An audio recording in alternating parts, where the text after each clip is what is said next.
earlier speakers have said, we are gathered here today expectant of having a fruitful deliberation so that we can begin to chart the way forward for biomedical research and innovation in Africa.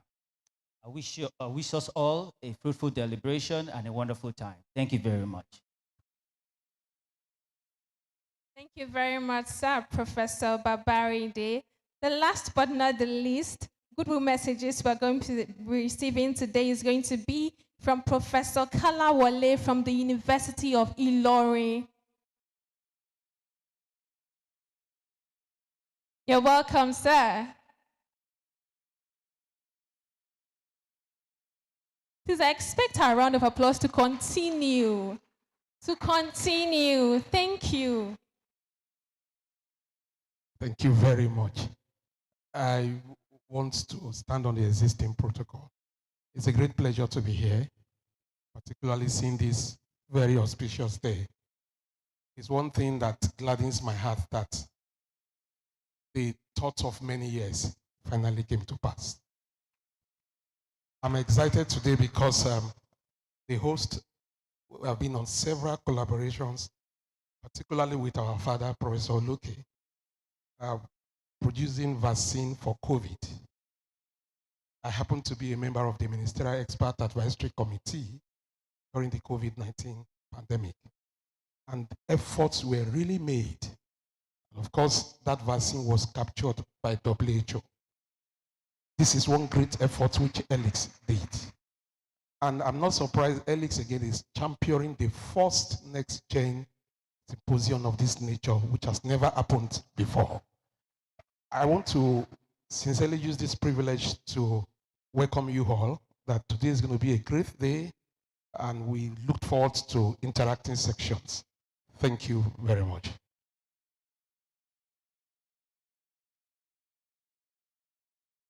Thank you. Please, a round of applause for him one more time. Now, before we have the chief host message, we are going to quickly do this. Apology, Daddy. We are going to project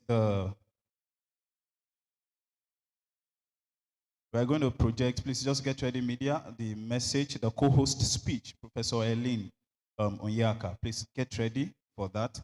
Ladies and gentlemen, we take time to celebrate the gentlemen of the press among us here today. We have the general manager of Brave FM, that is Ambassador Sanjo Saka Felefele, is here with us. You're welcome, sir. At the same time, we are expecting the director of programs on Powered FM, Mr. Benjamin Eze Oji, who will soon be joining us.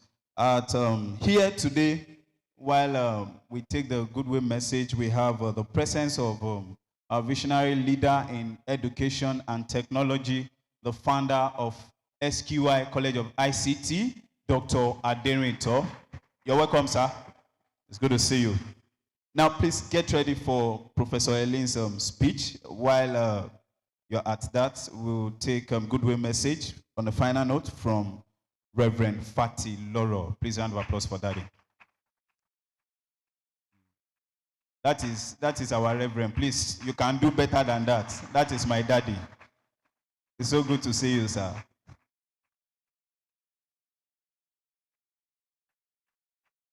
Thank you. Thank you.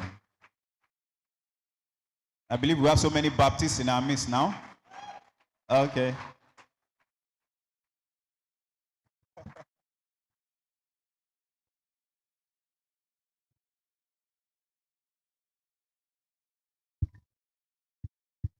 Standing on the existing protocols, this is a day I have dreamt of, a day I have thought of, and a day I have prayed for. And by the grace of God, the day has come. Incidentally, October has 31 days, and today is the commencement of the second half of the month of October. What a glorious way to start this. Thank you very much. Brokola and Sister Bukola, I celebrate you. I want to thank God because your conception in our parents' womb did not end in stillbirth or miscarriage or abortion. We give God the glory for the gift of you. Baba Kanji, our convention president, says one thing. He says, God is a God of commencement, a God of continuation, and a God of completion. So we are so persuaded that this that God has commenced, He will continue. And by the grace of God, African will be a better place to showcase God's glory through you in the name of Jesus. Thank you all for coming. Thank you very much, sir. Thank you.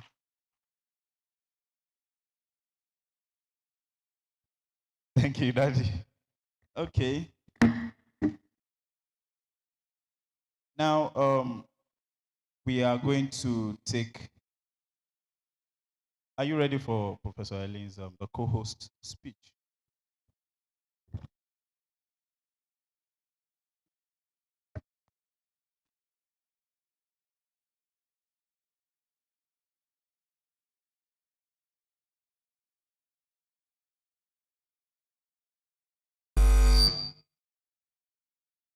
So this is the co-host speech by Professor Eileen Onyeka. Yeah.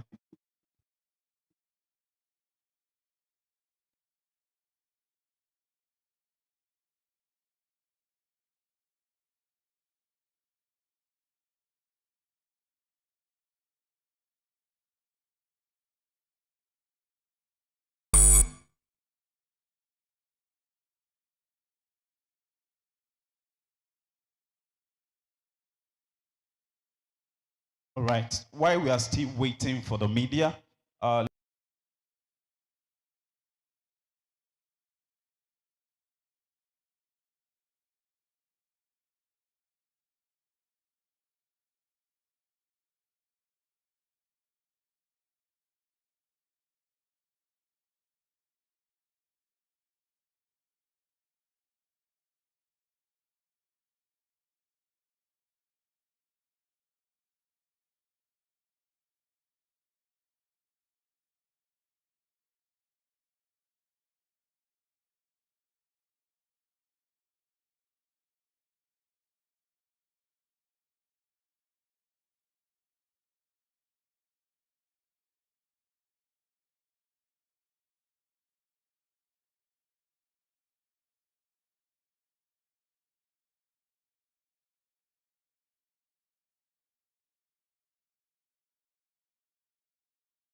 testament of what happens when vision meets action.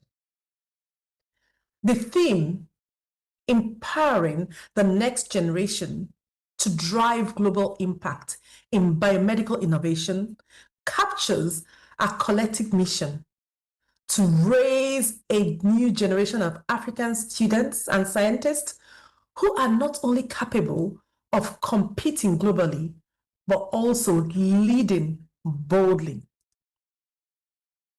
So over the course of this event, we will hear from inspiring speakers, cutting-edge research, and connect across disciplines.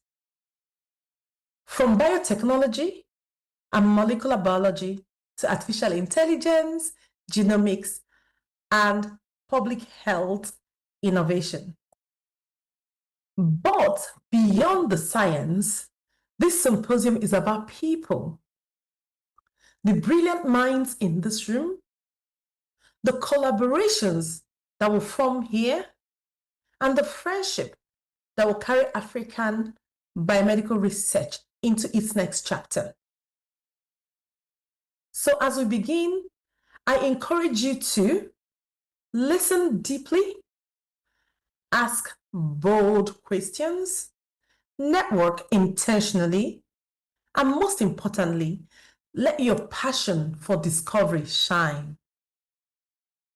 To our distinguished guests, mentors, and partners, thank you for your presence and your commitment to shaping the next generation. To the organizing team at Helix Biogen Institute, we see your hard work, your vision, and your excellence in action.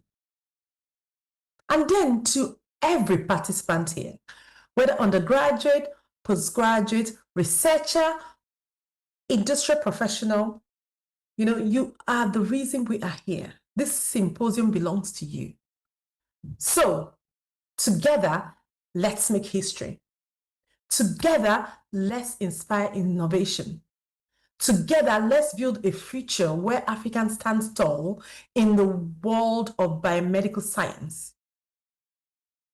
Once again, welcome to the first Next-Gen African Biomedical Science and Innovation Symposium, where the future begins today. Thank you, and let's journey ahead.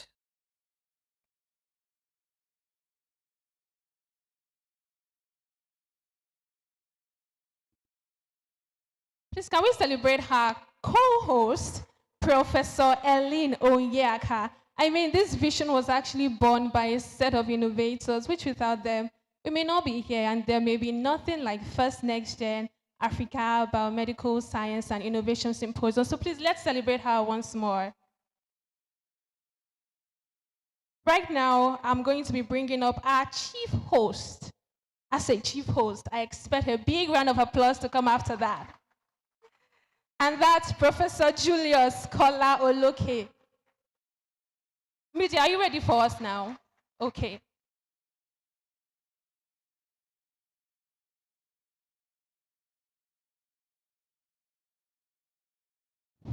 Once again, we recognize everybody here. We recognize the teamwork that has been on for a very long time. And it's good to see people of like mind. I'm standing on the existing protocol. We recognize our KBAC, the Vice Chancellor of Ladoke Akitola University of Technology, the provosts from different universities. Interestingly, as we were preparing to bring me out, I saw my HOD, Department of Pure and Applied Biology, Professor Biodru Anyadele. You are welcome. And so many other people in our midst. Professor Kolawole that gave the goodwill message. He has been working frantically with Helix BI0MEDICAL Institute for a very long time.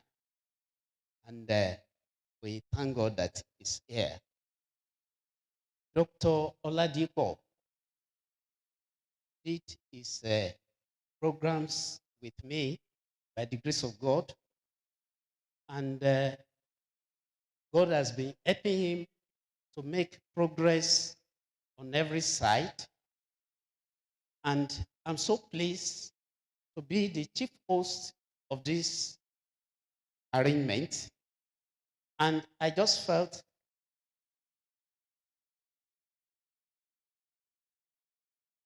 I'm so happy to welcome everybody with this little presentation just to generate thinking. I will not spend too much time on it because you can have access to it. Within few minutes, I will finish going through it just to show us some of the things that can make us to be happy. Because, we have been talking about reality, not just basing things on theory, coming up with something innovative, solving the problem of the people. And I just felt this is a good way of stimulating our thinking pattern. We are going to have access to this presentation because I don't want to take too much time at all with it. So let's just go ahead with it. And it's going to address the theme of this conference, empowering the next generation to drive global innovation in biomedical science. And as I said, all the protocols are observed. Please, next slide quickly. Let's move very fast. And the best way to start off is to define innovation. Because as we said, we want to be innovative. We don't want to dwell on theory alone. We want theory to lead to innovation. And we have it here. Definition of innovation. It's a process by which we make a product or service renewed and brought up to date by applying new processes, introducing new techniques, or establishing successful ideas to create new value. Now, the most important thing I want to show us here today is how to become an innovator. How to become an innovator. And please, next slide. To come up with an innovation, the first thing is that you have to develop a concept. And I want to use one of the things that God has helped me to innovate. That's our product, Trinity Immunobooster. We call it Trino IB. I want to use it as a case study for how to come up with an innovation. And I have it here that the first thing in developing a concept is through brainstorming. So, if you want to become an innovator, you have to learn how to brainstorm. And we can have individual brainstorming, and we can have group brainstorming. And when I was the vice chancellor of Precious Cornerstone University, one of the things that really helped me is to be able to brainstorm from Monday to Friday, from 9 to 10. The first thing I do, I will gather people together in my office.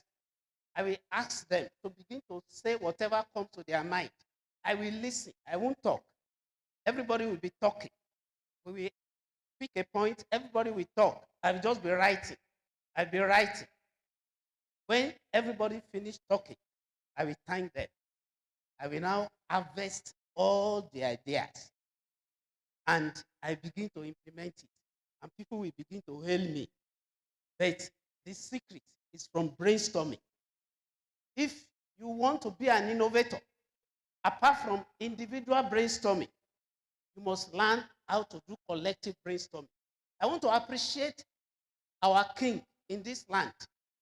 He came with the idea to brainstorm. When he came, he brought several people together, and people were brainstorming, coming with ideas.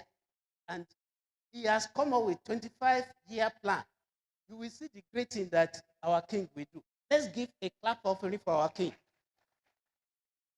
Because he's doing it in the right way. The way to come up with innovation is brainstorming.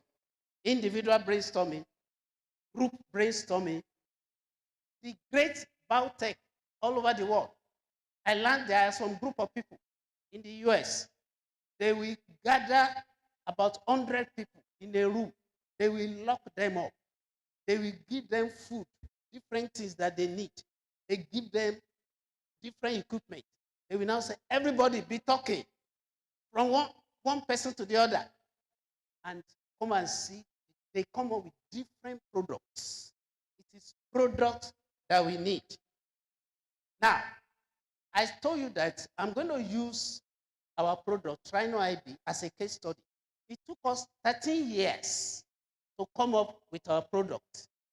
Please, you can go to the next slide. It took us 13 years after conceiving the idea of our product to come up with a product. And in the next slide, please, in the next slide, which we are going to collect, they will give it to you. You will see the different types of brainstorming that we have.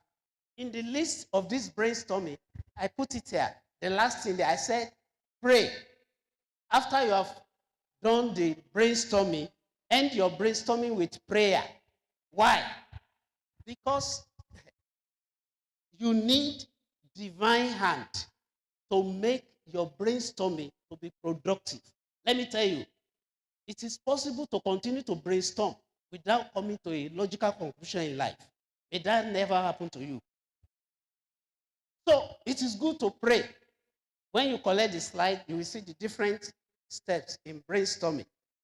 Now, I move to the next slide. Difficulty in individual brainstorming.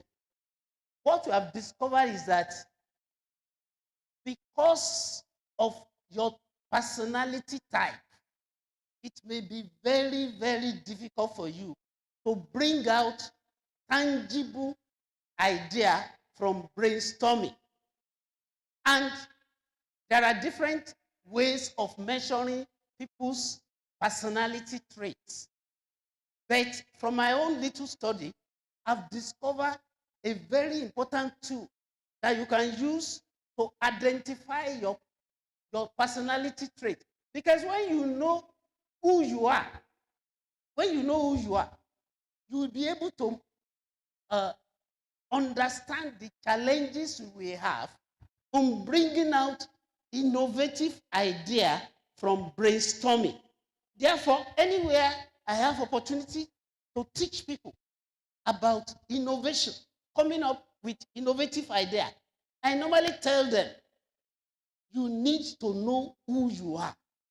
When you know the person you are, you will now take some steps to work on yourself so that you'll be able to benefit from brainstorming. And one of the tools that can help you to know who you are is a tool known as Enneagram. Enneagram. I'm sure several people in this room, they have never heard the word Enneagram. And I will just spend about a few minutes to show it to you. When you get home, just type Enneagram on Google. Type Enneagram. It will give you plenty of information because you need to know who you are and how to benefit from brainstorming. Now, if you want to be innovative, you have to develop a concept. That concept must be transferred to the consumer, and your personality will tell you who you are. and you'll be able to solve problems.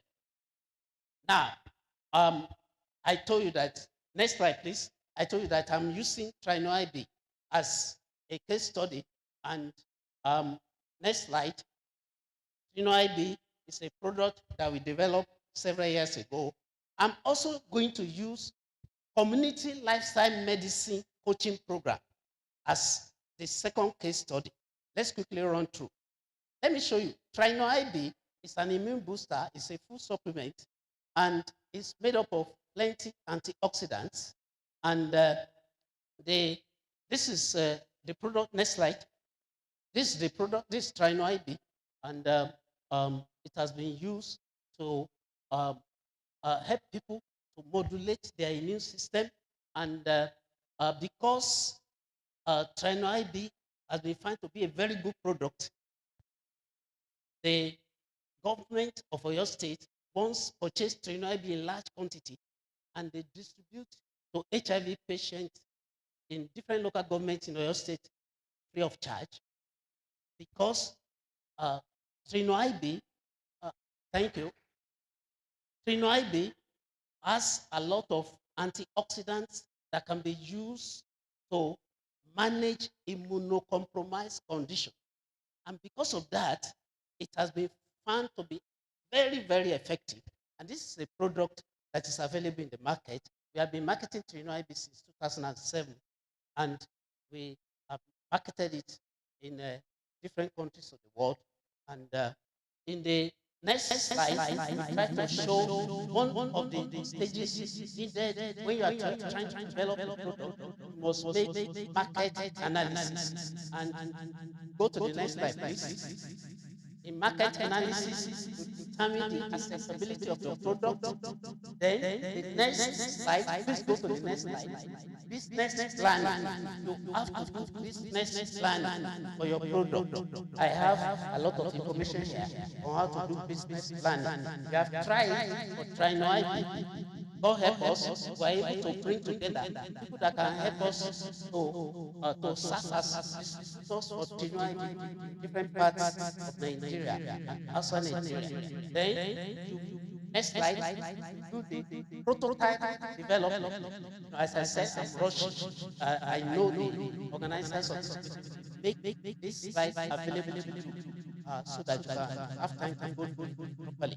Then, for your product, you need to do intellectual property protection so that people will not be able to tamper with your product. We have done it for Trino IB, and as a result of that, we have these few selected publications on Trino IB.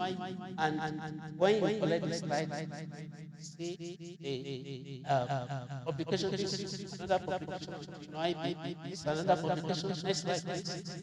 This is another publication. Next slide. Then, of course, your product. Next slide, you begin to manufacture your product, and then you begin to market your product, you brand your product, and of course, the distribution will be by different distributors that you have set up in different places. Next slide. Then, for your product to be effectively monitored, you need to get feedback from people that are using your product. And for Trino IB, we normally get testimony about Trino IB from different parts of the world. Because if you do a product properly, the product will sell itself. For our case study today, different people that use Trino IB, they are the ones that are introducing to that people that need it. You can imagine. I was told some time ago that they sold a bottle of Trino IB for 20,000 at Owerri. Why? Because there was a family that was looking, they were looking for children. They've been married for a long time. And somebody told them, if you use a bottle of Trino IB, you and your wife, you will give birth to your children. And those people, they bought it for 20,000 naira per bottle. But thank God, they give birth to children. And they were very, very happy. Now, the next slide, I want to talk about the second product that I would like to present to you, and that's lifestyle medicine. Lifestyle medicine, that's next slide. Please, can you go to next slide? Cell rejuvenation. Lifestyle medicine is used to modulate the cell to heal itself better. I don't have enough time to go through that, but let me just tell you that um, I'm a certified um, lifestyle medicine coach. Please go to the next slide. I'm a certified lifestyle medicine coach. I went for my training, or I was trained by American College of Lifestyle Medicine. And we try to show people how to live healthily for a very long time. When you collect the slide, you will see it. I'm also a certified depression and anxiety recovery program coach. The benefit of lifestyle medicine is stated in this slide.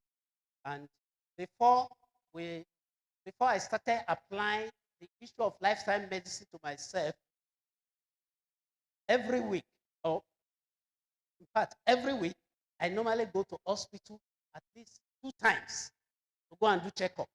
But since the time I began to apply the concept of lifestyle medicine to myself, I've been living a healthy life for more than 3.5 years. I've not gone to the hospital. If you want to know more about lifestyle medicine, collect this slide and you can get in touch with us and we'll show you how to do it. My time is gone. I want to conclude by saying that we are emphasizing product development. And we said, if you know how to do brainstorming very well, individual brainstorming and collective brainstorming, you will be able to come up with innovative program. What is the takeaway? The takeaway is this. For those of us that are scientists, let us begin to gather our students together and brainstorm. Let us not underrate the contribution even from our students. Let's brainstorm in particular area and gather idea and begin to implement it. And for those of us that are in other businesses, brainstorming is very, very important. But I said the other time that we need to know our Enneagram type. And I will end with that. Now, I said, if you want to know your Enneagram type, just type Enneagram on Google. Then you can type, I want to develop my Enneagram. I want to determine my Enneagram type. Type it on Google. You will complete a particular form. After completing the particular form, they will tell you your Enneagram type. I am Enneagram type 7. I don't have time to talk about that. My wife is Enneagram type 9. When I was the Vice Chancellor of Precious Cornerstone University, my registrar was Enneagram type 8. And if not that I had knowledge of Enneagram, I wouldn't have been able to relate with the woman. But because type 8 people, they are the boss. The type 8 people are the boss. And they must always be in charge wherever they are. And you can imagine, I am type 7. The type 7 people, they are the optimists. And I have to relate with the type 7, who is a woman. As a I beg your pardon, I have to relate with a type 8, who is a woman, as my registrar. It was tough, but I was able to overcome. My driver was type 3. My internal auditor was type 4. I'm just trying to stimulate your thinking. When you know your type, you will know your weaknesses and your strong points. And you will gather people around you.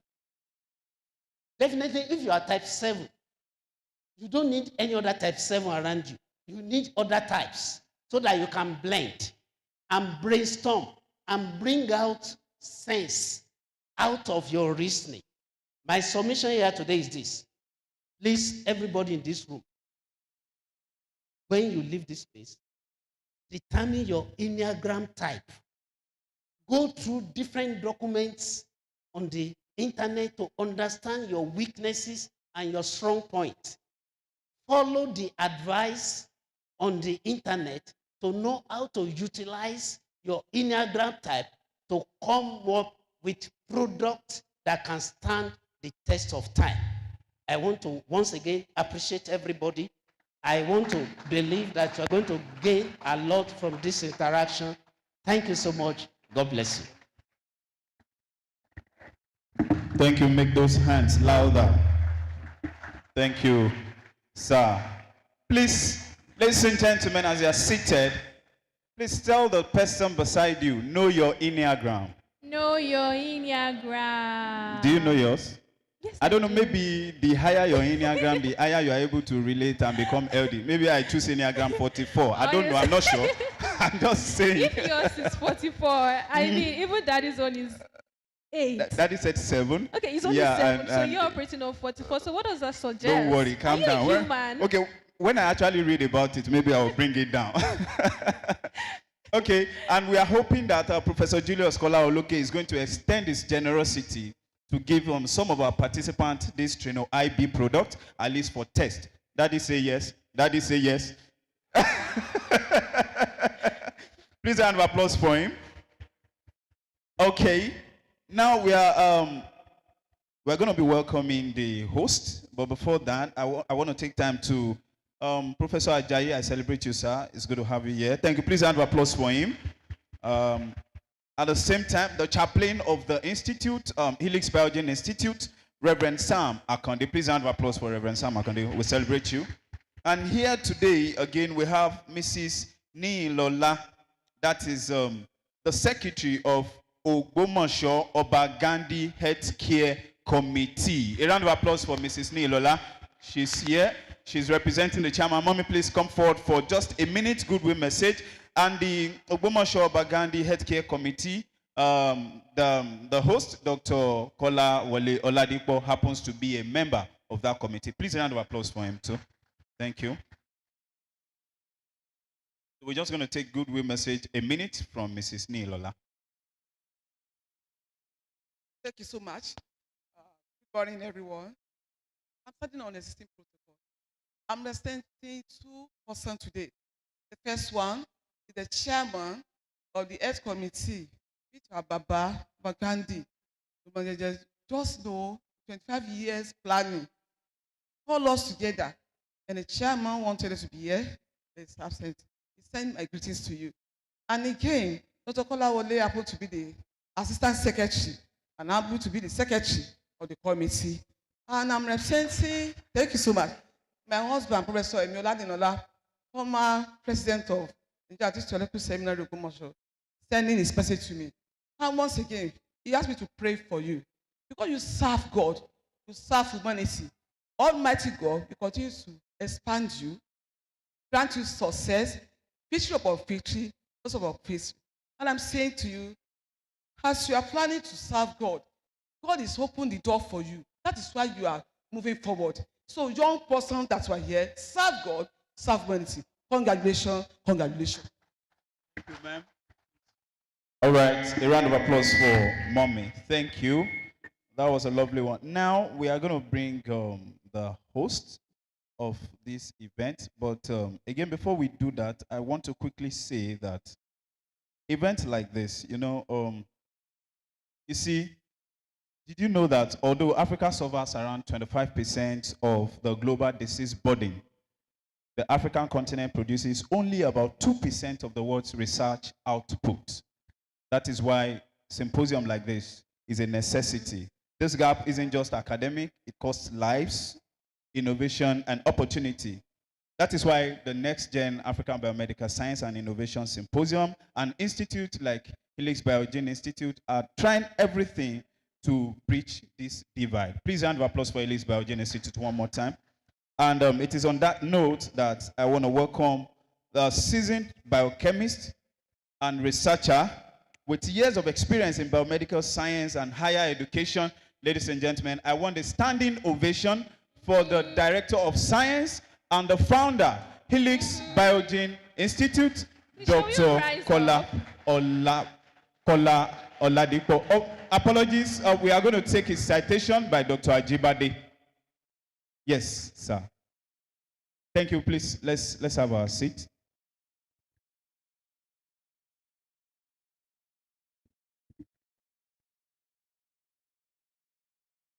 Good morning, distinguished guests, the royal fathers present in our midst, ladies and gentlemen.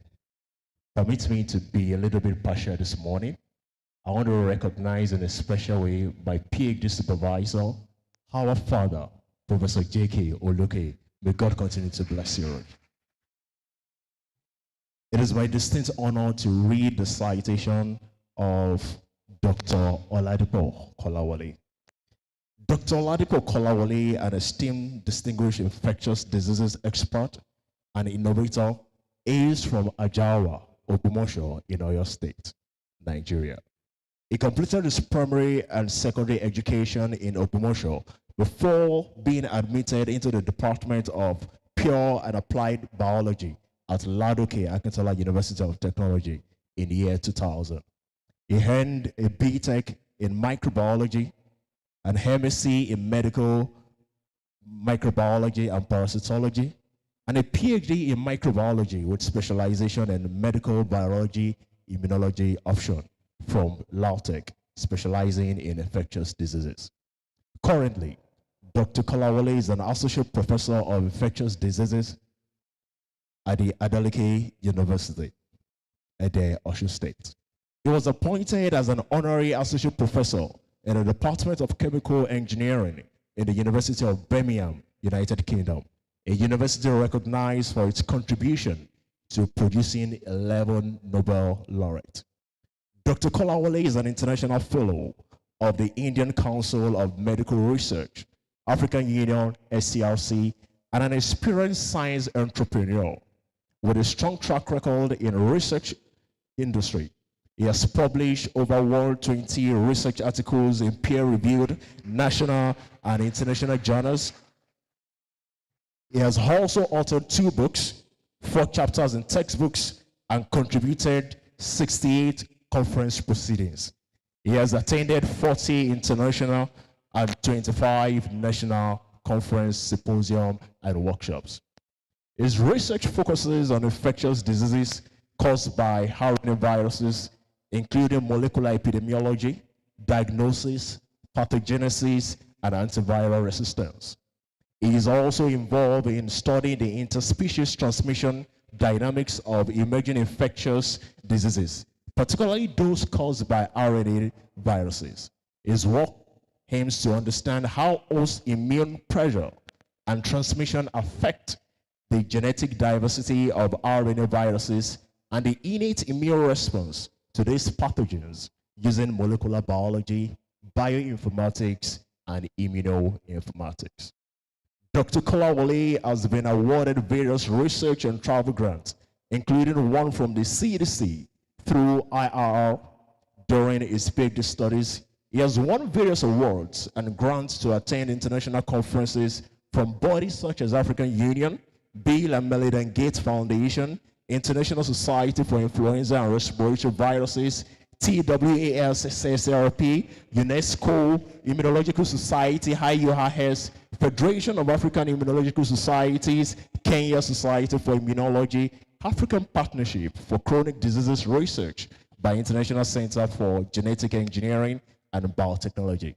The National Institute of General Medical Sciences have also awarded him some travel grants, and he has also been a recipient of the travel grant by the H3A BioNet. As an academic mentor, Dr. Kolawole has supervised many undergraduate students and a few postgraduate students. He belongs to a number of many scientific and professional bodies. From his groundbreaking research on infectious diseases and antimicrobial resistance to his visionary efforts in advancing biomedical education and translational science in Africa, Dr. Kolawole embodies the true spirit of scientific excellence and national impact. Dr. Kolawole is the co-founder and director of Elix Biogen Institute, a rapidly growing genomic hub in Ogumosho.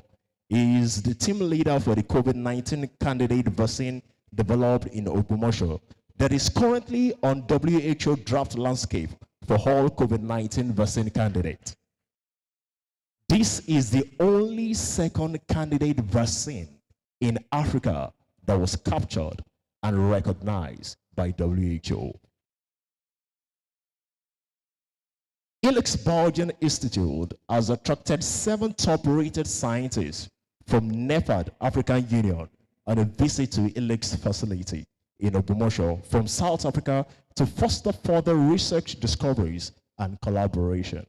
Presently, Elix Biogen Institute has been invited by the African CDC to join the African CDC Diagnostics Advisory Council towards local manufacturing of diagnostic test kits in Africa.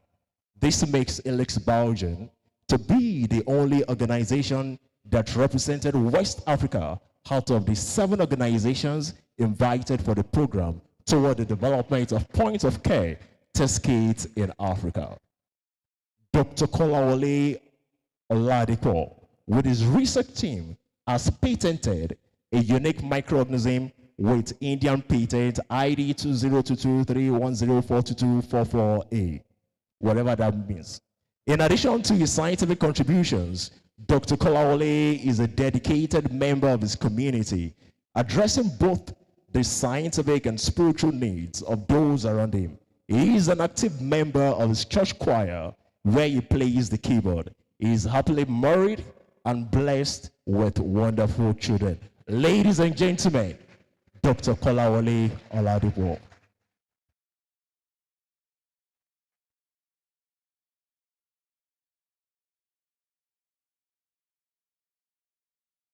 Thanks to God for everything He has done.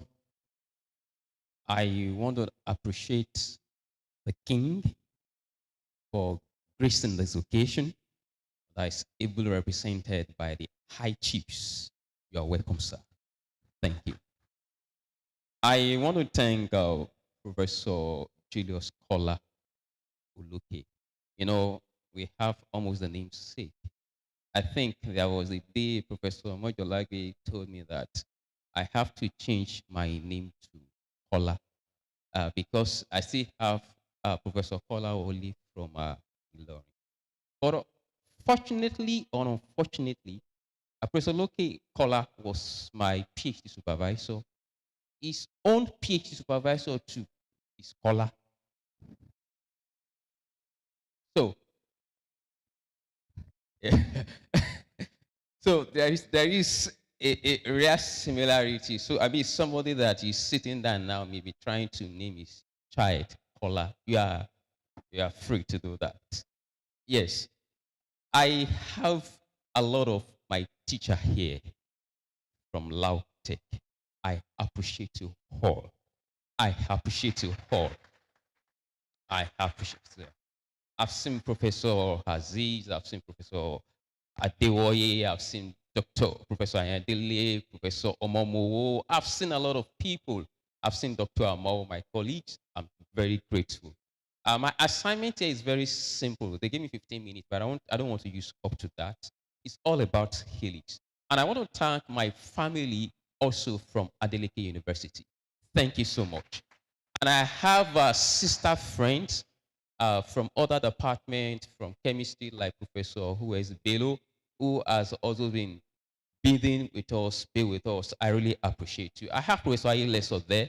Despite we met at Adeleke University, we kept the fire on, firing, and we are still here together. Professor Ibamiji from Unilesia, thank you for coming. I have Professor Akinde here. Thank you so much, sir. I am an adopted son.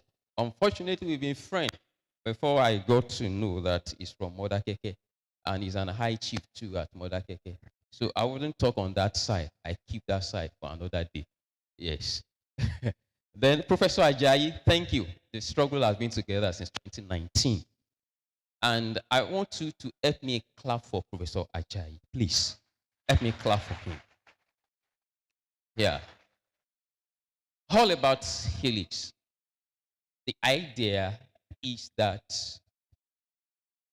what can we do differently in the science space? I've been able to be a teaching assistant at Lautech before moving to Adeleke University as a lecturer. And I discovered that there is a gap. Though the university system already identified a gap, the gap that necessitated students going for sideways. The teacher cannot teach everything. The time is too short. So the question is, what can we do in our own space and create a small space for students to be upskilled? I didn't say to be skilled. I said upskilled because they have been skilled in the university. So what we do is to upskill what they have. And that's what necessitated Helix. And Helix was born out of that as a consulting firm. And I don't want to start. Honestly, I don't want to start. But Professor Ajayi was one person that we drive from Ogbomoso to come and meet me in Ede. That this thing, we must start. This thing, we must do it. And that is why I'm appreciating him for what God used through him before selling the idea, the vision to Prof, and he to embrace it. And I want to appreciate Professor Mojolagbe, who's the chairman for LOC. We have been bothered from childhood, and God has really been helping us. Thank you so much, and God bless you, sir. I appreciate everyone here, and I know that what we're doing is something that we don't know the end. What we're doing, we don't know what the end. We are just doing it. Helix has been able to raise many people. And that is where this program is going on today. We don't have the financial capacity to even have this kind of program. But our students that we trained, that have gotten scholarship, they are the ones that take the role of 50% of what is happening here. So it's not that the organization has the money, but they feel that they can give back to where they have been blessed. Because most of them, we have more than 30 of them on scholarship in US and Canada now, enjoying God's grace. So this is a way, and that's why we are able to give 15 students here scholarship. If you are here on scholarship, please stand up. If you are here on scholarship, stand up and let's appreciate these ones. Yes, I appreciate you all. The reason why I say I appreciate you because you put in the application and the assessor finding worthy of it. Some of them are some came in from Maiduguri 1 a.m. this morning. Some came from Sokoto because of this program. And somebody came from Ghana because of this program. So we really thank you all. Please have your seats. And we appreciate you all. For all participants that have submitted abstract, we appreciate you because we're overwhelmed. This is the first time we are doing it, and we received 118 abstracts. We were wondering, how do we go about this? And God has really helped us so much about this. We help you. And I want to let you know that we accommodate students for IT, for internship. And the same thing has happened. We have done interview in Helix. I did an interview for 25 students, applicants, and to God who made us, we cannot employ one. Cannot employ one. And that is what we have with our graduates now. If it is government work, you can sit down there and pay your salary. But it is private. You must work. You must have the skill. And that is why we are bringing this kind of program up, so that the next gen that are coming should know that there is a lot of work for them to do. And that is what we are actually doing. And we are expanding everything. And I want to thank our collaborators.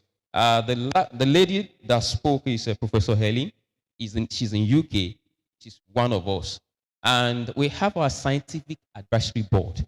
in which Professor Loki is the chairperson. Let me appreciate him. Professor Kolawole is one of the members. I have Professor Iwaloko, DG from NIMA, is there. Is one of the members. So we can't do it alone. Those are the people that advise us and counsel us what we do. I have Dr. Nidia. She's not here. She's working with NIH in US. And I have Dr. Mr. Falabi too. So these are what we do. Although we run services in a little way, and I want to appreciate Ikaba Biotech. Please, let's appreciate Ikaba Biotech for supporting this dream. We are here together. I want to appreciate SQY, College of ICT. So much. They've really tried. And I have some of my team members here too. I have Innovate Lab member. We are in the same ecosystem. I appreciate you so much. JD ought to be here today, but he traveled. He told me and he sent his representative. Then lastly, before I go, I want to thank my immediate family. Today, I'm glad my dad is here. Oladipo, Hemos Oladipo is there. Kindly stand up so that people can see you, sir. Thank you so much for coming. Yeah, and I have my big uncle, the former PS Secretary, Prince Larry Ajiboye, is here with him too. Thank you, sir, for coming. These are people, I have my siblings. And on the last note, I want to appreciate my wife for the good work. Yeah. I want to appreciate my children for the good work. They will stand up, don't worry. Yeah, the reason why I say that is that those who know me very well, I want to help myself, but sometimes it's very difficult. I rarely stay at home. That's the truth. I rarely stay at home. Yeah. If you travel on Monday, you are back again. Even Saturday, I stay in the lab. Every day, we stay in the lab. You walk and walk. You see, Prof said he used 13 years to do a research before a product can come up. It's not that it's the best life, but it called for that challenge. But we are trying to balance it up, at least to balance up. But you know, when you have a good wife, you are rest assured you, when you go, your house is safe. Yeah.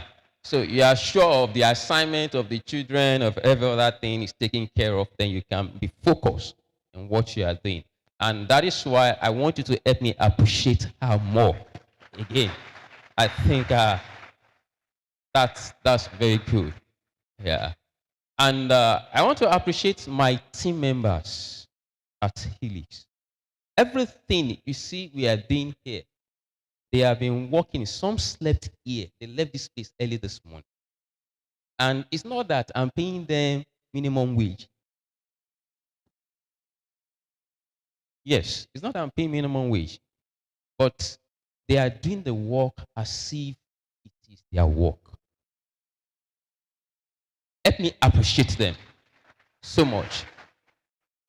If you are in here, stand up. Mr. Bolu is here, Glory is here, Mr. Shola is here, all of you, Reverend is here. Please, wherever you are, we have here. We have Esther is here, stand up, you are here. I appreciate you all. So, thank you so much and God will bless you. For all our vendors, I appreciate you because I will not be doing Thanksgiving again. Yeah, this is my Thanksgiving finish to appreciate everybody. There are two research groups we invited, Nano Research Group, headed by Professor Lati, and Professor Assis, one of them, is here. Let's appreciate them so much. They believe in us, and we are here. And we have Sirit from Professor Jurongbe. I've seen people from their lab, from college. You are all welcome here. Thank you so much. Yeah. Thank you, thank you. I have a friend that I want to introduce. He has been a very good friend. We met. He came for our training. That's Dr. Ario. He's a consultant infectious disease from Federal Medical Teaching Hospital. He drove in from Ibadan this morning. That's why he has an NCDC assignment in Ibadan. He came in here. Then I appreciate you so much.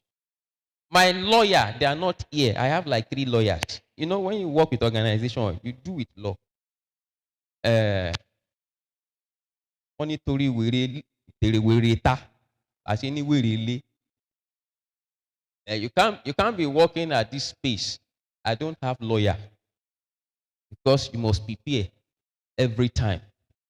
And that is, they are not here because we have 4 lawyers for different purposes. And we thank God that they are working. I thank God to them. Then I want to thank our bank too, Zenith Bank. They are here, Mr. Odun here. Thank you for coming. We appreciate you. They have been highly supportive. You know, like Prof said, he had different EGNA. He can't work alone. He have many people, and we have it. So I also have them. So Helix is open. Helix is open, and we are growing. Please, we need help. What I mean by help, it's not about money. What we are pioneering is something that we saw outside the country. We have independent research institutes in US, in UK, that they are not institution affiliated, and they are doing fine. The population is too much. Everybody has what to do. It keeps increasing. We cannot take every student that is coming to our lab. Our lab space cannot take them enough again.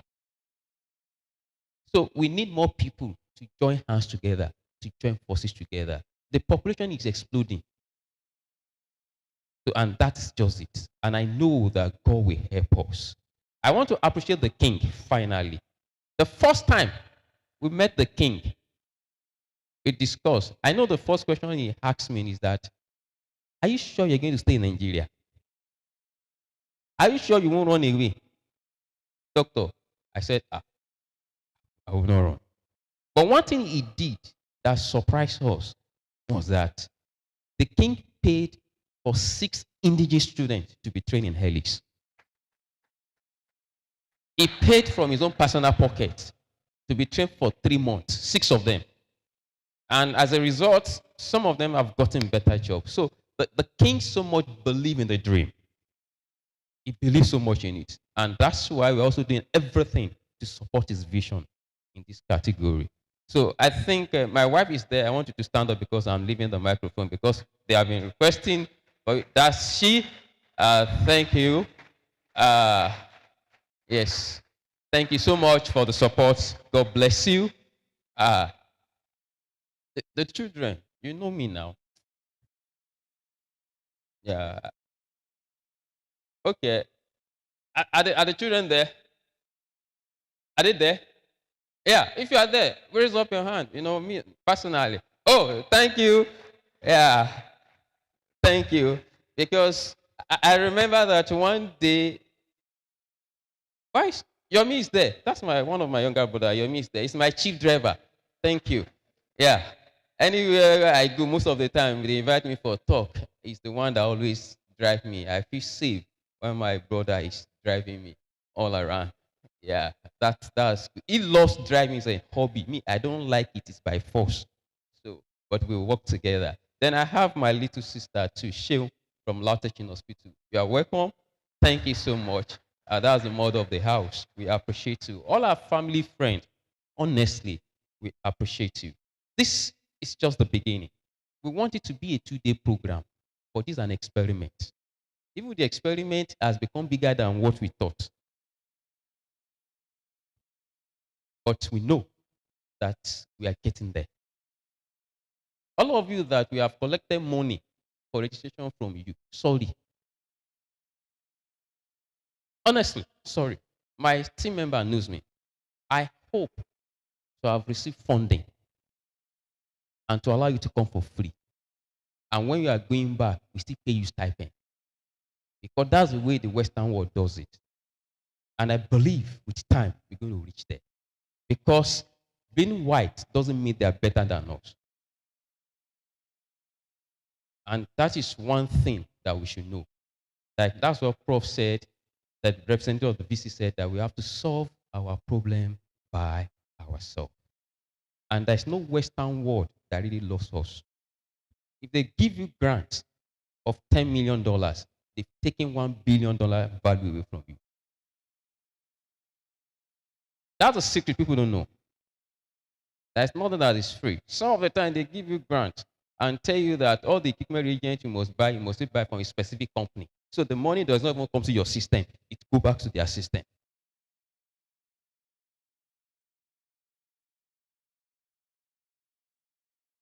So, but we believe that we get there.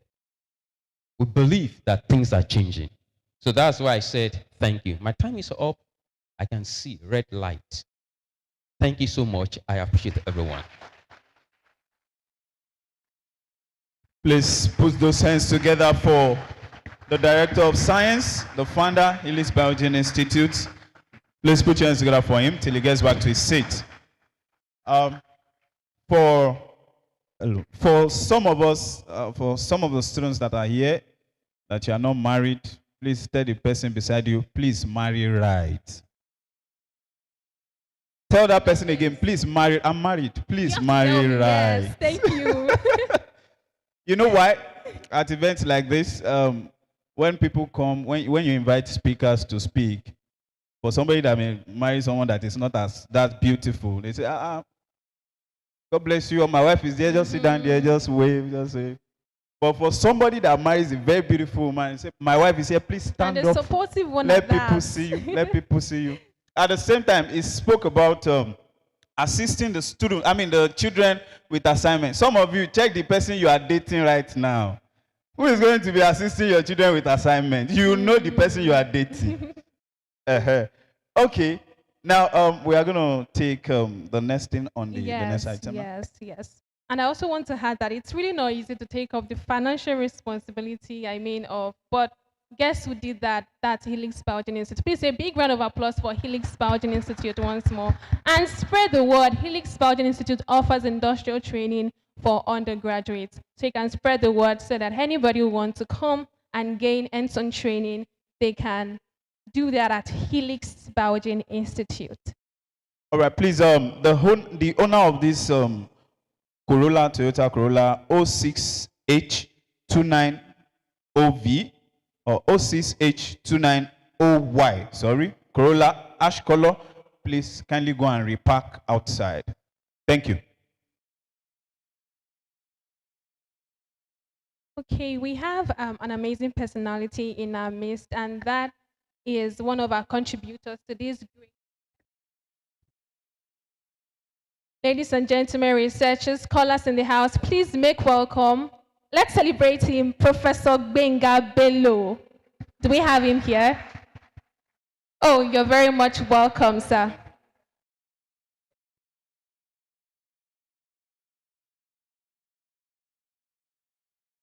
Thank you very much, sir. You know, to honor wisdom and tradition, we are going to make welcome our royal father. In absentia, he has a representative here. That's our royal father that's Oba Gandhi Afolabi Olaoye Orumogege III. Please can we say Kabiesi? Kabiesi. And is ably represented by High Chief Ojo Di Kolaba Ogbomosho. Please a big round of applause for him as he comes to give us the royal message for the day.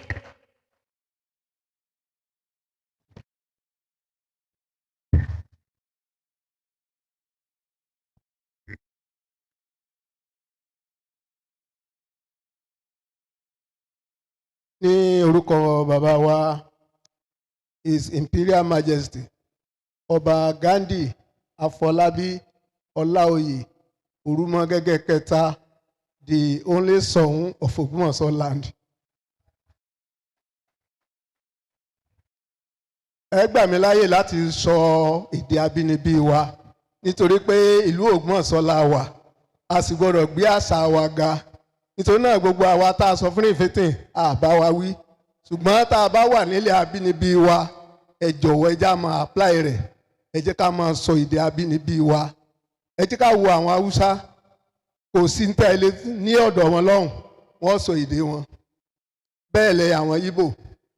ẹ jọ̀wọ́ ẹ rí pa à ń gbọ́ pé àṣà Yorùbá ti lọ sílẹ̀ púpọ̀ ọ̀nà tá a sì lè gbàgbéga ẹ wo ọ̀pọ̀lọpọ̀ àwọn ọmọ tá à ń bí nìsín ọ̀pọ̀lọpọ̀ mi ò gbọ́ Yorùbá torí pé ìyá àti bàbá rẹ̀ tí wọ́n bá sọ̀rọ̀ sínú ilé òyìnbó wọ́n ń sọ àwọn òyìnbó aláwọ̀ funfun wọ́n ń kọ́ èdè Yorùbá èdè tí wọ́n làwọn wà ń gbé ní lárugẹ àfi tiwa sílẹ̀ ẹ jọ̀ọ́ ẹ má bínú pé mo yà lọ síbẹ̀ yẹn mo fẹ́ lo àǹfààní láti sọ èdè abínibí pẹ̀lú iṣẹ́ tí bàbá rán mi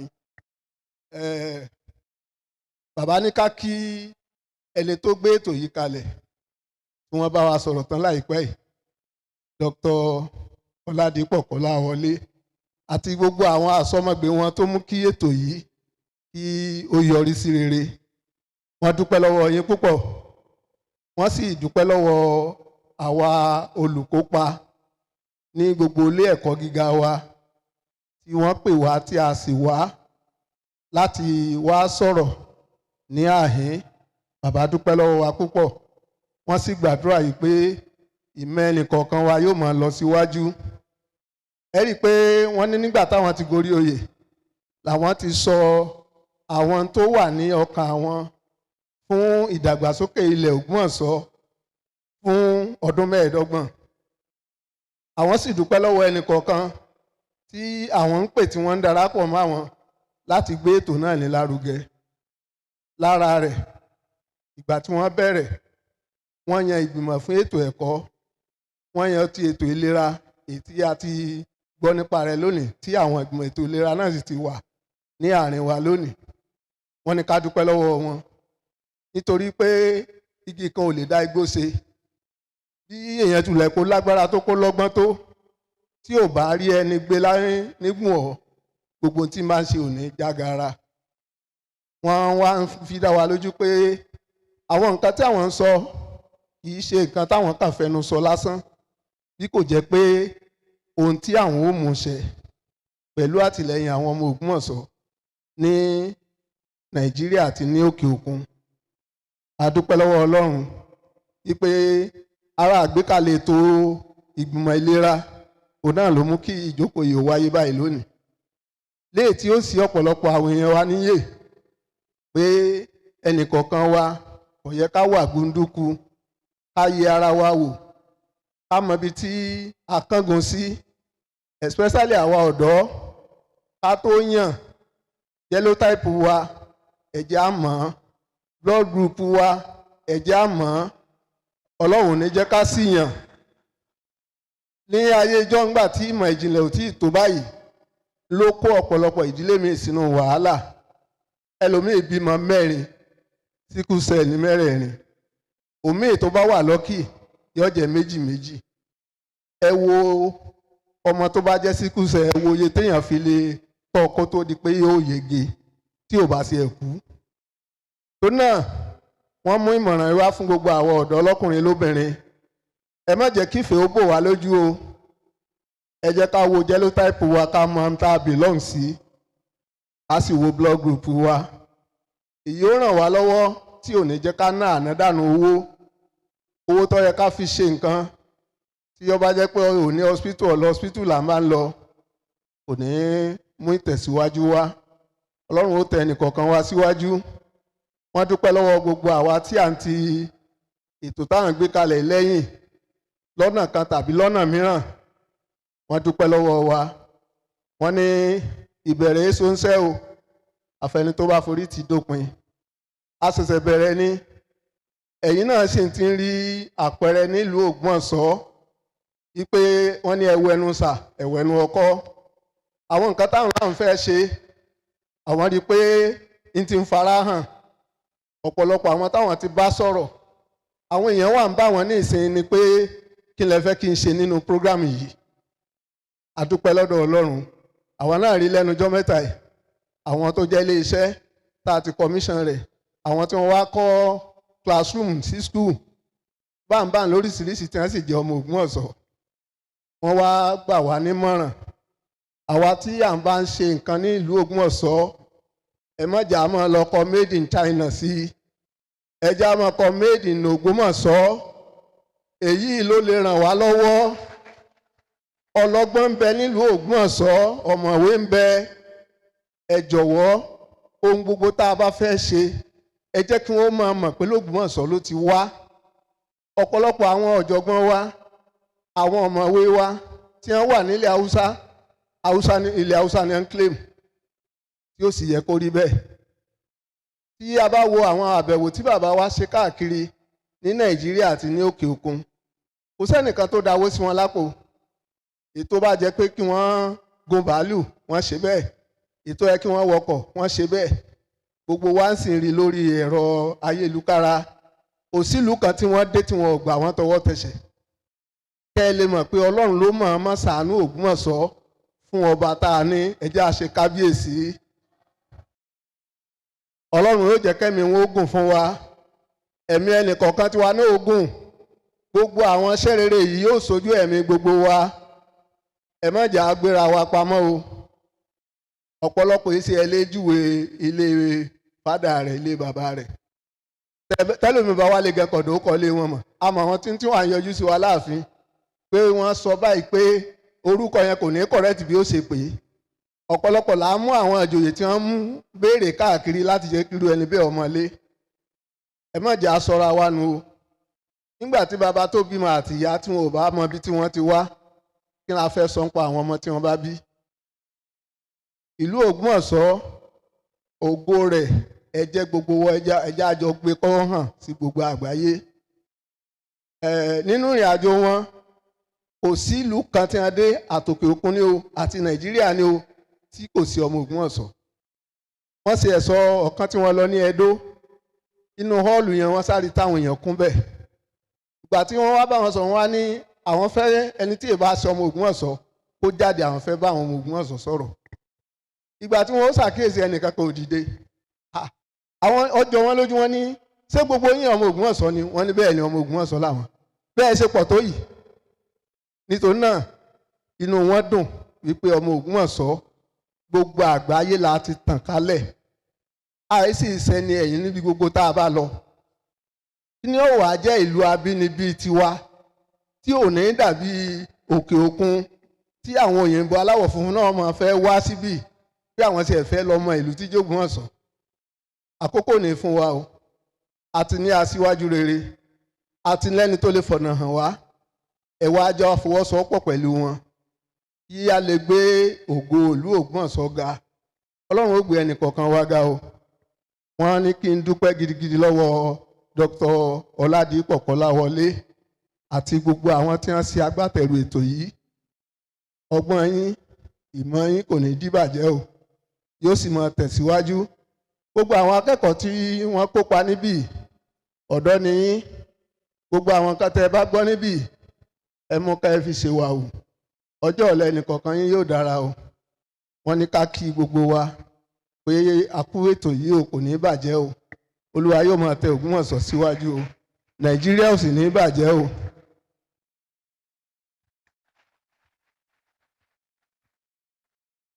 That is from the representative of our royal father of the day, His Imperial Majesty Oba Gandhi Afolabi Orumogege III, the Shoun of Ogbomoso land. Thank you very much, Chief Ojo, for that wonderful delivery. Please, can we celebrate him once more?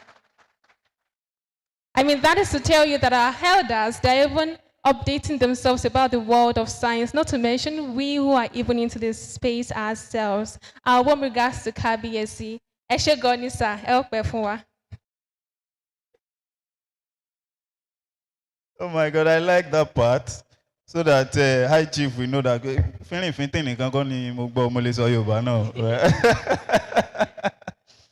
All right, that was lovely. That was wonderful. You see, Baba said something about Ogbomoso. Recently, we concluded the Education Summit in September as powered by His Imperial Majesty Oba Gandhi Afolabi Olaye, the Shoun of Ogbomoso.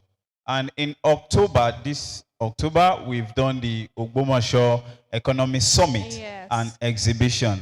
And today here we are having the Nextgen African Biomedical Science and Innovation Symposium right here in Ogbomoso. And by December, we are going to have the Ogbomoso Digital Economy Summit. Please, can you Ladies put and up a gentlemen, round please of put your hands together applause? for Ogbomoso land. Gradually, this place is becoming a hub for innovation and growth and yes. possibilities. Please, if you are proud to be an indigene of Ogbomoso, please make some noise. Just make some noise wherever you are. All right, that's lovely. That's wonderful. Now, ladies and gentlemen, introducing the keynote speaker, Professor Oyewale Tomori, for the keynote speaker's address. Now, for the keynote lecture, rather, it is my distinct honor and privilege to introduce our keynote speaker, Professor Oyewale Tomori, a distinguished Nigerian virologist, academic, and global public health leader. Professor Tomori is a renowned professor of virology and a past president of the Nigerian Academy of Science. He has served as Vice Chancellor of Redeemers University, and his career has spanned over 4 decades of pioneering contributions to infectious disease research, vaccine development, and health policy across Africa. He previously served with the World Health Organization and the World Bank, where he played key roles in strengthening laboratory system and disease surveillance in Africa. Professor Tomori's research and advocacy have significantly advanced the understanding and control of viral infections such as Lassa fever, yellow fever, Ebola, and polio. A recipient of multiple international honors, including the Nigerian National Order of Merit, NNOM, the nation's highest academic award. Professor Tomori continues to be a voice of scientific integrity, innovation, and excellence. Ladies and gentlemen, please join me in welcoming our keynote speaker, a true icon of biomedical science and public health in Africa, Professor Oyewale Tomori, who is currently on a federal government assignment, and we're going to have his video here. Media, let's take the keynote address. Thank you. Over back.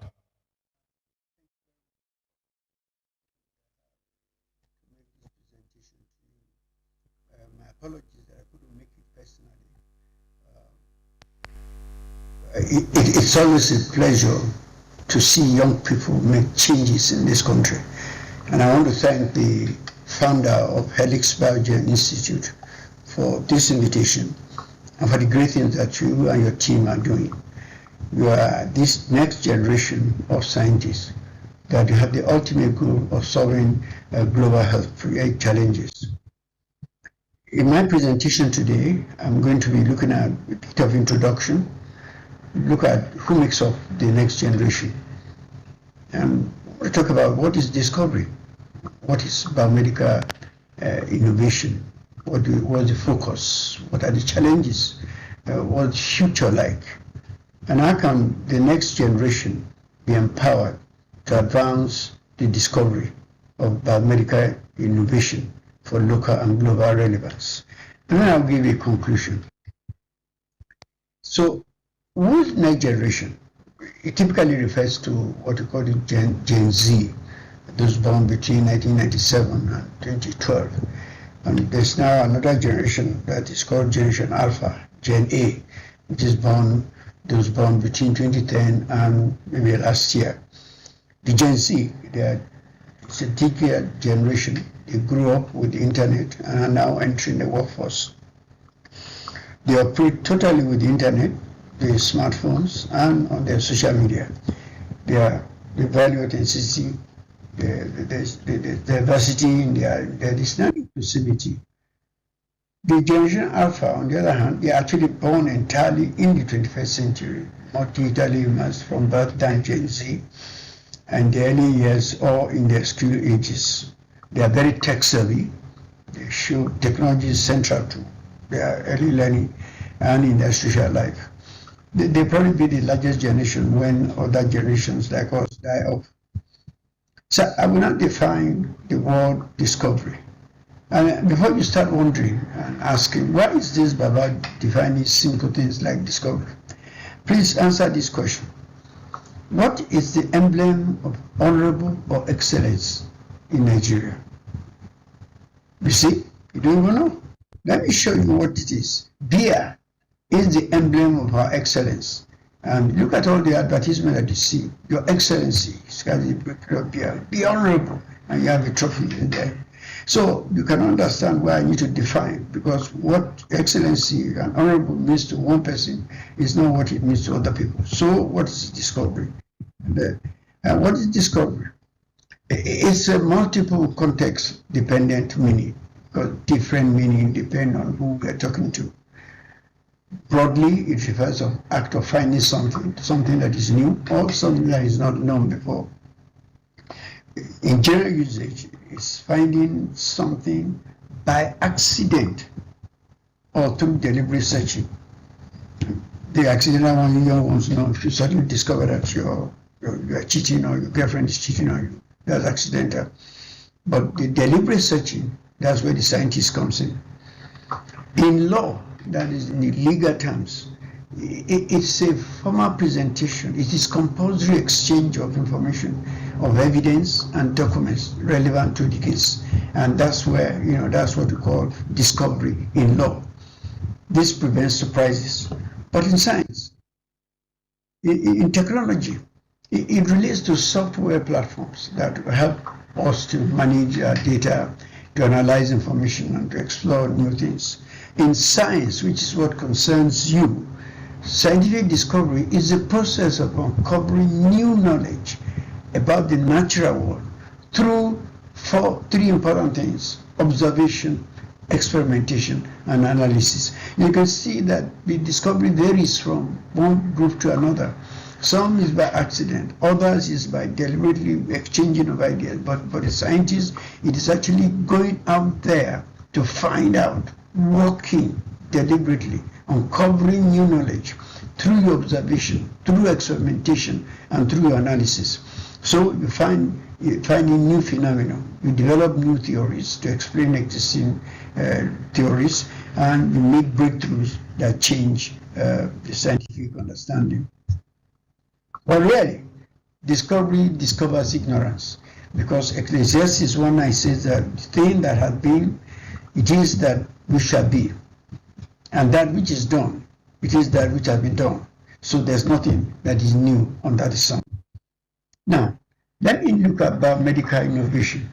It's a process of discovering, of developing, and commercializing new medical technologies, therapies, diagnostics, and practices. Remember, discovering, developing, commercialization. If you stop at discovering, it's not an innovation.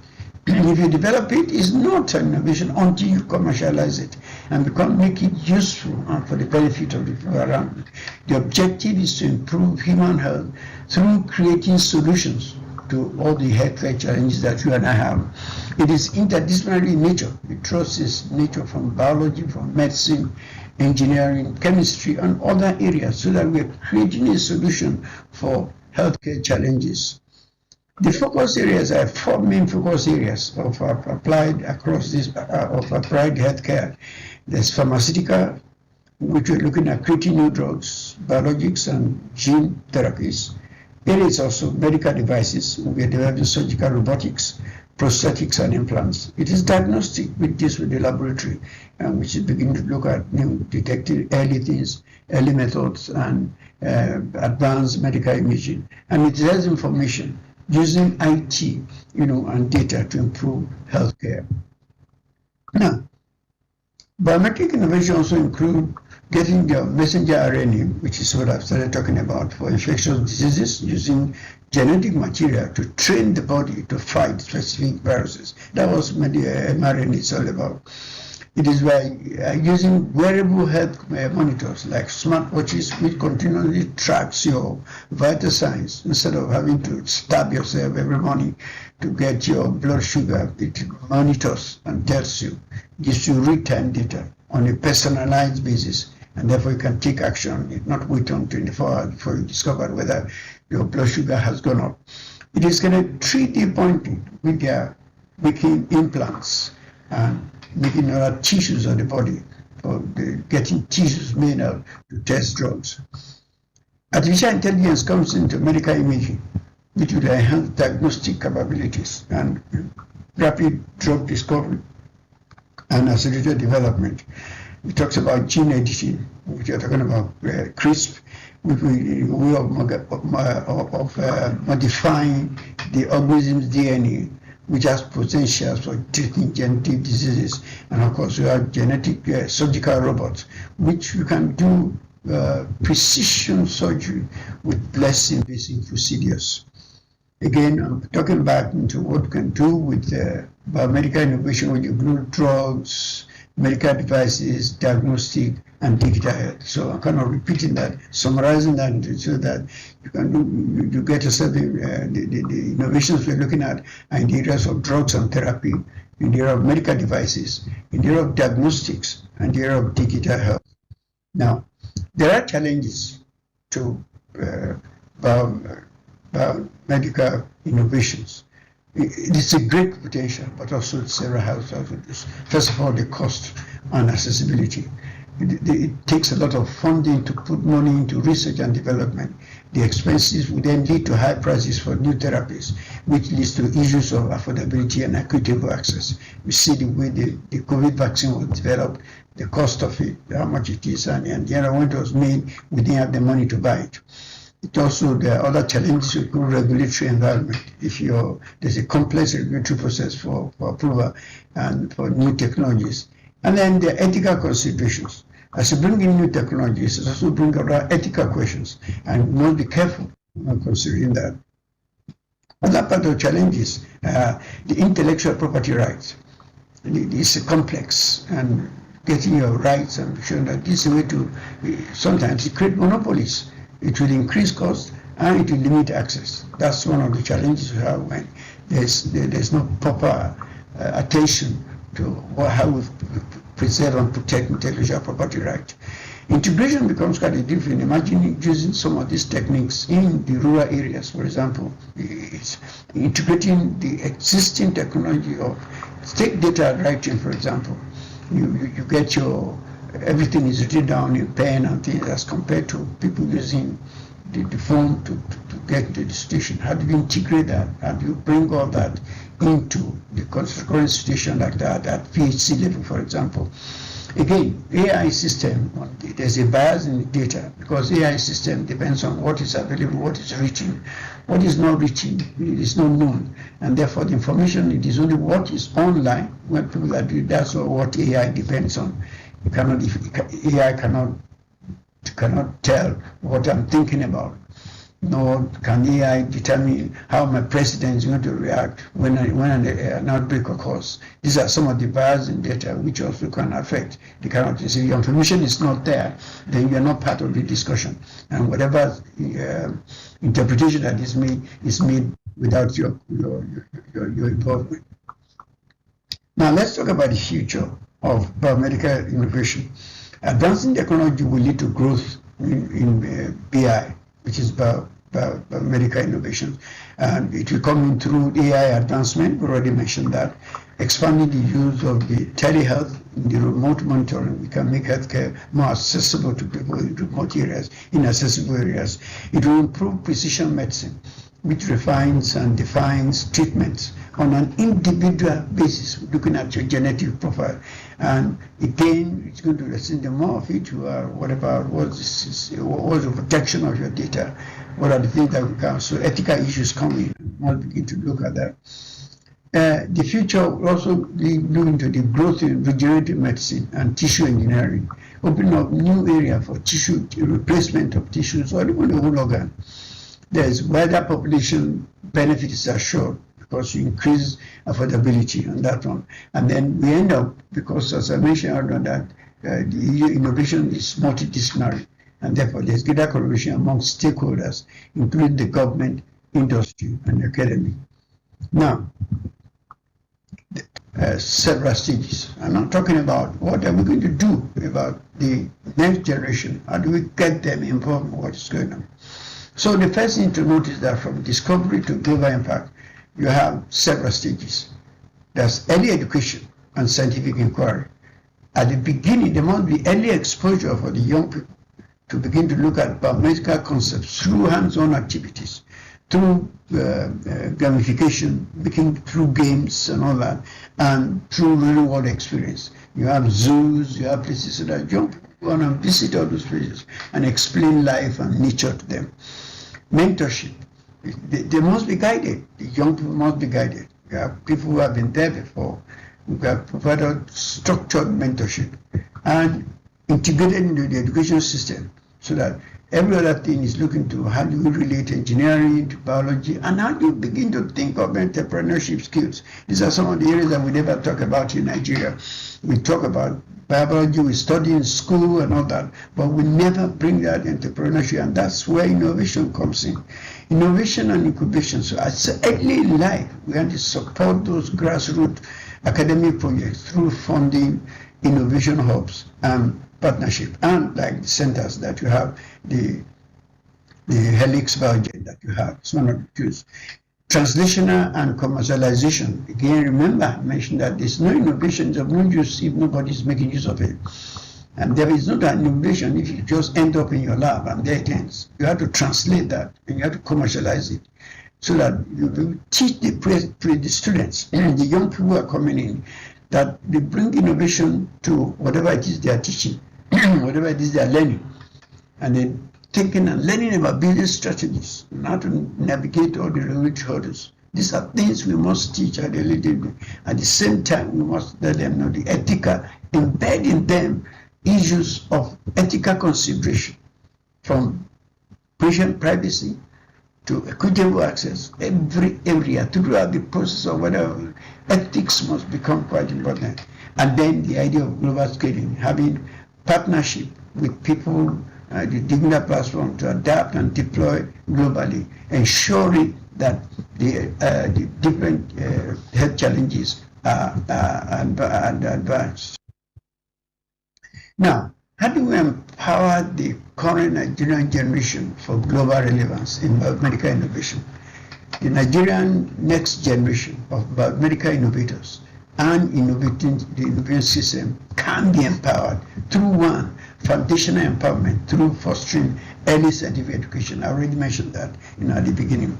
We must prioritize early STEM education by encouraging students to begin scientific learning very early in life with strong foundations in subjects like biology, biochemistry, physics at the junior secondary level, not at the university. And we must build local high-tech expertise by developing local skills in next-generation sequencing analysis in bioinformatics, AI, and machine learning. We must create supportive policies at the government level, build and sustain an enabling and conducive environment for this next generation to operate and thrive, and using legal cities to protect their intellectual property rights and patents. We must provide funding grants at the grassroots level to encourage sustainable, local, relevant, and globally competitive discovery and development. All these, what do you call it, constituency projects that we do this in, these are areas where we can put funding to area of science development at different level, improve the science study, but the zoos and things, nature studies, nature work, encourage all that as part of the thing. I would think consulting project would be one of the areas that we do. And then we must be able to generalize data, analyze our data, and use that data properly. We have a bit of a problem with data analysis. First of all, we don't know what data to collect, what information to collect to know the data. Sometimes we collect the data, it doesn't make too much of a difference in what we are doing. Finally, we must establish public-private partnership to translate your research findings into technical products. Now, that was the title I was giving.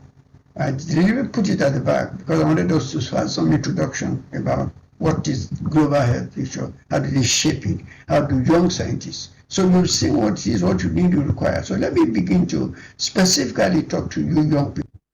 You must decolonize your research. That's your starting point.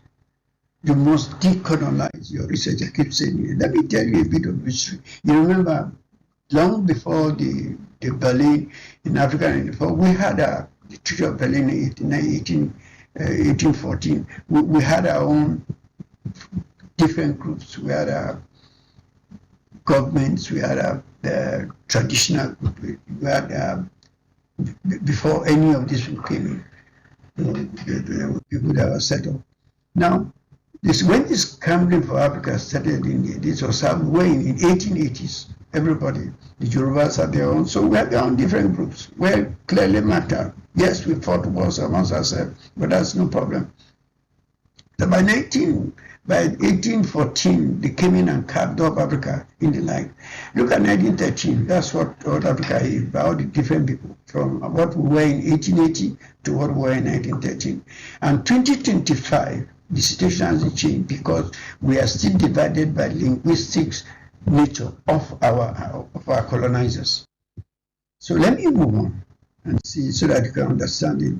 The colonialism has done a lot of damage to us, and we better begin to realize that. And I'm talking to you young people, and if you don't get yourself into that, if you don't understand that, then you probably remain colonized for the rest of your life. So I call these 4 leprous fingers of colonialism, in which they made up to understand that, that the dichotomy of white supremacy and African inferiority, the invention of the word race, in which they brought in race in order to separate people, the one of forgetting that the Africans to denounce our own culture, our own standards, and then that superior nature which they brought to say that the black and the black and white. And they said they did it scientifically. They came up with theories that you and I were closer to him than to the human beings, that the European was more human than you and I. They went on, and the medical colonialism is not new, and it's still going on. Even today, you remember Pfizer came into Nigeria in 1994 to come and test drugs here without approval. And let me ask you a question. Who discovered the first vaccine? They will be told as a Jenny, that's what they teach. But yet, way back, almost 20, 30, 40 years before Jenner made his discovery, there was this story about the African slave who taught America how to vaccinate itself from smallpox. There's a lot of story. You need to read about that. You need to begin to tell that. And this was the one who through the smallpox scare, be able to show that we're doing this before the Europeans, in fact, in Boston. And you remember when they tell you, they carried Livingstone, who came to discover the Victoria Falls. Somebody took him there, but yet he discovered it. These are some of the areas where we need to begin to think of all the disease. Have you ever heard of what the blacks have contributed to development? Traffic light system, the gas mask, the lawnmower, the gas burner, the peanut butter, the elevator, the traffic lights, and all this, the guitar, so many things that Africans have developed. But you sit down here, I'm sure very few of you know what I'm talking about. And you remember what way they do to us? Whenever any new discovery comes, they put it there. Remember Ebola? There's one friend of mine, Tanfu Muyembe. He was the first scientist in DR Congo who went into the 1986, got a sample, shipped it up at risk of his life, sent it to a lab in Belgium. And when he got there, these guys started working with it. When they couldn't, they closed the shop and moved it to Center for Disease Control in Atlanta. But when it was time to determine who was the discoverer of Ebola, it was the white man, Peter Piot, and the people in the CDC. But I'm glad later on in years that, they now recognize that Muyembe is a good discoverer of that. But look at you read it, go into your textbook, go into the journals, and I'm looking at the page I found in a book. It says the oldest university in Africa is the University of Al-Qarawiyyin, which is in Morocco. It was founded in 850 AD. The same journal says the oldest university in Europe is the University of Bologna, which was founded in 10. But then it adds, it is also considered the oldest university in the world. Is it that Africa, Morocco is not part of the world? So these are the kind of things that you and I read, which we never query. We accept because that's the situation. Now, let me, do any of you know about... Does IFA talk about homosexuality at all, whether directly or indirectly? Yes, we have it in Ogundaofun. We also have it in Irosun and also in Irosun, a man and a man having sexual intercourse or coming together to be husband and husband, two women coming together. People give different instances. Epo dùn jẹ́ṣu, ìkẹ̀tẹ̀ dùn jẹ̀fọ́. Obìnrin ṣe básùn jọkùnrin lọ. Ifá is always speaking in parables. Obìnrin ṣe básùn jọkùnrin lọ.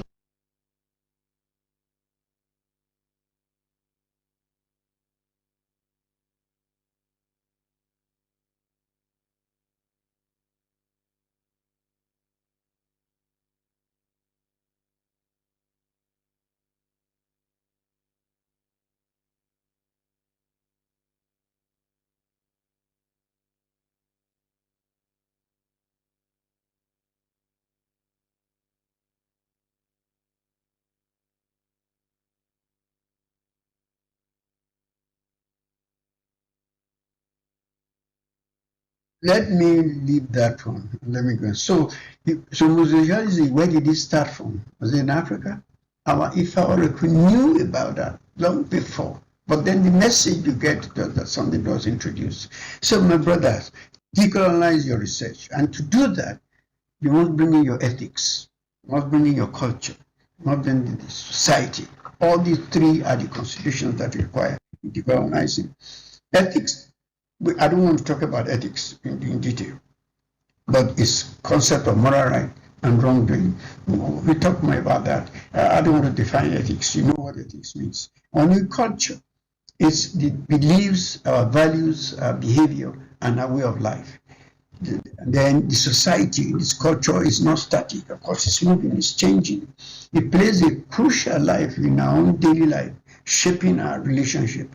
And we need to begin to anchor our development on building back better on those special positive aspects of our culture.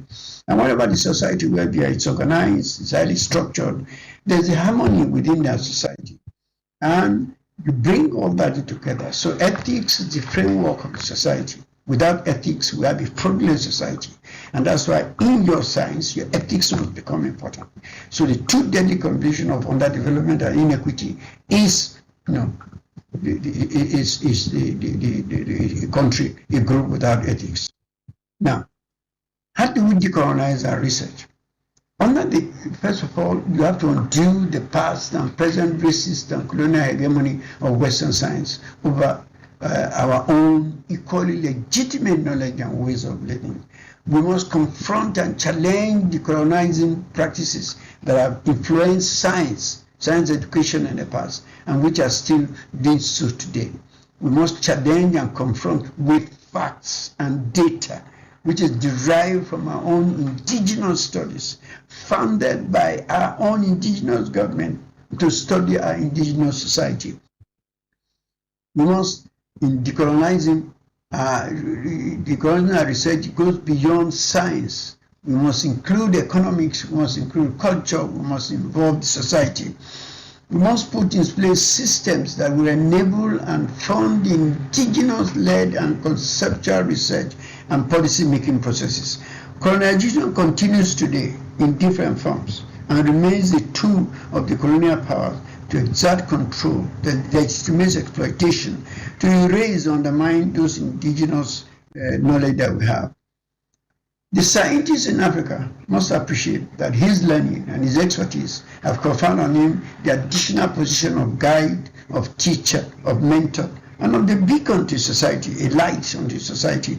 He's not just a crusader for his own rights, but he must also fight for the larger society, especially the underserved, the marginalized, the downtrodden, the disregarded, and many of our overlooked citizens of our nature.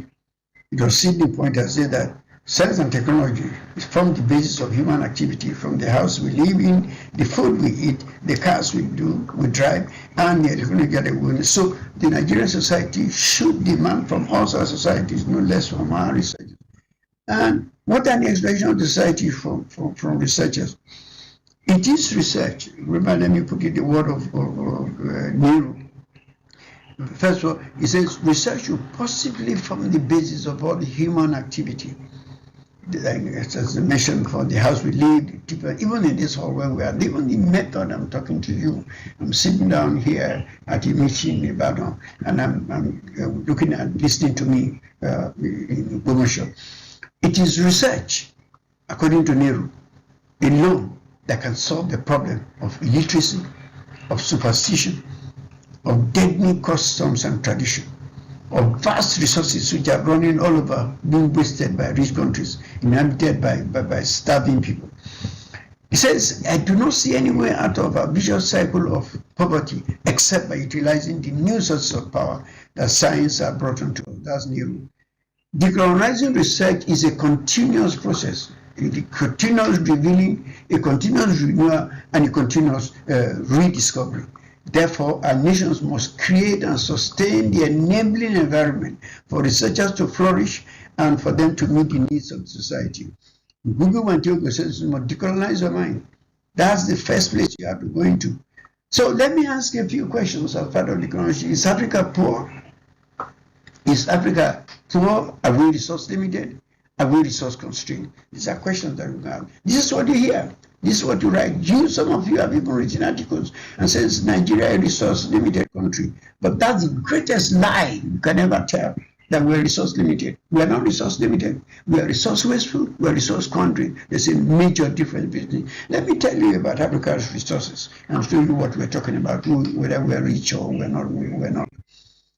Look at that map. Africa was so rich. Africa was rich, Africa is rich, but it's being impoverished by poor governance and riding on corruption. Look at that map. It shows you there's hardly any country in Africa that doesn't have a natural or mineral resources. Look at that picture. In terms of ranking of countries, African countries rank number one, either in terms of diamond, in terms of gold, in terms of rare metals. We rank among the first 10 in the world in terms of resources. Look at that. There's hardly any country in Africa that doesn't have anything somewhere. And all of the coast of Africa, all the way from Senegal to this, and there's none that doesn't have some oil locked down on there. But what do we do? What do we do? Look at that to your right. That is the pipeline in Ogoni area, where people have drilled into the pipe and siphoned their own petrol into their own local industry. And that's what is happening. These are the kind of things that are happening in your country that we need to know. Among the 21 countries which are blacklisted by the EU are African states, and what happens? They're blacklisted because of what they call corruption. But majority of that money goes out of Africa into the same Europe that is blacklisting us. So you begin to understand and listen to what is happening. So what do you do with the resources that we have? Where do they go? The untapped resources, the unused resources, the underutilized resources, the one that we added no value to, the one we looted, the resources we have stolen, the one we have wasted, and the one we have squandered. You know, Africa is rich. Unfortunately, we have become the menu on the table of Europe, on the table of foreign agencies. So Africa will become the a la carte. So our resources have become the menu on the dining table of all these people. So you talk of the copper soup from Zambia, you look at the Guinea salad, you know, the solid minerals, you look at the gold that comes from Africa, you look at the cobalt, you look at all the rare metals, you know, we from the main course, you know, you talk about the sweet oil from Nigeria and other parts, look at this other thing, and for dessert we see the chocolate of the cocoa of Ghana that becomes chocolate for them, the tea in Kenya that becomes the one they use, and of course the nata where they have the different minerals from Madagascar and sweet Nigerian oil, all those, these are the things. So we have become the menu on the table of the expatriates. So you ask again, is Africa poor? Are we resource limited? Are we resource constrained? Yes. Apart from Ebola, every African country has one leader or the other who is of the Ebola family. And these are the ones that have made us, impoverished us. These are the ones that have squandered our money. These are the ones that have made us resource limited. We so depend on aid now Suddenly we begin to see aid, but we don't see aid at what it is. Aid is a bond, which becomes bondage with age. And it is like cancer, we be treated with band-aid.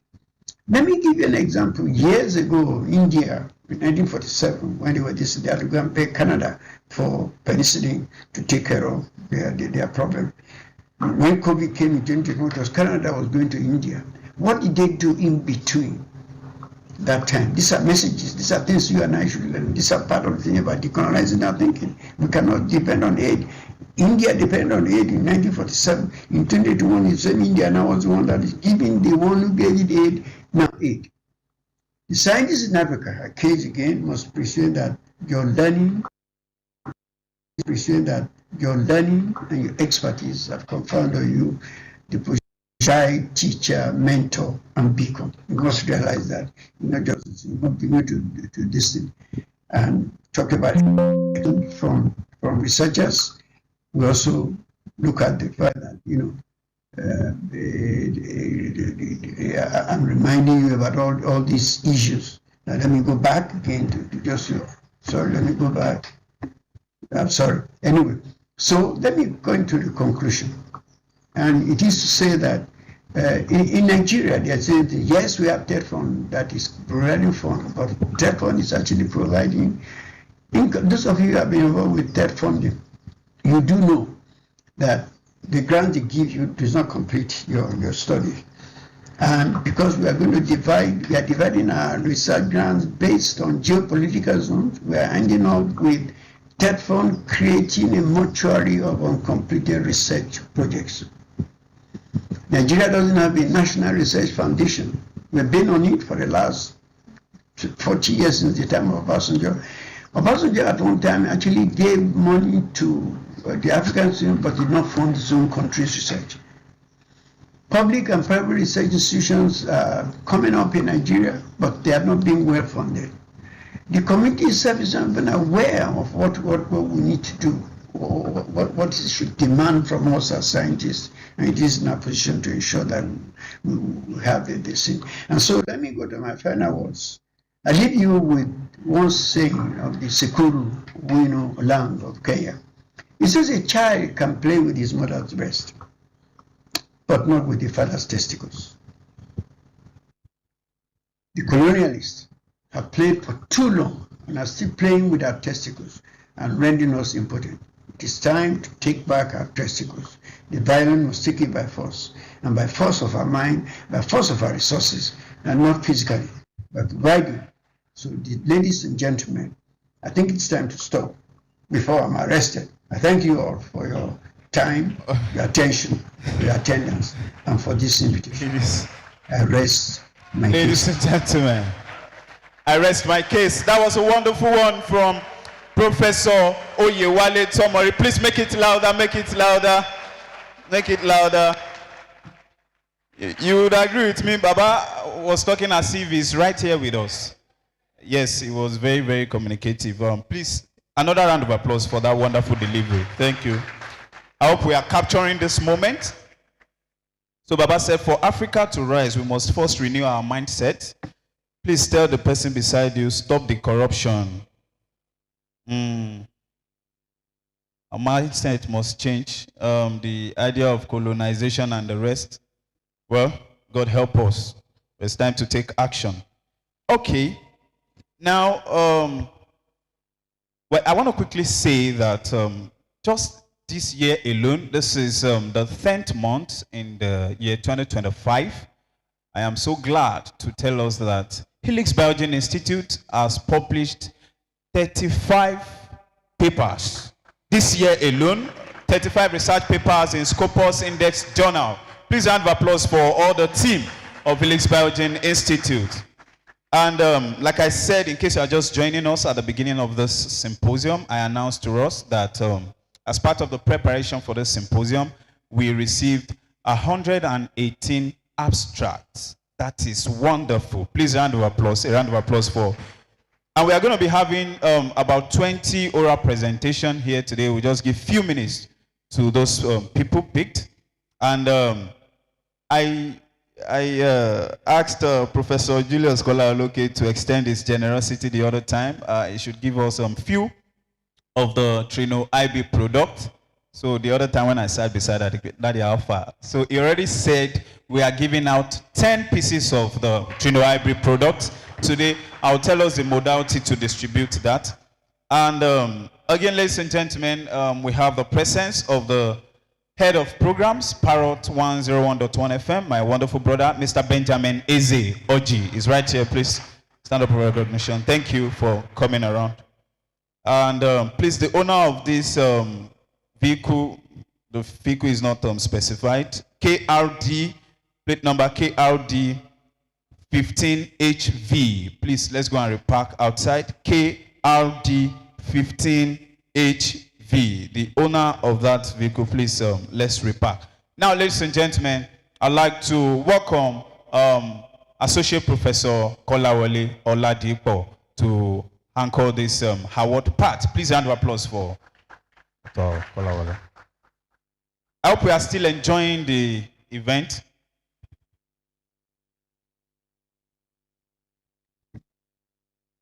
We want to take the award shortly, and I'll be inviting Professor Mojolagbe to join me on the stage.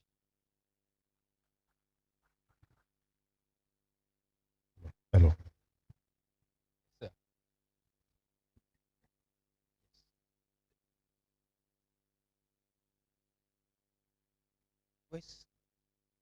Where's Glory? Now, the essence of this award has importance to us. And it is a first phase. We still have the second phase. I still want to appreciate Professor Idepo Temitope for coming around. Thank you. I omitted your name the last time when I was speaking. Yeah, I need then Professor Babarinde and Professor Babarinde. Thank you for coming. Yes, sir. We appreciate you. Yes. The first institution that be given an award to, Mr. Shola, can you take it out? Is Adeleke University. Yes. And that's why I call Dr. Mojolagbe, Professor Mojolagbe. It's my brother, he's from Lautech. So he will be the one to, yes. Yeah, he's the one to present to Adeleke University. And the reason for this award is in recognition of quality research output from the university. Quality research output from the university. Maybe I will call on the Dean, Professor Indako, to come and receive the award on behalf of the Vice Chancellor, the President, Professor Adebola of that. So it's going to be presented by Professor Majolagbe. Yeah, they have couples of their staff too that were indexed as part of the top 2% researchers. So that is why, and Adeleke has been highly supportive, giving me time to do research, giving me an opportunity, and to support Helix itself. So that's why we do that. On behalf of the organizers of this symposium, we are presenting to you an award of research excellence to Adeleke University, Ede, in recognition of quality research output from the institution. Congratulations, sir.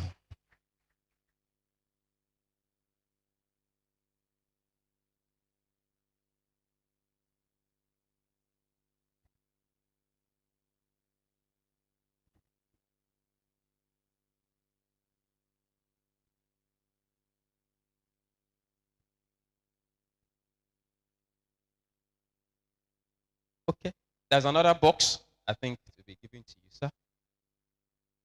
So, the next institution that I want to give award is Bowen University from Iwo. The reason why we're giving Bowen University is the second institution that signed MOU with Helix. And we have been fostering researches, collaboration, grants application together. And this is what We really felt him. Professor Ayeles, we have staff of Bowen already joining Bowen too. I don't want to make a mistake. Yes. And the title of the award is in recognition of outstanding partnership and support in driving biomedical innovation and translational research. And that is why we are giving Bowen University this award. This award will be presented by Professor Iwalukun from NIMA. Yeah, coming on board, sir.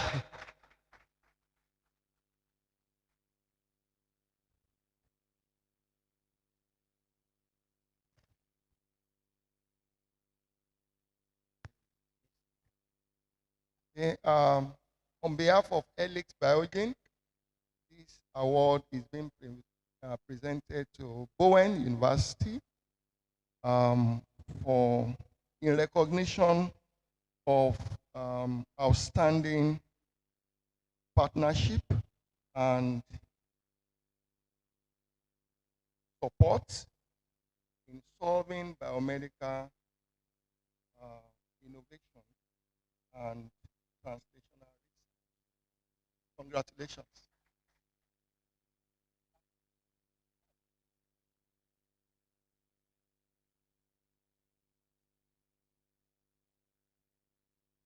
I think that is a mistake in the last what I have to do it now. So all Adeleke staff that have come out again and join the activity. If Bowen has set the pace, all Bush staff, if you are also in Bush, Bowen University are in-house, come to the front now to join us together. We are here. Yeah. Either teaching hospital or the main university come around.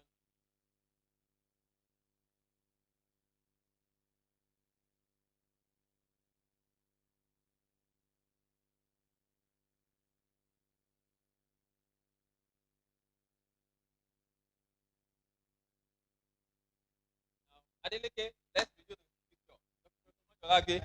Okay, come. So all staff, this is the six students from Adeleke. So let's come around to take pictures together.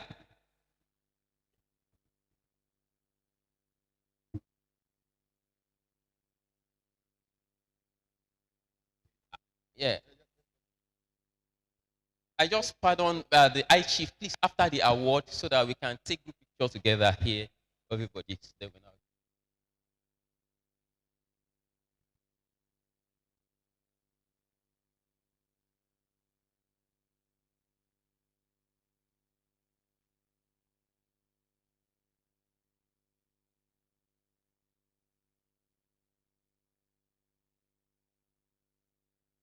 perfect.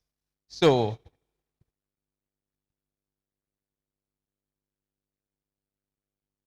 Professor Yedepo, please don't go.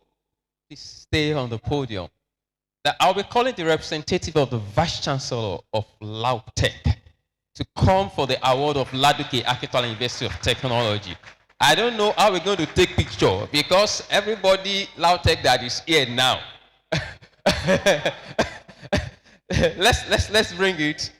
And one of the reasons why we need to give our alma mater award is that after God, without LAUTECH, we may not be where we are. So, and we may not. And that's why we are giving LAUTECH in recognition of the outstanding contribution in fostering research excellence and supporting emerging scientists. Because we can see the atmosphere created in LAUTECH for that. And that is what has helped some of us. I remember one day, Honorable Justice Onibokon invited me for a program. So we need to talk and listen to some of my interview on Arise News for like 45 minutes, and she recorded it. So she needed to travel from Ife to come and locate me in Ede. So, and I asked for my CV, and I sent my CV to her. By the time she saw it, she responded, "Are you sure all your degree is from LAUTECH?" I said, "Yes."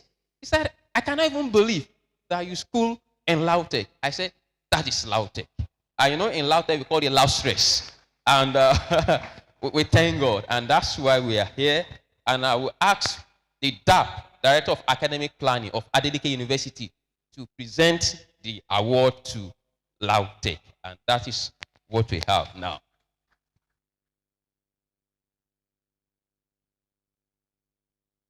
Lautech, we are always proud of you. This award of outstanding support of emerging researchers is presented to Ladoke Akintola University of Technology in recognition of the outstanding contributions in fostering research excellence and supporting emerging scientists. Please continue to do this. Congratulations.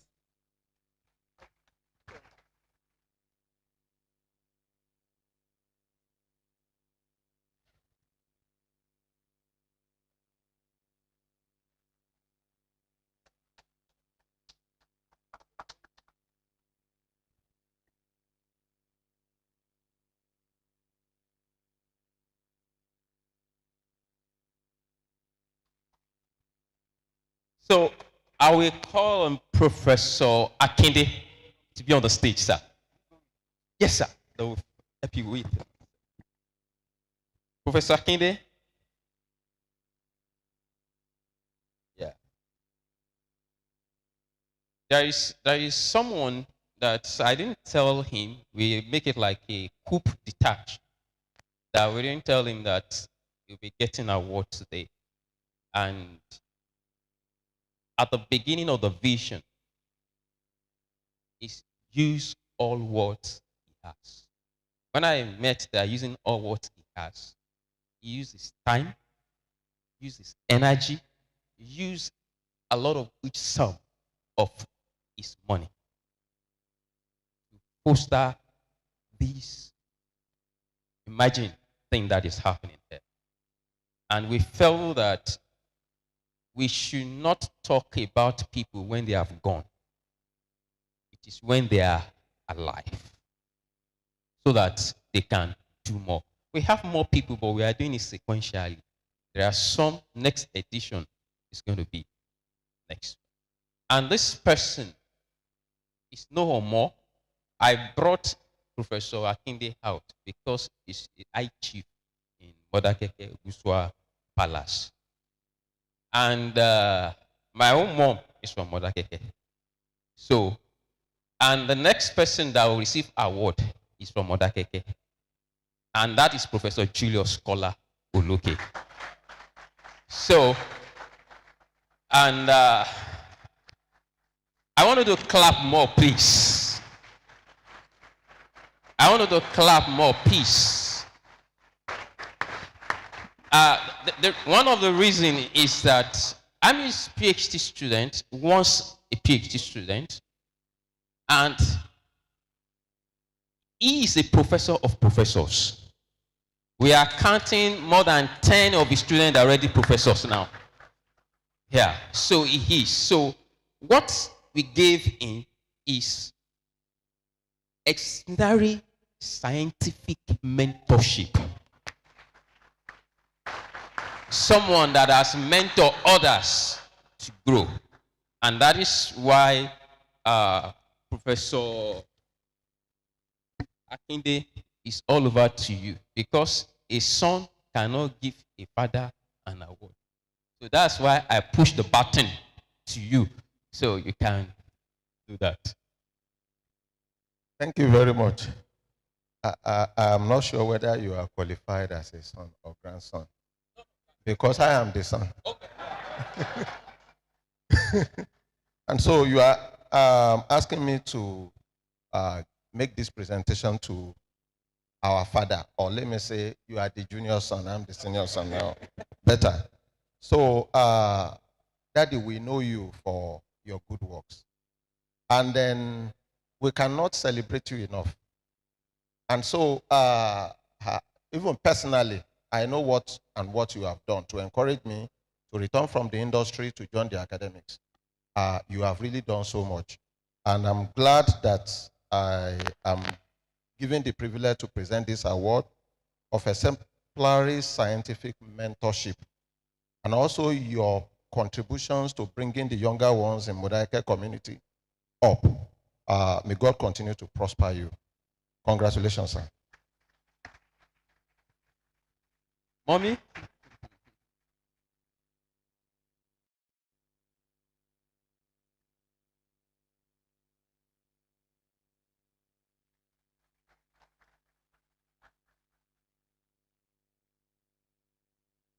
Yeah. Yeah. The last award in this section now is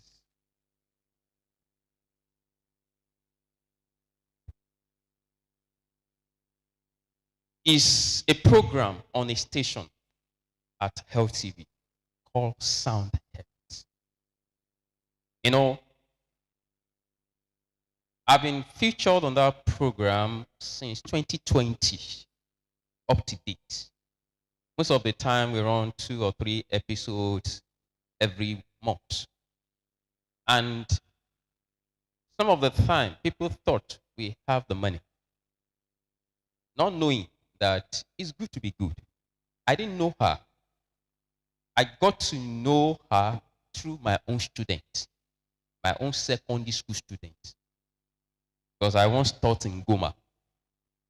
They need a resource person, and she nominated me. But since that time, the program has been very, very effective.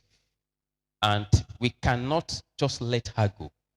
And we needed to write to LTV for getting approval to present an award to Sound Health, because they are doing health advocacy. And that is why I have my sister, Olashibumi. I think I'm correct? Oh, yeah, from LTV. She came in from Lagos yesterday to come and receive this award for LTV station for excellence in health media and advocacy. Because during the era of COVID, they were also going from one isolation center to the other to record, to get information for people. And that is why we want to appreciate them, what they have been doing. And what they have been doing for the Institute. They always put the Institute on the limelight. We don't have money, but we have people. People is better than money. But we thank God for where we are. So I will be calling on Professor S.O. Adewoye to come and present this award.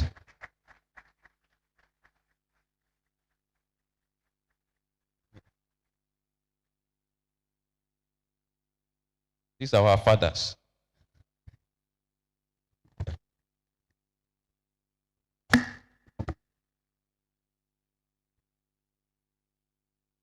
Yeah.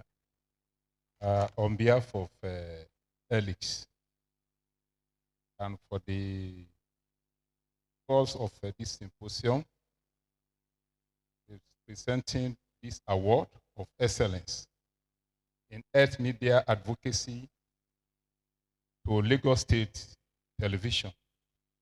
Thank you for the good work.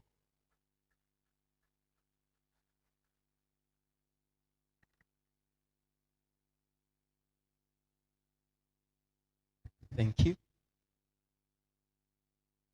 In absentia, I will call on Professor Kolawole to be on board to help receive Professor Tomori's award. Let's clap for him as he's coming. For Professor Tomori, he called me and, as an elderly person, sent apologies because we have fixed the date since January. So, but something happened. So, and that is why, and Professor Tomori is a big mentor to Prof. Me, but you know, so he's the one they know each other better. So we are just there, and I will be calling on Professor Ayandele, HOD, Department of Pure and Applied Biology, Lautech, to come and present this award. This is an award in recognition of contribution to biology, global health, and leadership and mentorship to Professor Tomori. On behalf of Biogen Ellis, I'm presenting this award to our keynote speaker, Professor Oyewale Tomori, in recognition of your outstanding contribution to virology, global health, leadership, and mentorship. Congratulations.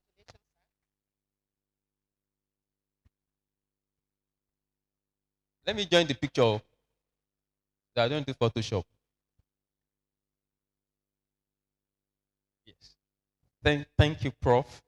Our time is fast spent. Like I told them, we proposed to start 9. We started 9:30. So that 30-minute lag, 9:40. So that 40-minute lag is what we are discussing with. So before we go, we want to take pictures for those on the high table now because the high chief wants to go. So will the VCs and those of awardees in the house, let's come and take group picture here first, and that will take so that we skip time now. So what we are now starting our academic exercise, the real one.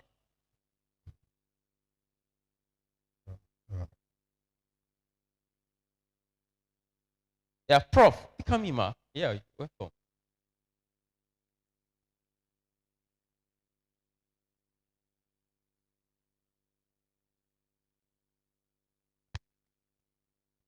You're part of the awardee. All the awardees to join us. Professor Daku, come and represent. Awardees. Every awardees join us.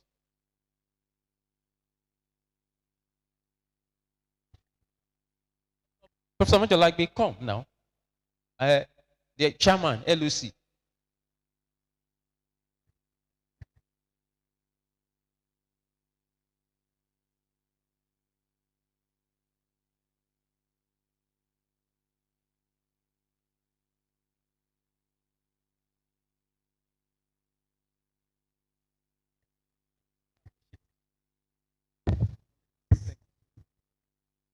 Right, we say very big thank you to the chiefs that represent His Imperial Majesty Obagandi Afolabi Olaoye. They will like to take their leave now. Ebawaki Kabiesi Dada and Badupe Wonshion. Okay.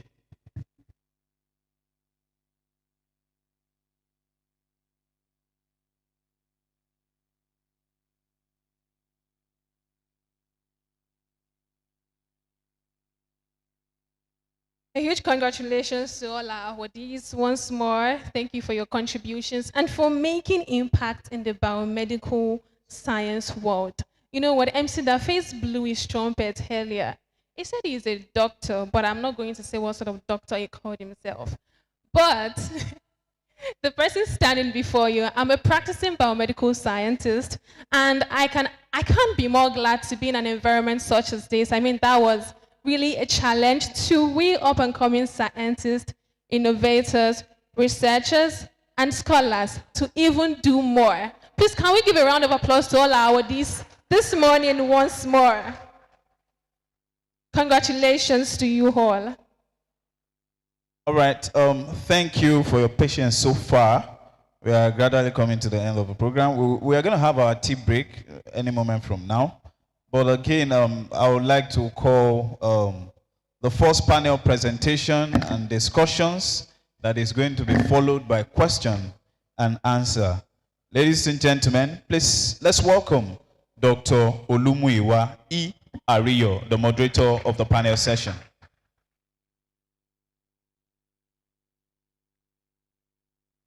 Okay, thank you.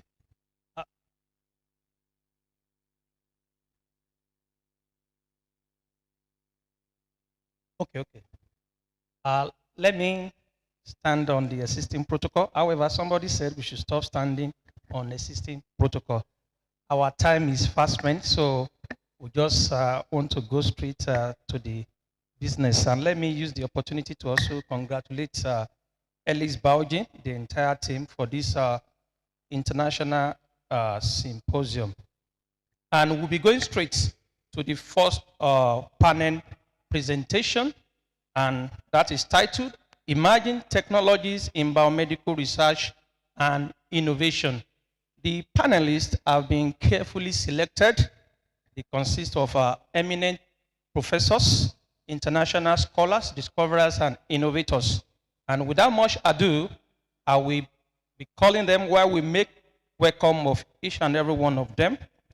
I'm doing it in no particular order, but I will be starting with Professor Olushola Majolagbe. I hope I pronounced it very well. He is a distinguished scholar in the Department of Pure and Applied Biology, Ladoke Akintola University of Technology, LAUTECH, Ogbomoso, Nigeria. He has extensive experience in molecular biology, biotechnology, and biomedical innovation. He has contributed significantly to advancing research in infectious disease, environmental health, and bioresource utilization. Professor Majolagbe his works bridges basic science and translation applications, fostering collaboration that drives scientific solutions to health challenges. He has mentored numerous young scientists and remains passionate about integrating emerging technologies into biomedical research. Today, he joins this panel to discuss emerging technology in biomedical research and innovation. Let's put our hands together as we welcome him. He's seated already. Next, we have Professor Olatunje M. Kolawole. Let's put our hands together as he finds his way to the podium here. Professor Kolawole is a distinguished professor of medical virology at the University of Ilorin, Nigeria. He's renowned for his extensive research in virology, infectious disease diagnostic, and biomedical innovation, with numerous scholarly publications and leadership in national and international research collaboration. He has contributed significantly to advancing medical microbiology, virology, and translational research in Africa. And as a panelist today, Professor Kolawole brings deep expertise, visionary insight, and passion for bridging cutting-edge science and impactful health solutions. Let's put our hands together for Professor Kolawole. Next.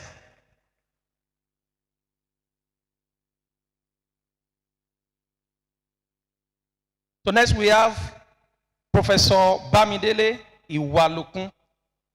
He is a distinguished biomedical scientist and director of research at the Nigerian Institute of Medical Research, Yaba, Lagos. With extensive experience in molecular biology, immunology, and infectious disease research, he has contributed significantly to advancing biomedical science in Nigeria and Africa. Professor Iwalokun pioneering works bridges basic science and translational innovation, driving impactful solutions to public health challenges. As a mentor and a policy advisor, he continues to inspire scientific excellence and innovation. He's joining this panel to share his wealth of experience. Let's put our hands together once again for him. Next is Professor Gbemi Henry Ano Edward. Professor Ano Edward is a distinguished scholar and researcher from Bowen University, Iwo. Is renowned for his contribution to biomedical science, molecular biology, and translational research. He has extensive experience in academic leadership and interdisciplinary collaboration. He has been instrumental in advancing the integration of cutting-edge technology in biomedical research and health innovation. Professor Ano Edwards worked bridge fundamental science and applied solutions, fostering a new generation of biomedical innovators in Africa. At this symposium, he will be sharing from his wealth of experience in exploring how he has explored transformative potential of global and local health advancement. Let's put our hands together once again. I have two more, and the next person is Dr. Olayinka Oluwajoba, who is a distinguished consultant at LAUTECH Teaching Hospital, Ogbomoso, a renowned expertise in clinical research, health innovation, and medicine.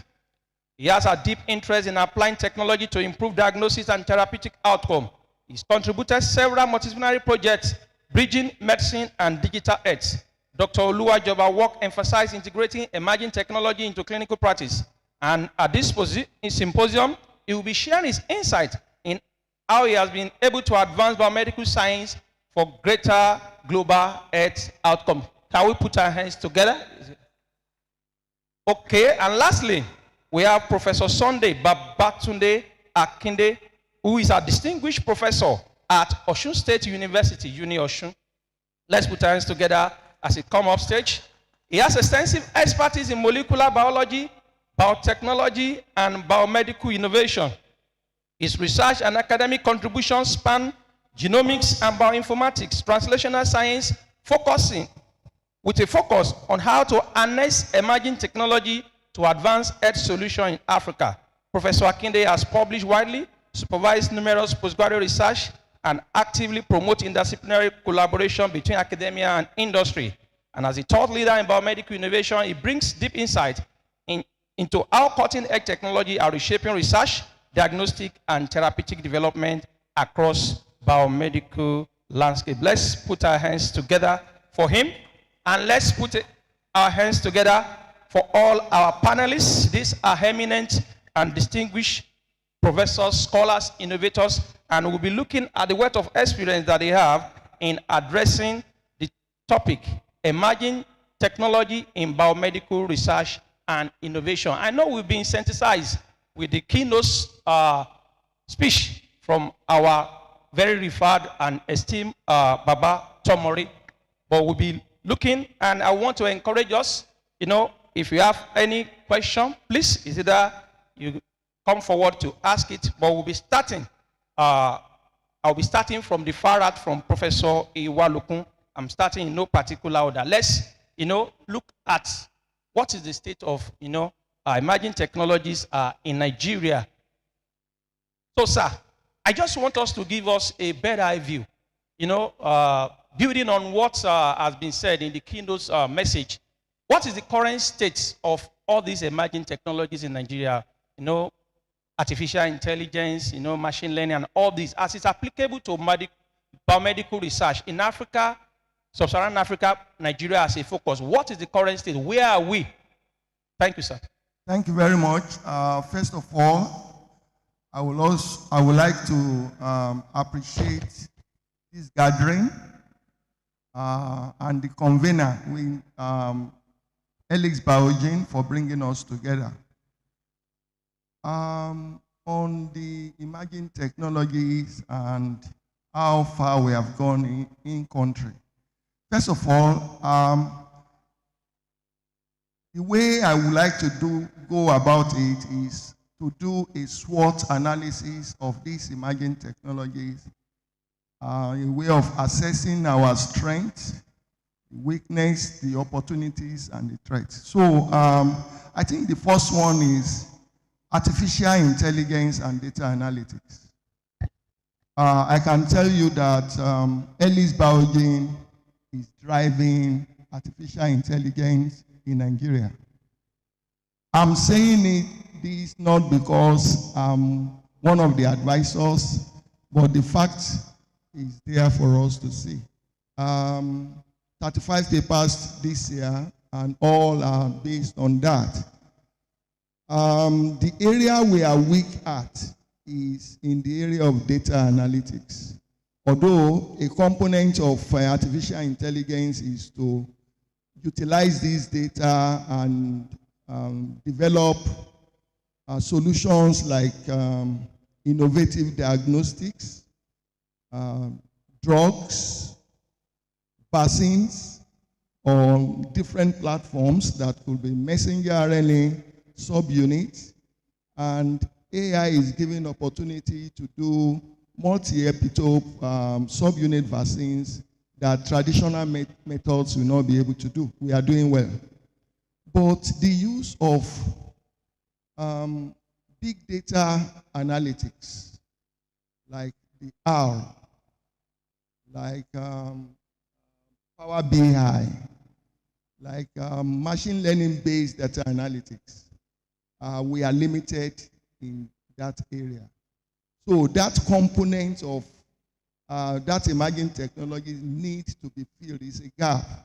And I want to believe that just like what our main speaker, in person of Professor Oyetowole, said, early education. Early education cannot be realized without revising our curriculum, both in secondary school where we start the STEM education, and also university where we'll continue. AI is supposed to be a tool to upskill, just like Dr. Kolawole said, students from the university. To be able to use that, we also need good exploration of data analytics. So we are not really doing well in that area, but AI, we are doing that. And I must say that Ellis Biogen, when I was a consultant, a technical advisor with United States Pharmacopoeia about 2 years ago, I was surprised that Ellie actually come on board as a local solutions to AI. I've not told Dr. Kolawole, but I'm telling him now. So in some spaces that Elix did not know, they have been recognized. And they are being recognized in terms of the capacity they are building locally and how those capacities are displaying what they have learned outside the country. This could be a form of brain drain, but the government should find it as a necessity to improve what is being given in terms of salary for researchers to come back after completing their PhD abroad, because we may lose them. So I hope government officials are also here to be hearing this. That salary is too small, even for current professors. So if you want to use AI very well and data analysis to make solutions, it must also come with motivation and retention strategies so that we don't lose them. We are currently losing brainies to overseas, I must say. Another emerging technology which I can see that Oxford Nanopore is changing that space is genomics. In genomics, genomics also forms the basis for reverse vaccinology, on which we are now exploring for making next generation vaccines. Oxford Nanopore has simplified that in terms of cost, in terms of infrastructure, instruments and infrastructure required to maintain it. Nigeria is keen into that because currently we have in country a network for genomic surveillance. That is fine. But implementation of that effort requires so much funding. We need also to remove some of these barriers of procurement. Vendors will raise the prices of these consumables, and many researchers find it difficult to do that. Our third fund, just like Professor Oyewale said, is generating mortuary of uncompleted projects. Because by the time they get to sequencing their genomic DNA materials, they get stopped because the money is not enough. This is not to also talk about sequencing the RNA. We are not currently doing that because if we really want to know holistically the genes that are being expressed at a particular point in time, it's not the genomic DNA that we need to sequence, but the RNA. But on genomic sequencing, we are doing that. And in the last 2 years, I can tell you that there have been many publications and data submitted to GenBank and GSA. For instance, during COVID-19, my lab, in collaboration with Professor Akinde's lab, we submitted over 1,000 genomic data of SARS-CoV-2. And that was splendid. Together with Professor Jurongbe, that paper has been published. The one for Osun State University has been accepted. Am I right, Professor Akinde? Yeah, so it will soon be published. So we are seeing that University Research Institute collaboration is going on in genome sequencing. The next emerging. Sorry, Prof. I will have to cut in. Can you just summarize in 30 seconds so that? So what I'm saying, okay, we have so many emerging technologies, but the ones that we are very strong at now, currently, is AI. We need to improve on data analysis components of that. Genomic sequencing is also going on. Our digital health, we are doing well, but we are still weak. Telemedicine, we are not yet exploring that. We are still a little bit poor in that area. So nanotechnology, we are also doing well. So by and large, Nigeria as a country is keen into that, but funding is required. Bottlenecks need to be removed so that implementation can be driven and upscaled. Thank you. Thank you for that. Panelists, sorry, because of time, can we try maybe within 2 and 2.5 minutes to actually address topic? This question is for Professor Kolawole, sir. Building on what Professor Iwalokun just said, sir, how do we address a skill gap in building competent workforce as regard emerging technology? Yes, Ellis Biology, for example, has been trying to, do some things to the extent. And as it relates to what are those things that are available, whether within or outside of the country, as regard, we are focusing on next generation. So how do we address that skill gap as regard emerging technologies? Thank you very much. Well, I just want to also add my voice to congratulate Alex for this beautiful program. I think I would like to make my submission, sharing my personal experiences that will help the next generation, Gen Z, whom we are trying to bring up. The skill gap issues are still there, and they have not left us. And we must be truthful to ourselves. The fact is this: for us to get to where we want to get to, there will be need for us to bring them up so early. One of the things I've observed over the years with my collaborations in the United Kingdom and, of course, in the USA too, I observed that most of those things we're talking about now, emerging technologies, have been brought into curriculum so early. In fact, we call it the high school days. They have been enlightened into these aspects. And one thing that is being done, particularly in the United Kingdom, is they do what is called apprenticeship. Apprenticeship takes place between 0 to 3 levels. And so when the young ones, they finish from the high school, they move straight to the college. And at the college, they are certified and they are exposed to bioinformatics, artificial intelligence, and all the likes. And this is exactly what Helix have been promoting. And I want to say that Helix have seen actually the future in the direction in which they've been going over the years, to bring the young generation so early, quickly, getting them used to all these tools, which is necessary for them to be able to make cutting-edge research even in the future. My experience has been very bitter for many years, because when we were growing up, our own generation was, we could refer to us as the second generation. Our fathers are here. My supervisor, Professor Tomori, Professor Luke, these are the generations now. They handed over to us, and we can see that what we went through, we don't want the new generations, the Gen Z, to go through it. My first time to use PCR was when I went for my postdoc, not at PhD.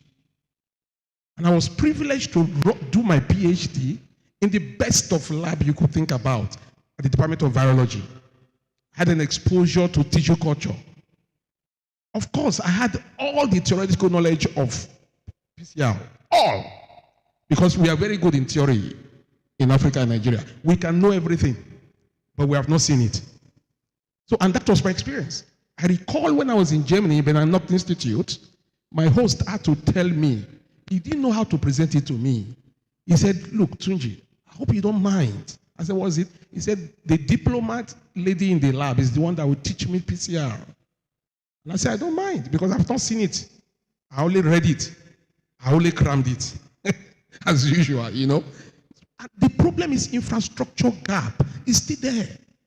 How are we going to meet up to make sure this Gen Z moved in the pace which we want them to move with all this artificial intelligence? Infrastructure gaps are there. Workforce development are there. Regulations that we have, our policies are not still fitting into the new generations. We are still operating old policies. Look at when COVID came, we had only 5 molecular labs in the entire country. I'm privileged to share this with us because I have more close relationship at that time. We saw our nakedness. There was something wrong with us. Over the years, only 5 molecular labs. And then, of course, COVID taught us lesson. We expanded within 1 year, less than a year, we expanded to 150 labs. So what happened before then? Was it that the money was not there? The money were there. Professor Tomori has always said it. We are not resource limited, but we are resource wasteful.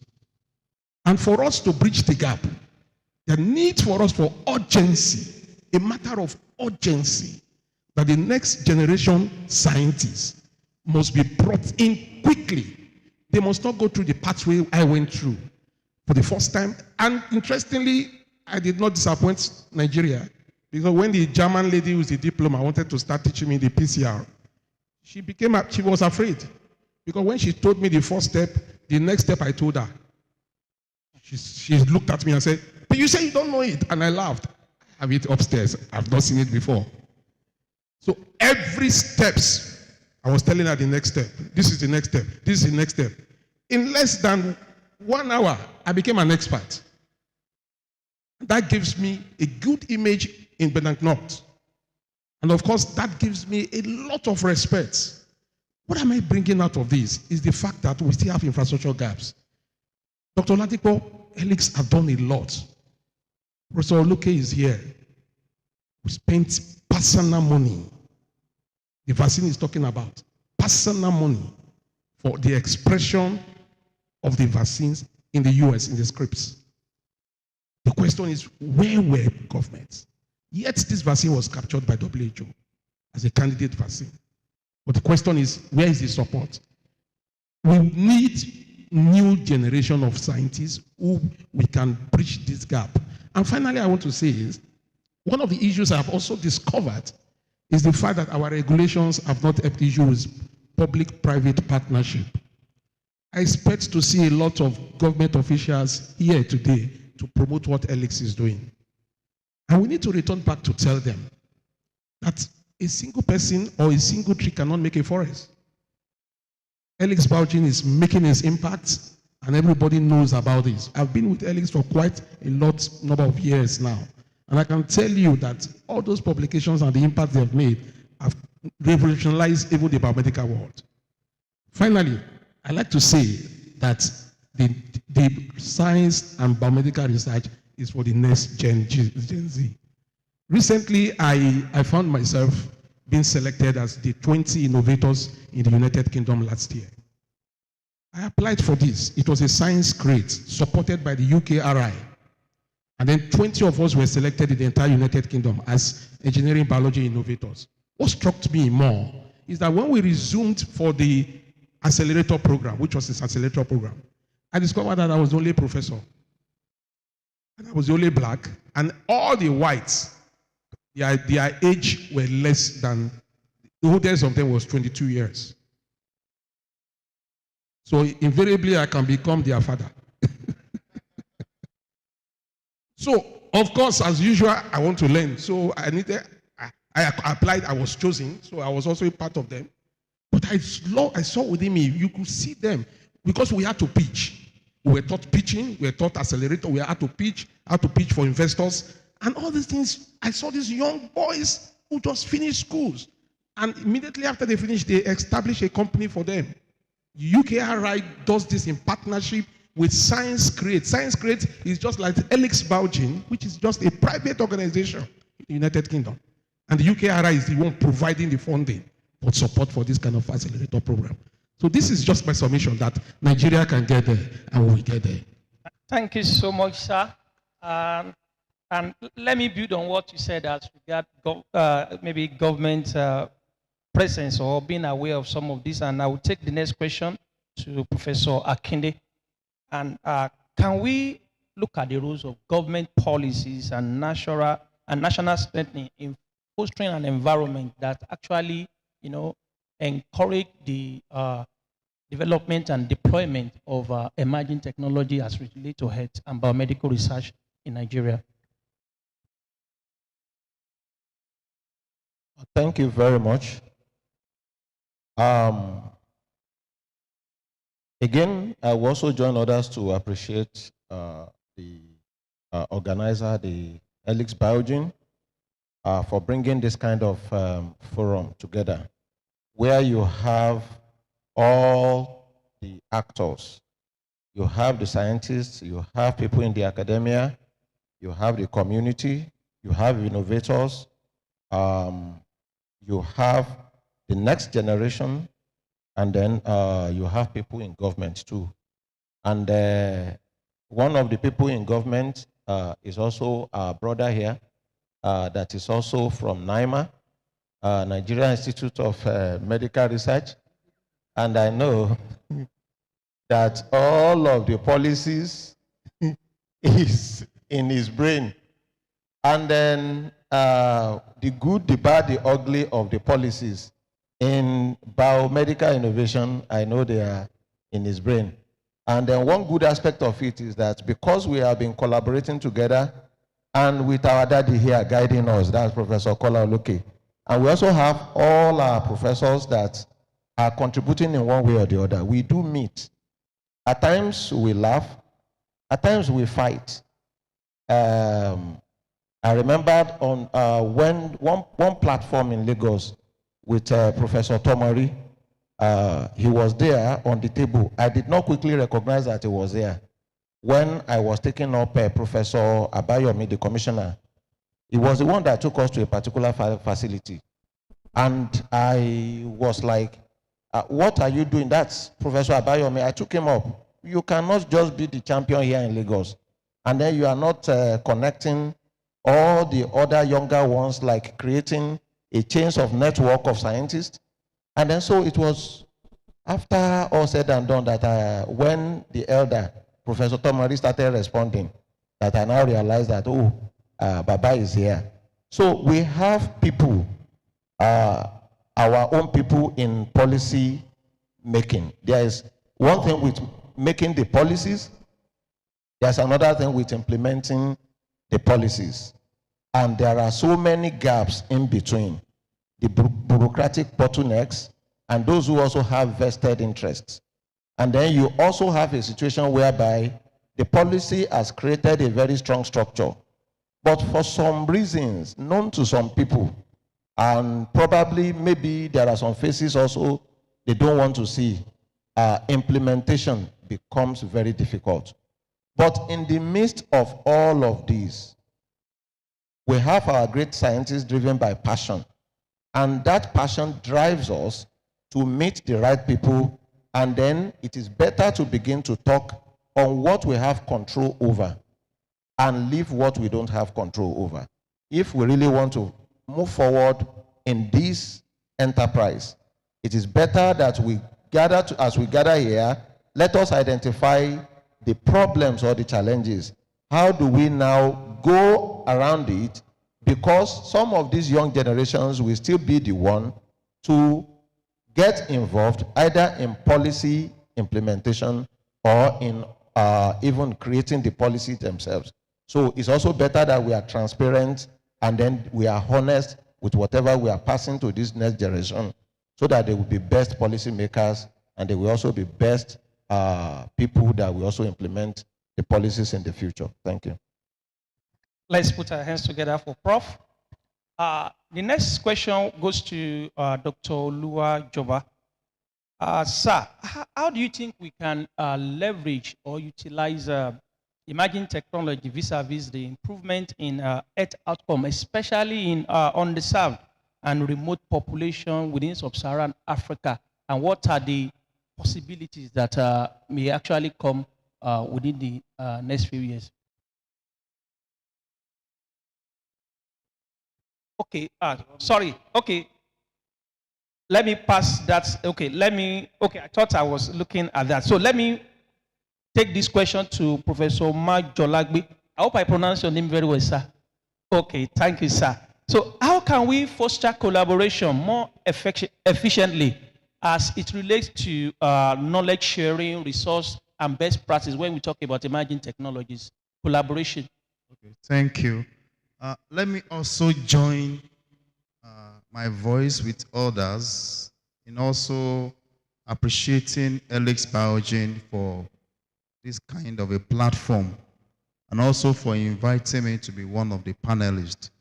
I want to wish the organization many more fruitful times like this in years to come. Now, looking at the question, the underserved area in Africa and beyond, there is no way we can talk about technology and will not talk about engagement. One of the high chiefs that came here the last time, even though he spoke in our local dialect, he spoke so wisely. And that is very, very germane. That even at his level, he understood what we are discussing. So we need, number one, to engage those who are in the remote areas. And how do we engage them? Number one, we need to take this knowledge to them. Now, he was talking about those who want to get married, knowing their genotype, and also their blood grouping and the likes, which is very, very essential. Do you still know that up till now, some people still don't believe in some of those things because of so many factors, religion factors, traditional factors, cultural beliefs. So one of the ways to ensure that this technology reach them, we make sure that, number one, we engage them. And that will still boils down to the curriculum. Because there is no way we are going to engage this Gen Z without looking at what avenue do they have for them to understand and to get knowledge. And that is where the issue of policy also is going to come in. Like Prof was saying, those who are in their 20s, they are already doing far, far beyond his age. And he looks like a grandpa in their midst. I'm sorry if you are like a grandpa in their midst. So we need to look at, number one, when they are going to school, can we ensure that the so-called biology that we are teaching, we are looking into that curriculum, and we are trying to ensure that current things like this, emerging technologies, biomedical innovations, the kind of the gap that Alex Biogen is trying to fill up, that some of these things are embedded right from grassroots teachings. Teachers are well versed with it. They know what to tell them. And then number two, we need to spur their interest. This current generation of Gen Z, we need to arouse the interest in them. Well, they are interested in some other things, but why not this way? Why not this trend? Why not what is going to add value to them, and not only to them, even to the society at large? By the time we engage them, and then they value some of this knowledge, they will also be interested in pursuing further. And probably they will find time to also look for opportunities outside their immediate environment where that knowledge can be enhanced. Another thing is the issue of internet, data, internet facilities. I want to say this, that we still have some local environment, so to say, quote and unquote, where internet cannot reach. And there's no way you'll be talking about technology, you will not be talking about connecting to the global space. So we also need to ensure that there are facilities, infrastructural facilities available such that these technologies, so that information can spread across evenly and nobody will be in the dark. Thank you very much. Let's put our hands together. I believe this will be the last question, and that will go to Professor Arno Edward. And sir, I want you to speak specifically to the next generation, that is the younger scientists that are here. We know a lot of them are here, and they'll be making presentation later. Just in a nutshell, what what are the areas that are most promising vis-a-vis emerging technology that you think the next generation should actually, direct their energy to as they build their career going forward? Thank you very much. Let me also still congratulate my dear friend, Dr. Kolawole, on this groundbreaking program that he has started. The very first time he was in Bowen, he gave a lecture, and that lecture drew me 20-something years back and reawakened the biologist in me. I'm a medical doctor, a consultant pathologist.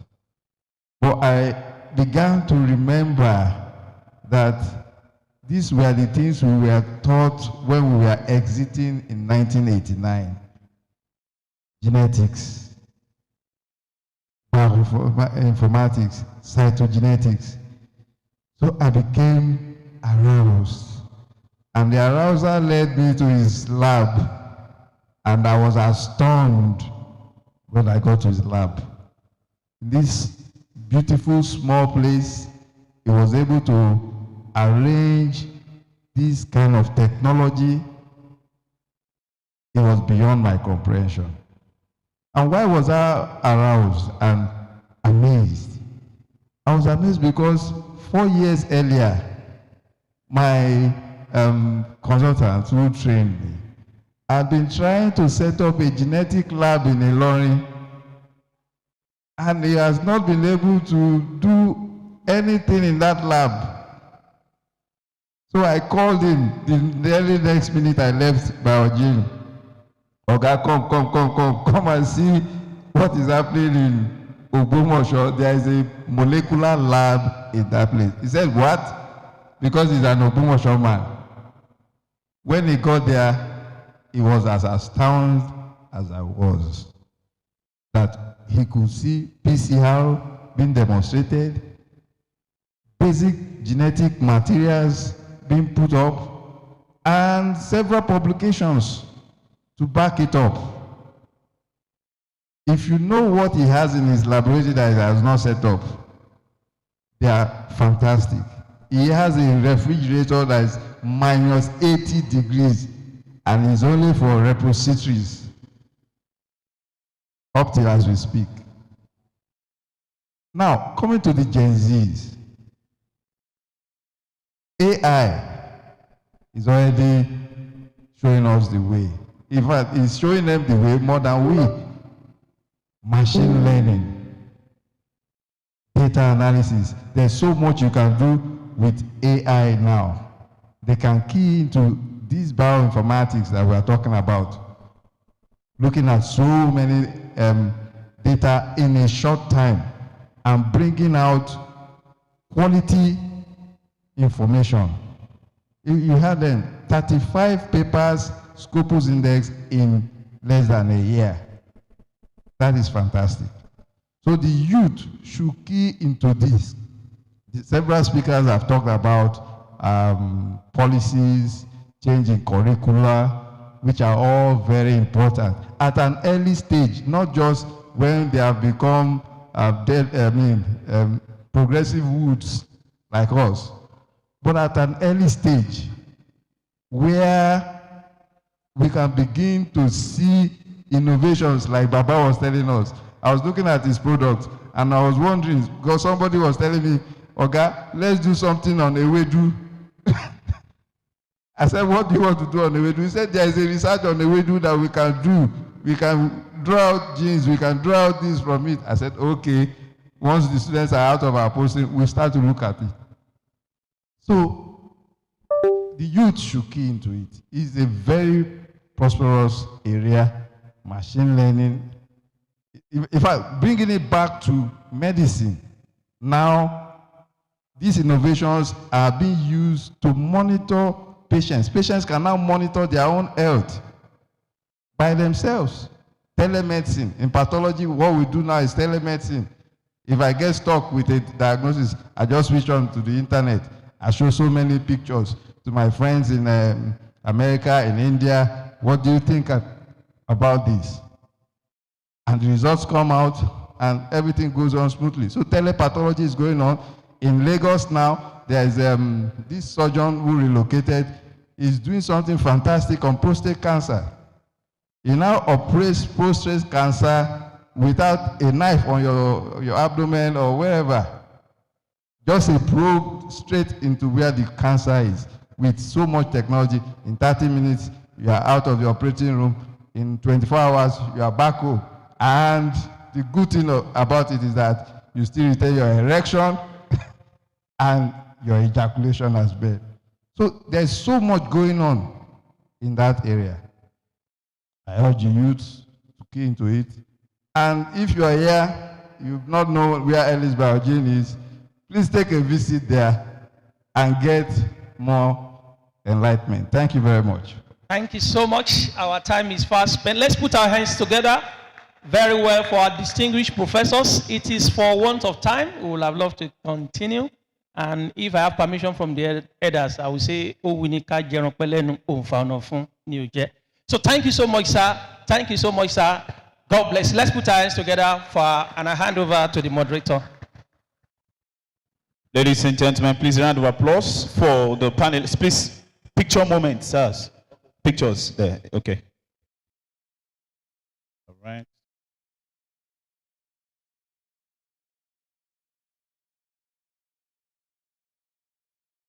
Please, Mr.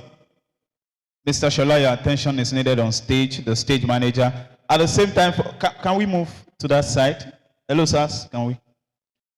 All right, at the same time, for some of us that have questions, we can approach any of the panelists. They are going to attend to us. Because of our time, we won't be able to take questions for now. I hope the next panel session, we are going to be able to keep to the time.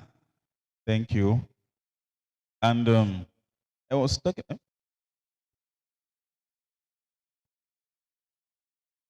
And as part of the, you see, the last speaker, he was talking about technology advancement when he spoke the other time.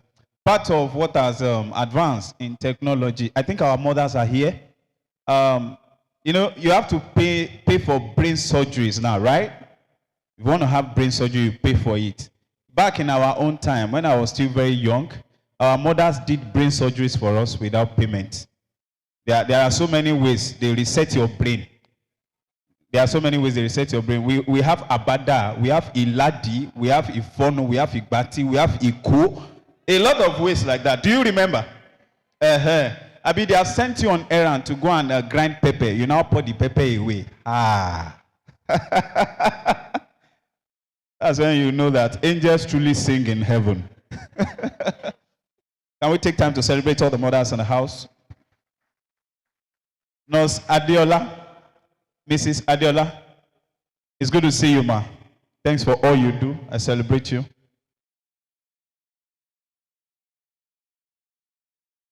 Okay. Please a round of applause for all the panelists one more time. Gen Z's in the room, can we make some noise? Gen Z's, you want to give in that energy? Can we make some noise? From what has been discussed here, we can testify that we are the future of biomedical science and innovation. I mean, opportunities are going on here and there. It's all about being connected to the right environment, actively and intentionally searching out opportunities. Thank you very much to our panelists and to the moderator, that's Dr. Olumuyiwa, for steering the discussion, Emerging Technologies in Biomedical Research and Innovation. Please, can we put a round of applause for them once more? All right, now, ladies and gentlemen, we are going to have a quick tea break of 10 minutes. Tea break and networking.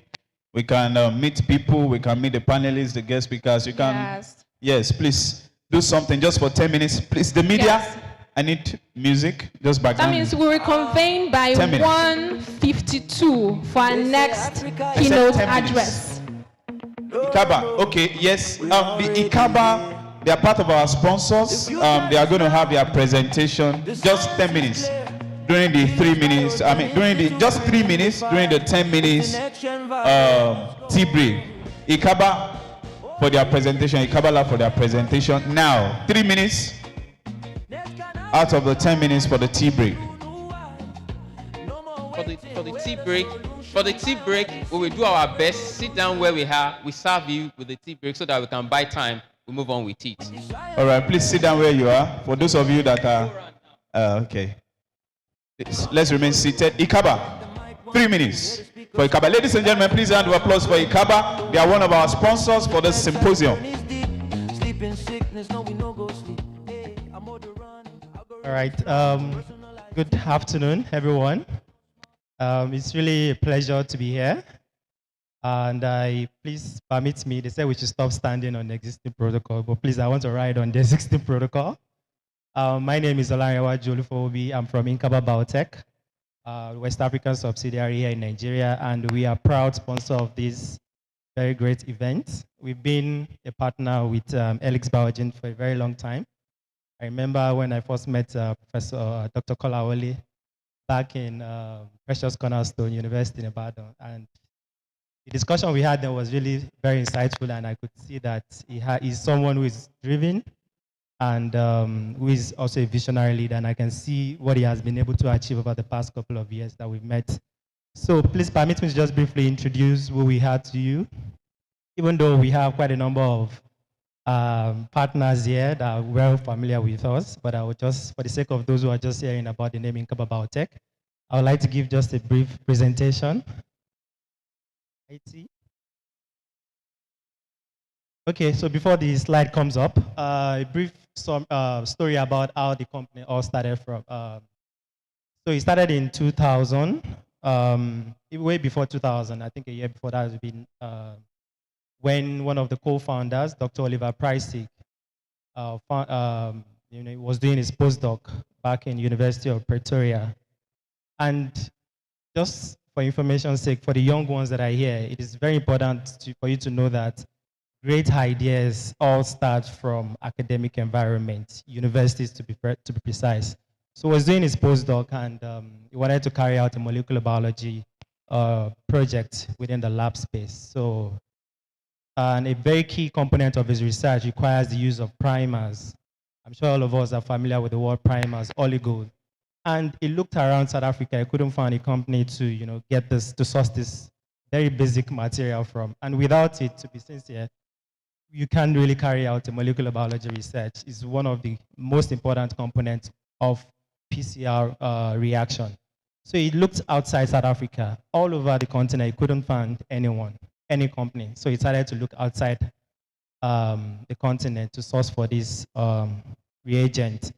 And another challenge, things like this, then how do we move on in terms of our discoveries? So he came up with a company in Inkaba Biotech, and we've been, providing laboratory solutions and services to the life science community for over 2 decades now. I'm proud to say that we are Africa's foremost genomics company with subsidiaries spread across sub-Saharan Africa. The East African subsidiary is in Nairobi, Kenya. The West African subsidiary is here in Nigeria, which was established in 2015. And recently, we just celebrated our 10th anniversary. And we also been able to spread across West African countries. So we have branch in Ghana, in Cameroon, in Senegal. Next slide, please. So what is our mission as a company? It's to advance life science research, especially genomics, catalyzing Africa's advancements through the use of genomics, because we are fully aware of the potential that these two genomics tools have in, providing sustainable solutions to some of the challenges we face on the continent. And how do we do this? So we do this by creating value through innovative solutions, quality laboratory products and services, by building capacity for African scientists, trainings and workshops in molecular techniques and diagnostics. And because we are fully aware of the fact that we can't do this all by ourselves, we also, form strategic partnership with stakeholders, key stakeholders, like beautiful people that are here today, those in academics, in research institutions, and in the industry as well. And a very good example of that partnership that I've, brought state-of-the-art technology into the life science community is in sub-Saharan Africa is the partnership with, University of South Africa to acquire this latest, should I say, third generation sequencing facility right on the African soil. So you would agree with me that most of the data that are being generated on from Africa are being, sequenced outside the continent, but that is not our goal as the company. What we want to do is to bring this solution close to the scientists so that they can have the technical expertise, not just only having the data alone, but also the technical expertise on how to generate those data. And through that, we're able to achieve this through the partnership we had with University of South Africa. Jointly acquired a third generation, next generation sequencing facility called Revio from one of our partners, PacBio. Next slide, please. So why is this very important? Why is acquisition of this platform very important? We are very much aware of the Human Genome Project, which started in 1990 and was concluded in 2003. And from that project, of course, we're able to have a better understanding of the human genome, what are the genetic components of why we behave or why we have so many diversity in the population. And however, even with that enormous data that were generated then, for the past 2-3 decades now, there were still some limitation in some of the discoveries because of the gaps that we could see in the human genome. We couldn't fill up the entire human genome in terms of the data, the genomic data that we have.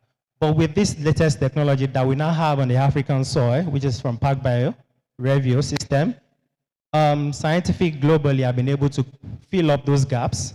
And with that, we've been able to make more discoveries. Next slide, please. Okay, I think I just have limited time, so let me just quickly wrap up. So this technology is now readily available on the continent, and with this, we're able to do a whole lot of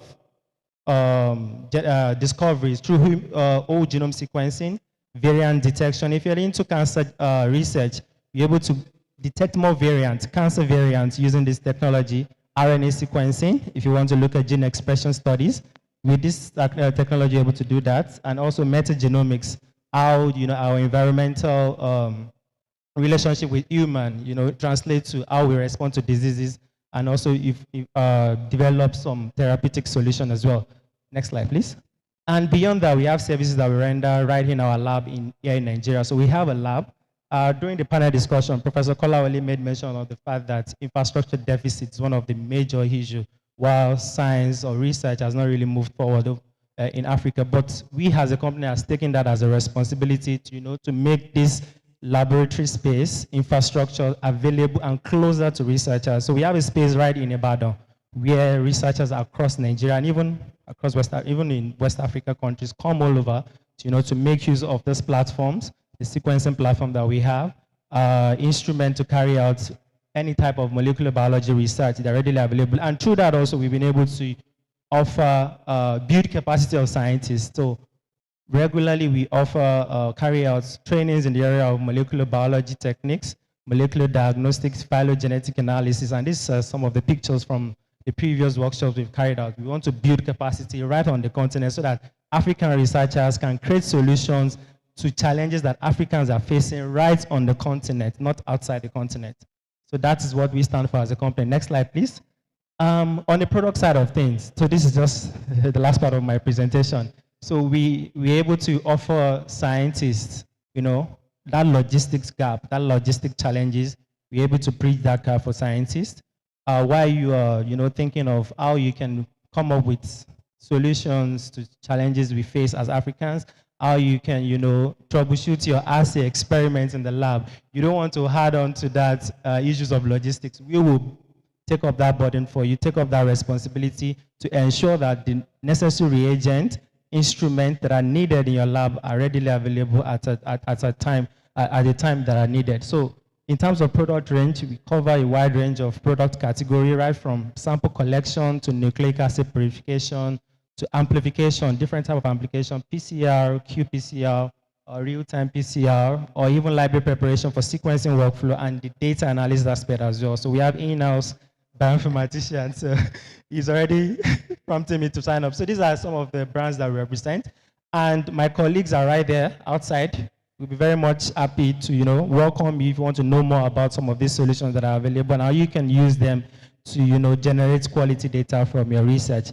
So, ladies and gentlemen, thank you once again for your time, and I really appreciate the this great engagement with you all. Thank you very much. Give it up for Ikaba Lab, ladies and gentlemen. Thank you.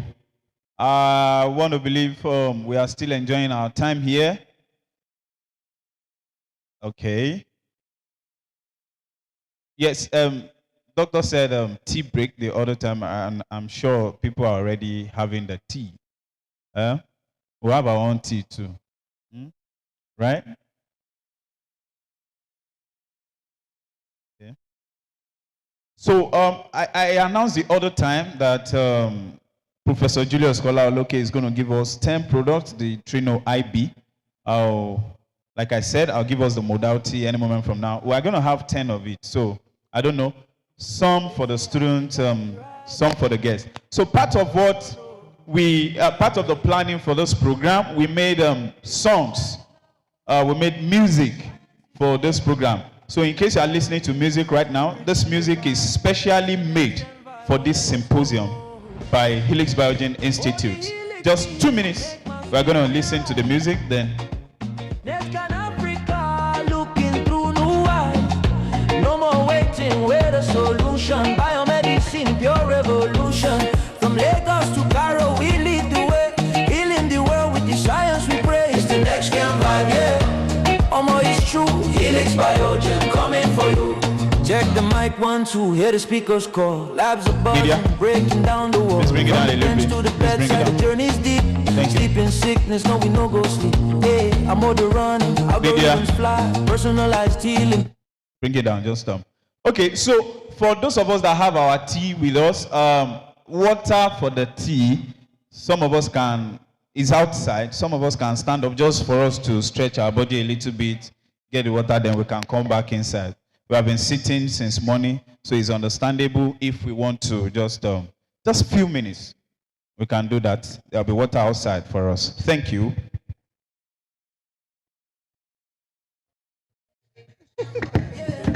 Omo, it's true. Helix Biogen coming for you. Oh yeah. Helix Biogen coming for you. Oh yeah, yeah. Hey. Helix Biogen coming for you. Open the data, yeah, let me see the code. The genomic road, heavy is the load. Our DNA story, written in the stars. Finding the cure that will mend the scars. Pharmacoeconomics, that's the new flow. Fighting the malaria, making progress grow. We no copy paste, we write our own script. African biology, every single clip. Big data. We gather the facts, power of the knowledge, no turning back. We are the pioneers, the young and the bold. A new story of science, waiting to be told. 1,000 minds connect, the network is strong. Where we belong, yeah, where we belong. Helix Biogen, they lit up the stage. Turning a new leaf, turning a new page. Nextgen Viber. Nextgen Symposium. Nextgen Viber. Oh shit, the future of health is ours. Nextgen Viber. Keep the science moving, keep the things at the Nextgen Viber. Oh yeah, oh yeah, oh yeah, yeah. Nextgen Viber.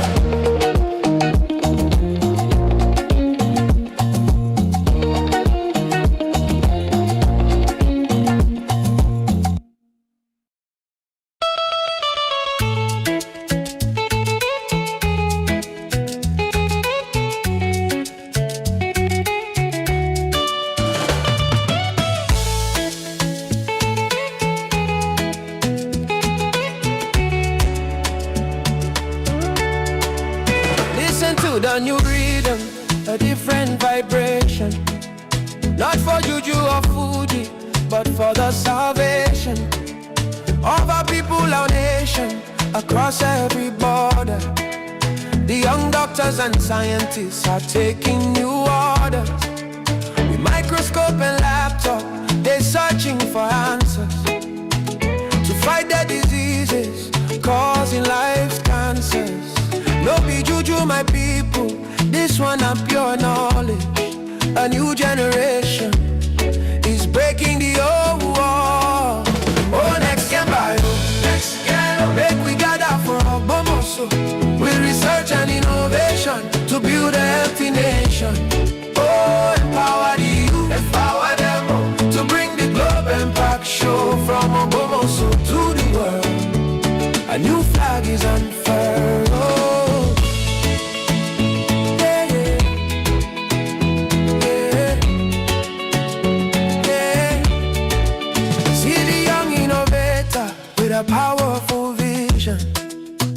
creating new apps for a precise medication.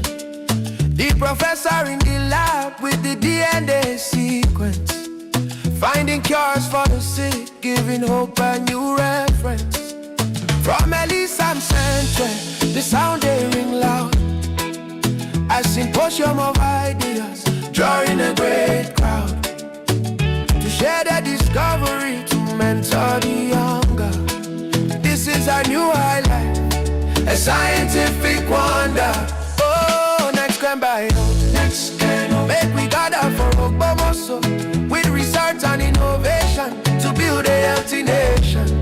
Oh, empower the youth, empower them all to bring the globe impact show from Ogbomoso to the world. A new flag is unfurled. Let government and industry come and support them. Give them funding, give them tools, help them build a new system. For the future of health is in their capable hands. This is the moment for progress in all of our lands. Don't let the light dim, make we fuel the flame. Together we win and glorify our name.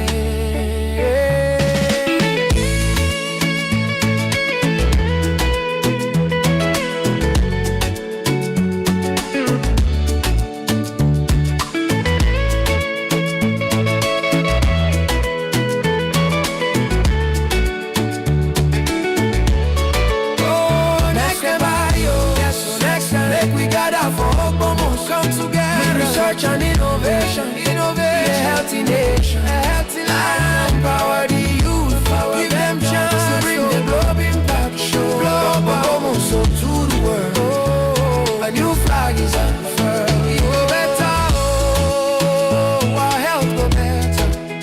It go better, oh, with science together. Nextgen, BI0MED, empowerment, go ahead.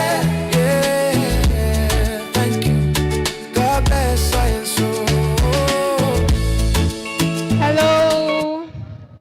Thank you very much, media. Please, it's time for us to return back for our second keynote address. So I'd please implore as many of us who are outside to please come back inside and let's continue this great event.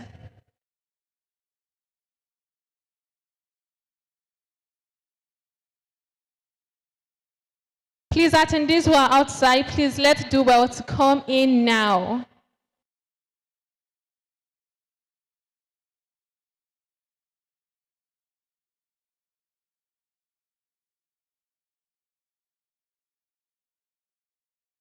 Thank you very much for compliance. I guess we still have a number of people who are trooping in. Please do that as fast as possible. Thank you.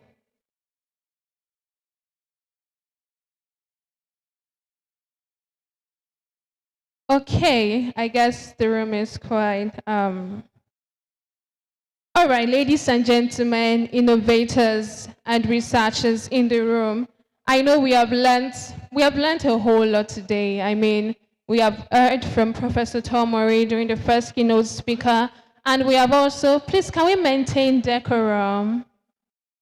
Please. So we can have a great ambience and we can all hear ourselves out. Thank you so much.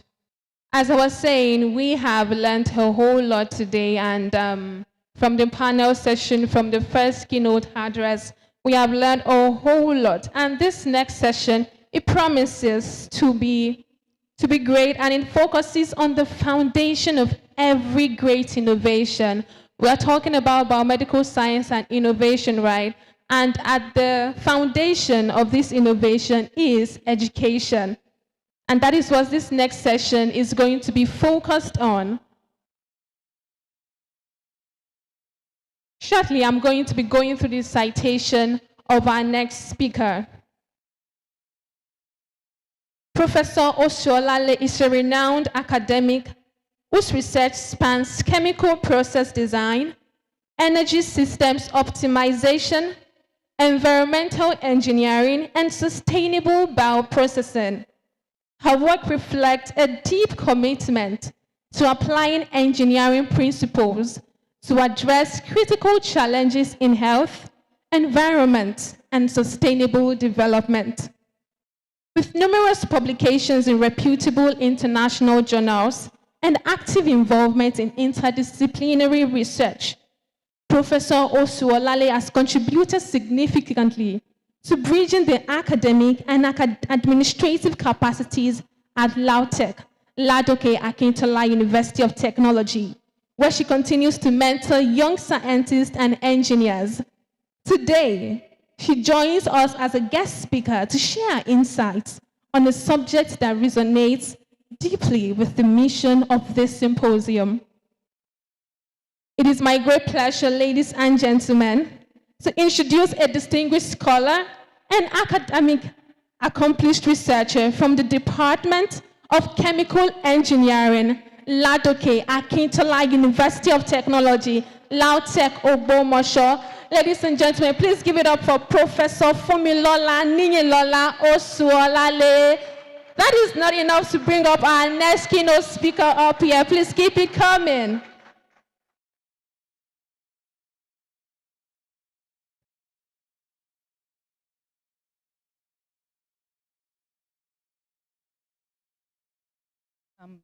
Thank you very much. I want to respectfully acknowledge all the dignitaries that are present here.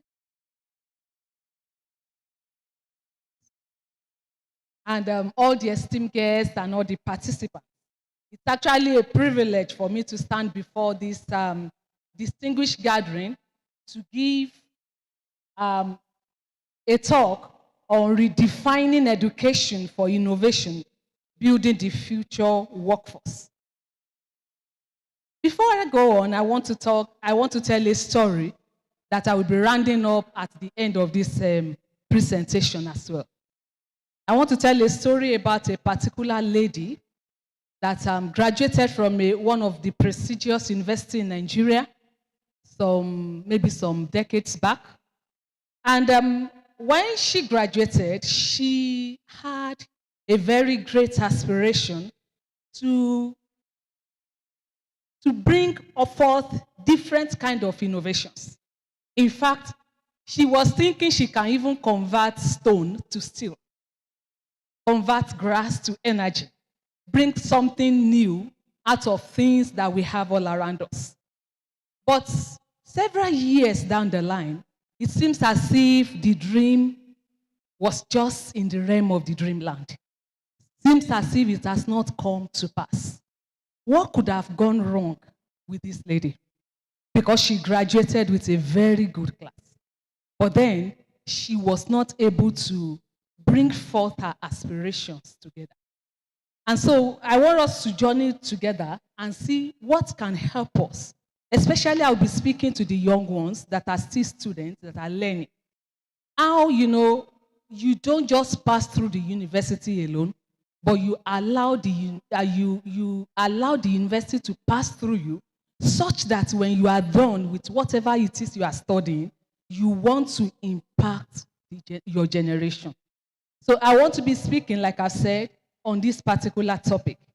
And I will want to start by looking at some basic definitions.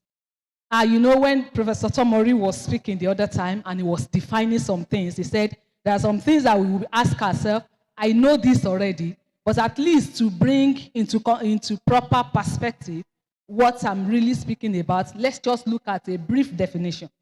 What do we mean by redefining? It means we want to re-examine and reshape existing ideas, systems, and practices. It is suggesting that maybe there are current models, especially with regards to education now, that there are current models of our education which may be, while valuable, might need transformation to be able to meet the demands of a rapidly evolving world. And then when we talk about education, of course, we know education goes beyond the four walls of the classroom. It is the process of equipping individuals with knowledge, with skills, with values, and with competencies that will empower them to contribute meaningfully to the society. Then what do we mean by innovation? is the ability to create new solutions, to bring forth new approaches, to have new technologies in order to solve problems and improve lives and drive progress. It is actually the bridge between knowledge and the real world impact.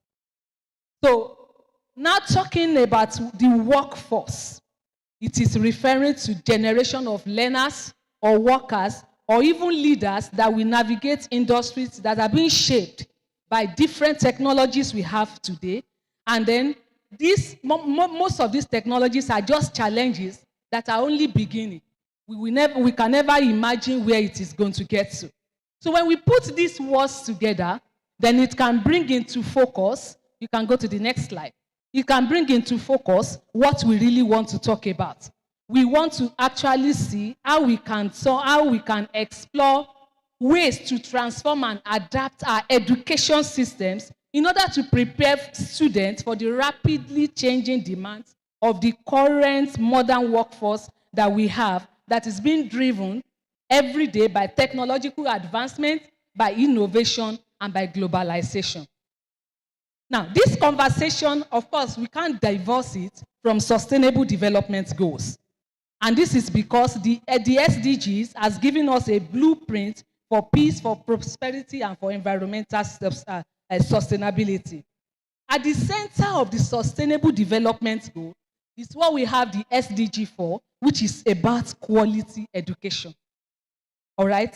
And we all know that quality education, of course, calls for inclusive, equitable, and lifelong learning for opportunities for everyone. Now, I want to submit that the education, of course, is what unlocks other SDGs for us. For example, if we do not have good and quality education, of course, we cannot be able to achieve SDG 8 that talks about decent work, economic growth. If we do not have quality education, of course, we can't talk about SDG 9 that talks about industry, innovation, and infrastructure. If we do not have quality education, we can't talk about climate. In fact, it is quality education that, binds everything together. And as Nelson Mandela says, he says, education is the most powerful weapon by which we can use to change the world. Now, if we want to talk about the fact that education is so important, then our classrooms should be a place where we can define what we allow our world to be sustainable in years to come. Now, I want us to look at education itself. The way education has evolved over the centuries. I'm sure we all, especially maybe our grandpas in the house, can, go along with the picture I have projected there. Education right there in the early 20th century. Education then, of course, in the early 20th century was primarily designed to set the industrial age. Schools were structured more like factories, uniform, rigid, and standardized. So the goal then was to supply industries with people that are disciplined, that are literate, and that are technically capable, that have technically capable manpower. But as the century unfolds, we begin to see, especially the devastation of wars, we begin to see in the mid-century, in the mid-20th century, you can move on this slide, in the mid-20th century, we begin to see the expansion of the universal education as leaders begin to see the reason to incorporate science into education. And so science and technology, of course, find their place at the heart of our curriculum. And by the late 20th century, we begin to see where we have a shift towards knowledge economy, of course, in which it is now about applying knowledge to solve problems and to work collaboratively across borders. Now, when we now come to the 21st century where we are in, we stand in the midst of an educational transformation unlike any other. The rise of the internet, artificial intelligence, digital learning platforms has democratized knowledge, and classrooms are no longer confined walls. We can learn anywhere. In fact, COVID-19 helped us to realize that learning can be from anywhere in the whole world. We can learn, using our smartphones. We can use virtual labs for learning. We have different things. So the learning today, education today now, is about creativity. It's about adaptability. It's about critical thinking. And of course, it's about global citizenship.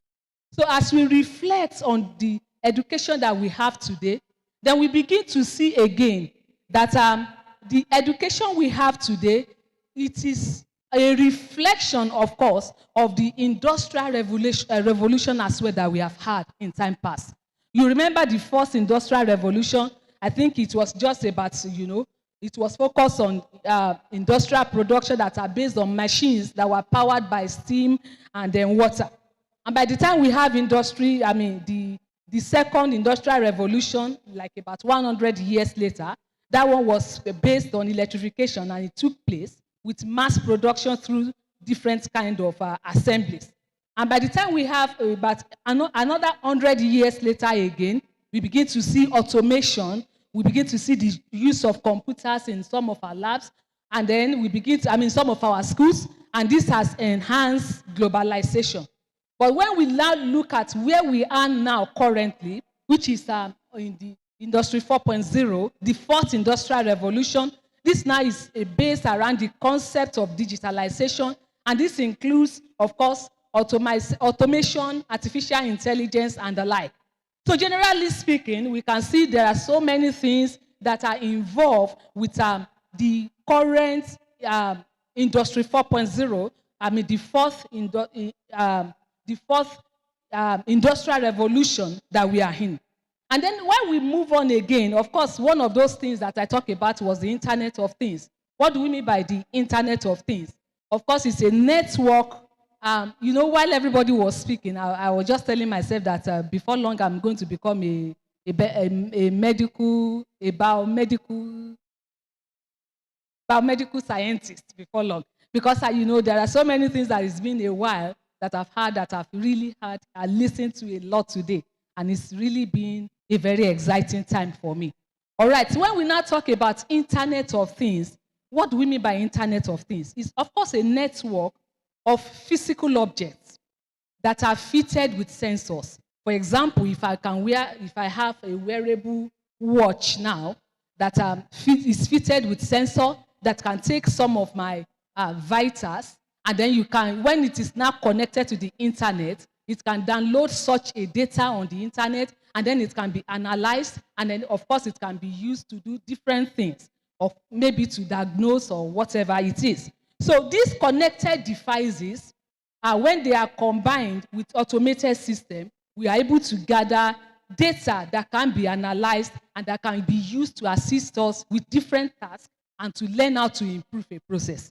And the Internet of Things, we see it, being applicable in different means, ranging from things we use in our different homes to different smart home applications to care applications. I was thinking that I should speak more on things that's related to medical field, since I'm in the midst of medical professionals. All right. When we talk about care applications and want to talk about Internet of Things, especially maybe with the vulnerable elders or maybe with people with disabilities, they have the opportunity, maybe some medical devices that can monitor some things, and then, they can collect data. For example, maybe there's a fall. Maybe an elderly person falls in the house. There's something that is connected that a caregiver somewhere can be able to know what is happening. And maybe people with mobility issue or have sight limitations, things like this can assist them. So we have different things, different applications of this Internet of Things. I do not want to go too much on that. And then as I was, researching about this while I was preparing, I began to realize again that away from Industry 4.0, we are moving now into Industry 5.0. This is the fifth industrial revolution. And I ask myself, Nigeria as a country, where are we? Industry 4.0, we have not gotten it yet. And already the world is moving towards Industry 5.0. And then we begin to realize that as a country and, as students, as teachers and as lecturers, we still have a very long way to go, especially in order to help our students to be able to meet up with the need of the hour. I do not want to take too much of our time because I think there is a constraint here. I'm checking time in my, that is placed before me here. So I need to jump some things. So, okay. Now, while we begin to see the fact that there are different things that are happening, we begin to realize that there are so many things that it calls for different kinds of skills. Please move on to the next slide because of our time. Oh, all right. The previous one. If you look at a peep into the new normal now, things, so many speakers have said so many things about this while they were speaking, about how, technology has changed so many things at different levels.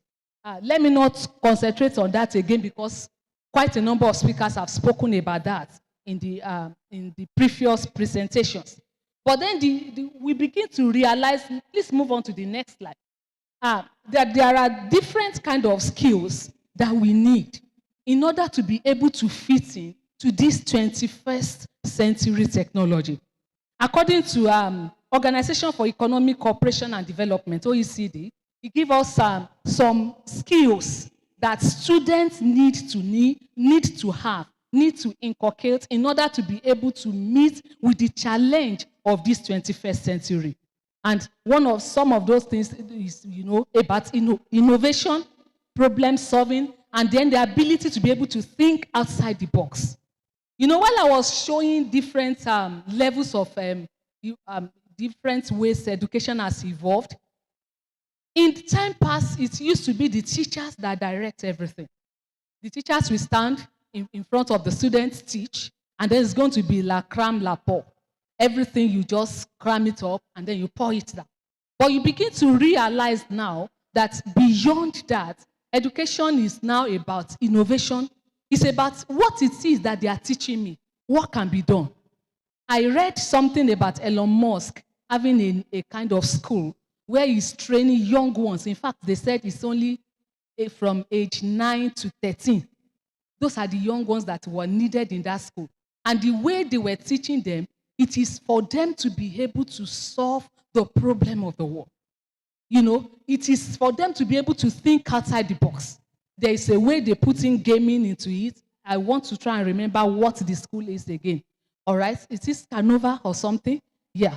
So we realize that beyond what we have now, education is no longer about what my teacher taught me and me being able to cram it and being able to pour it out. I'm sure if I want to ask us, many of us, like myself, in time past when you write exams, immediately after the exams, what do we do about what we read? We are forgotten. Let somebody ask you questions about it. You can't remember again. But you realize that education is beyond that. I remember, one of my kids, while I was in the UK for my PhD, she was in the school, primary school, and they were teaching them about friction.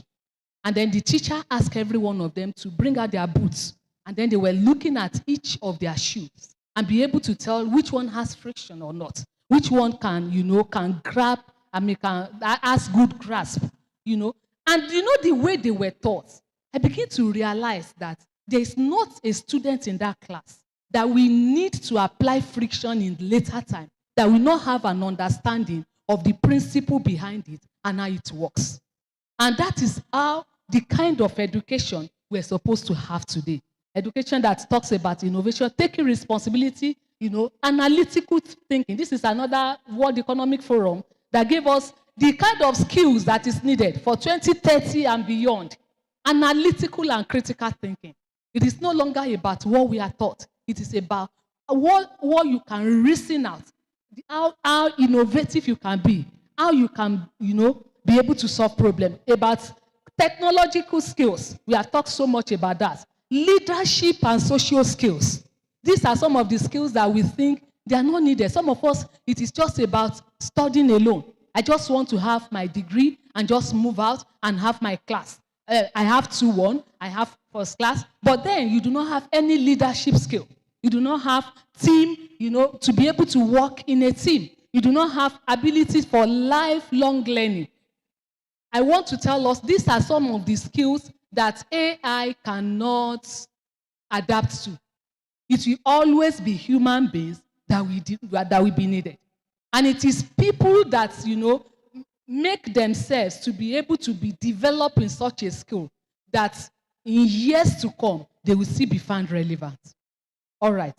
So what are now some of the things that can help us within the limits of time I have? I might take a little bit more time. All right. Redefining education now. We have talked so much about it. And while I was preparing this, the question that came to my mind is, are we going to have policymakers here? Are we going to have people that can be involved in curriculum development here? For us to know that our curriculum is way, way outdated. I left the university about 20-something years back, and the reality is some of those things that we were taught in those days, some people will still go back to their notes and still be using the notes for this present generation of students. All right. But, well, it is what it is. It is well. So what we begin to see, our curriculum, we need to work on it. And the first thing I want to talk about is the fact that we need to integrate our curriculum with emerging technologies. And one of our professors during the panel was speaking and was saying, things that young ones from primary school, that they are already introducing AI for primary school, coding right at primary school level. They already know how to do many of these things. And so it's not difficult for them to to put them into research when the time comes. So I think one of the things is for us to be able to integrate emerging technologies into our curriculum. Then we need to emphasize experiential learning. Dr. Kolawole was saying, it's so sad that you interview 25 candidates and not one of them could pass on skill level. And that is because the only thing they have in their head are the theories of what they have been taught. We need to incorporate. So for some of us that are students, these are the things that I want us to go home with.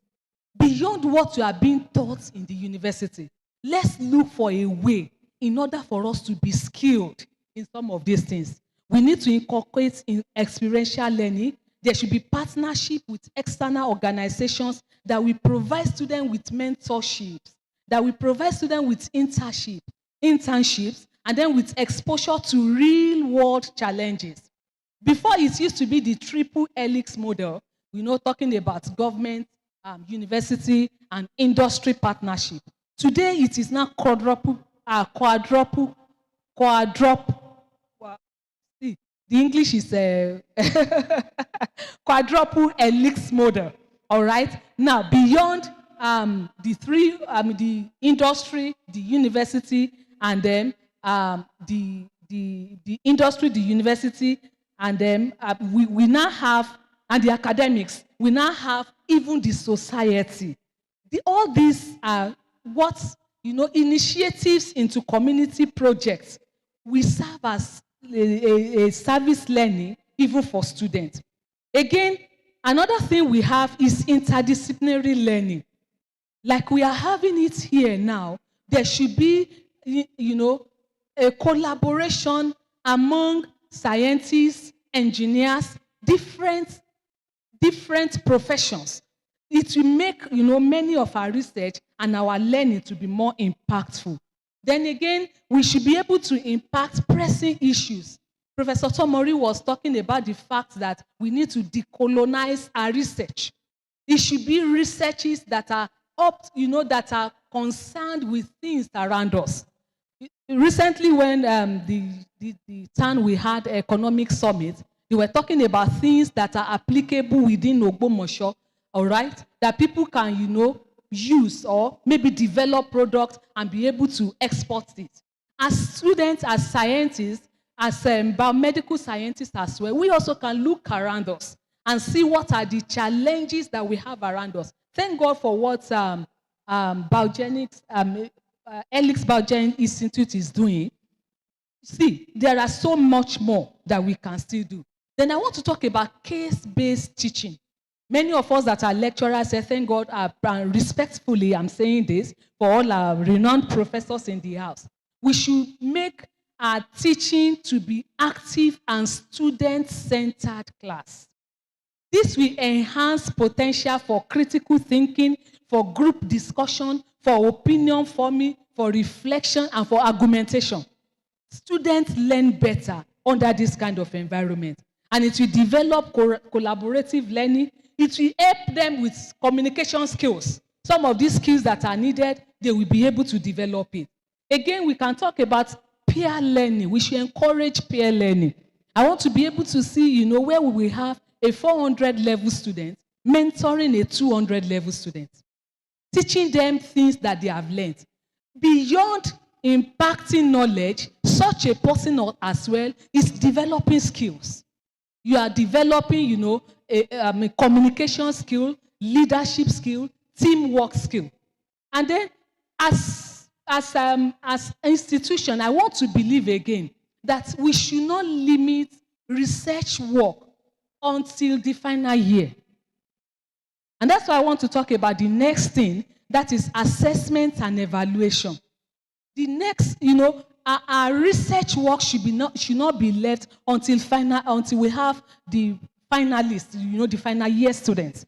Right from, maybe 200 level, we can begin to help our students to have different research.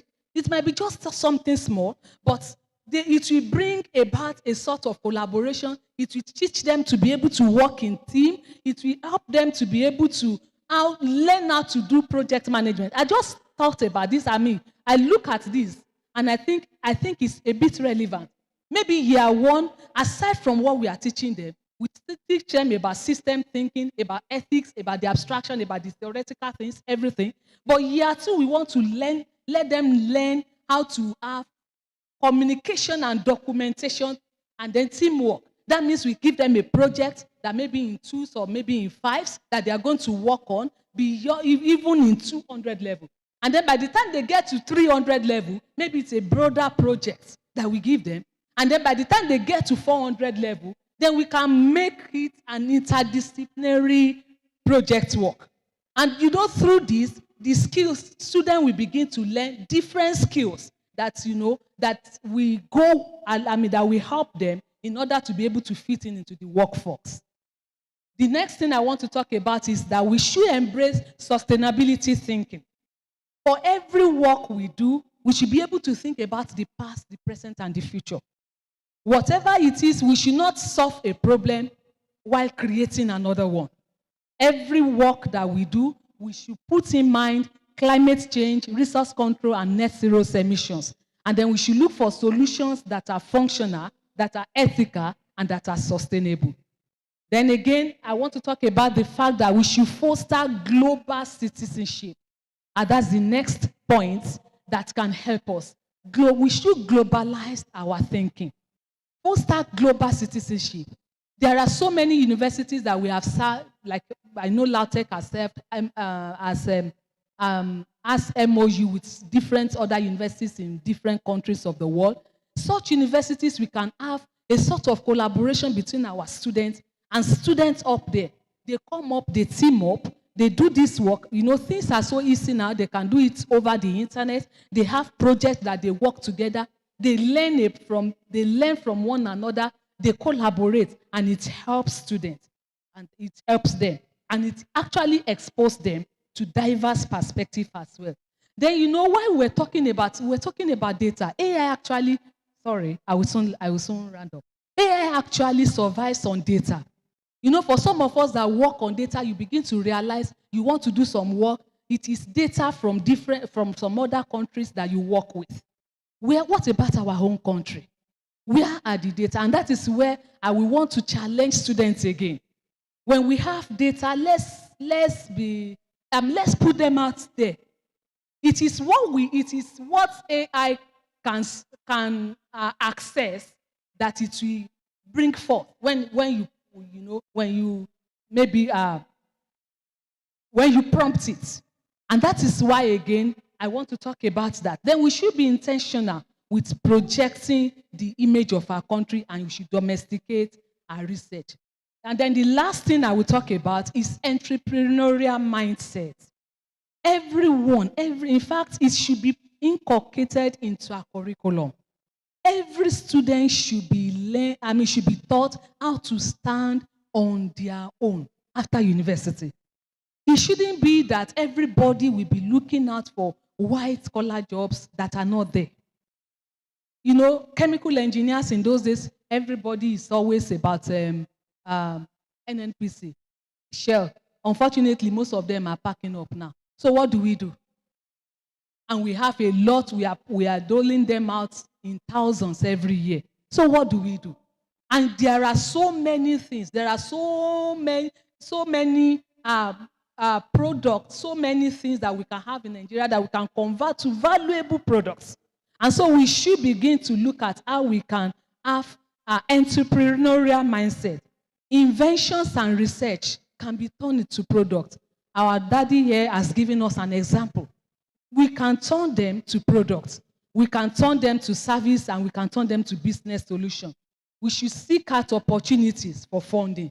The problems that we see around us, there are opportunities that we can invest in. So we can think globally, but we can act locally. Look around us and see where we can help, where we can come in.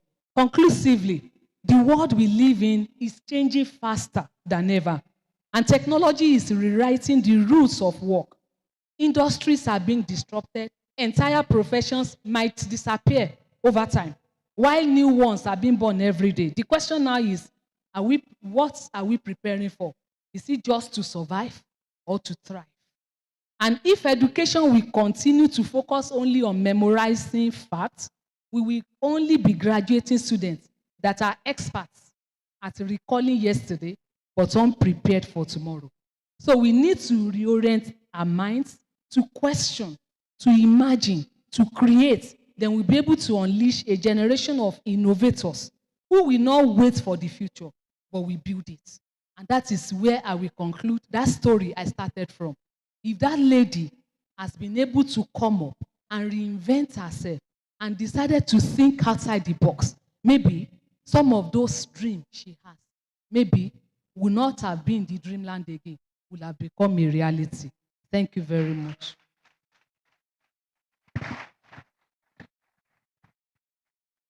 Please keep it coming till she gets to her seat.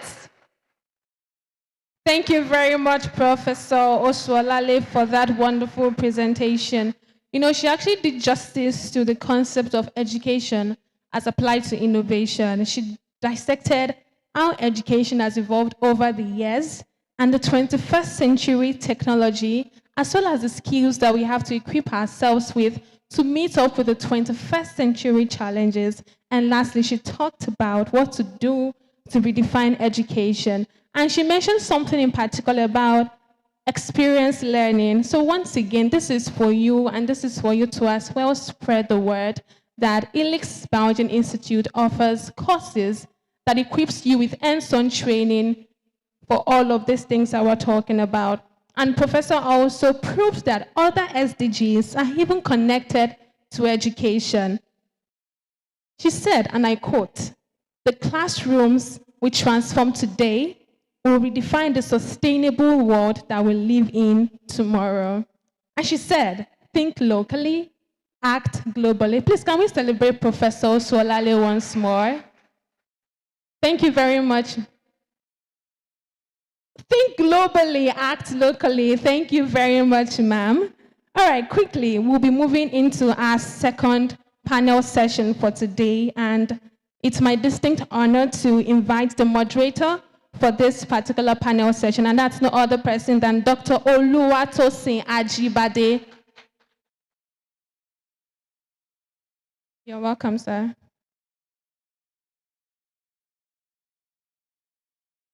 Good afternoon once again.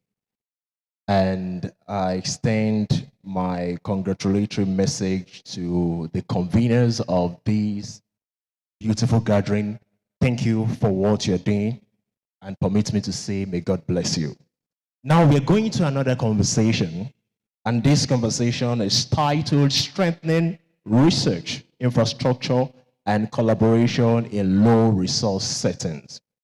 Now, without a doubt, we've identified the numerous problems plaguing the educational terrain in Nigeria, which in turn affect research. But now, it's not enough for us to keep talking about the problems. It's about time we start preferring solutions. And today, we want to identify what are the ways and what methods can we employ to strengthen research, infrastructure, and also what we can do to rejig collaboration or to foster collaboration within low resource settings. To help us in this conversation, I have some professors which I'll be bringing on board to kindly do justice to this. I'll be inviting them in no particular order. Permit me to invite Professor Temitope Oyedepo. Ma, please, you're most welcome. Professor Temitope Oyedepo is a distinguished scientist and scholar from Adeleke University, Eden, Nigeria, renowned for her contributions to biomedical education, translational research, and capacity development in low resource setting. Joining us likewise, we also have Professor Ademola Ayeleso. Prof, you are most welcome.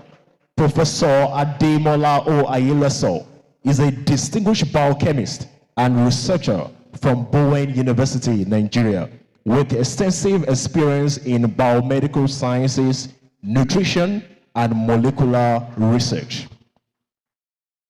At the same time, I also want to bring up on stage Professor Solomon Adewoye. Prof, you are most welcome. Please kindly join us in this conversation. Professor Solomon Adewoye, a distinguished scholar and expert in fishery science from Ladoke Akintola University of Technology, Ogbomoso, Nigeria. Professor Adewoye has made significant to aquatic ecology, environmental sustainability, and capacity building in research and innovation across Africa. We also have Professor Olubenga Solomon Bello. Prof, you're welcome. Please, we need you to join us in this conversation. Professor Olubenga Solomon Bello is a distinguished professor at Ladoke Akintola University of Technology, Ogbomoso, Nigeria, with extensive research experience in analytical and environmental chemistry. He has contributed significantly to advancing scientific capacity and sustainable development in Africa. Last but not the least, we have Professor Abiodun Ayandele. Professor Abiodun Ayandele is a distinguished scholar and researcher in environmental microbiology at Ladoke Akintola University of Technology, Ogbomoso. With extensive experience in environmental health, microbial ecology, and antimicrobial resistance, she has contributed significantly to understanding the interactions between microorganisms and environmental systems in low resource setting. Ladies and gentlemen, these are the eminent professors that will help us to do justice to the topic, strengthening research, infrastructure, and collaboration in low resource setting.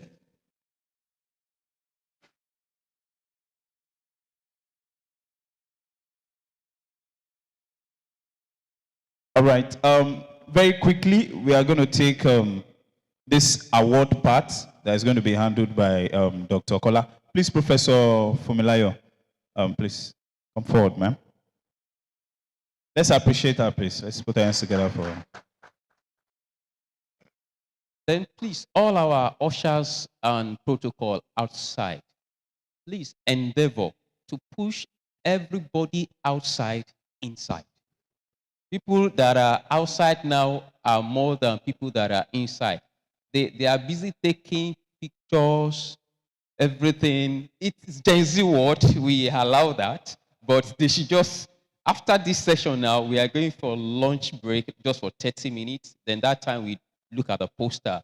Then we've merged all the aura together so that it allows us to take it to that. So please, let's encourage everybody to come in because this is very, very important too. Later during the lunch, they can take 1 million pictures. So please, let's encourage them. They are Gen Z, we know. They're Alpha, okay, anyone. We'll see them. But I always tell them, I'm Gen A because alphabetical order, A comes before Z. So they should not worry. So, Prof. So we have this award to give you for your leadership, mentorship, and pioneering research in process systems because she's from chemical engineering. And I will call on Professor Assis to come and help present this award. Sir. Sorry, the panelist, though. Sorry. Yes, sir.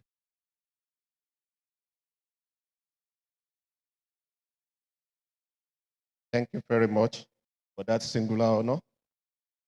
Ladies and gentlemen, it is my pleasure to present this award on behalf of Helix Biogen Institute to the guest speaker, Professor Mrs. Fumilayo Osuolale, in honor of our exemplary leadership, mentorship, and pioneering research in process system. Congratulations, ma.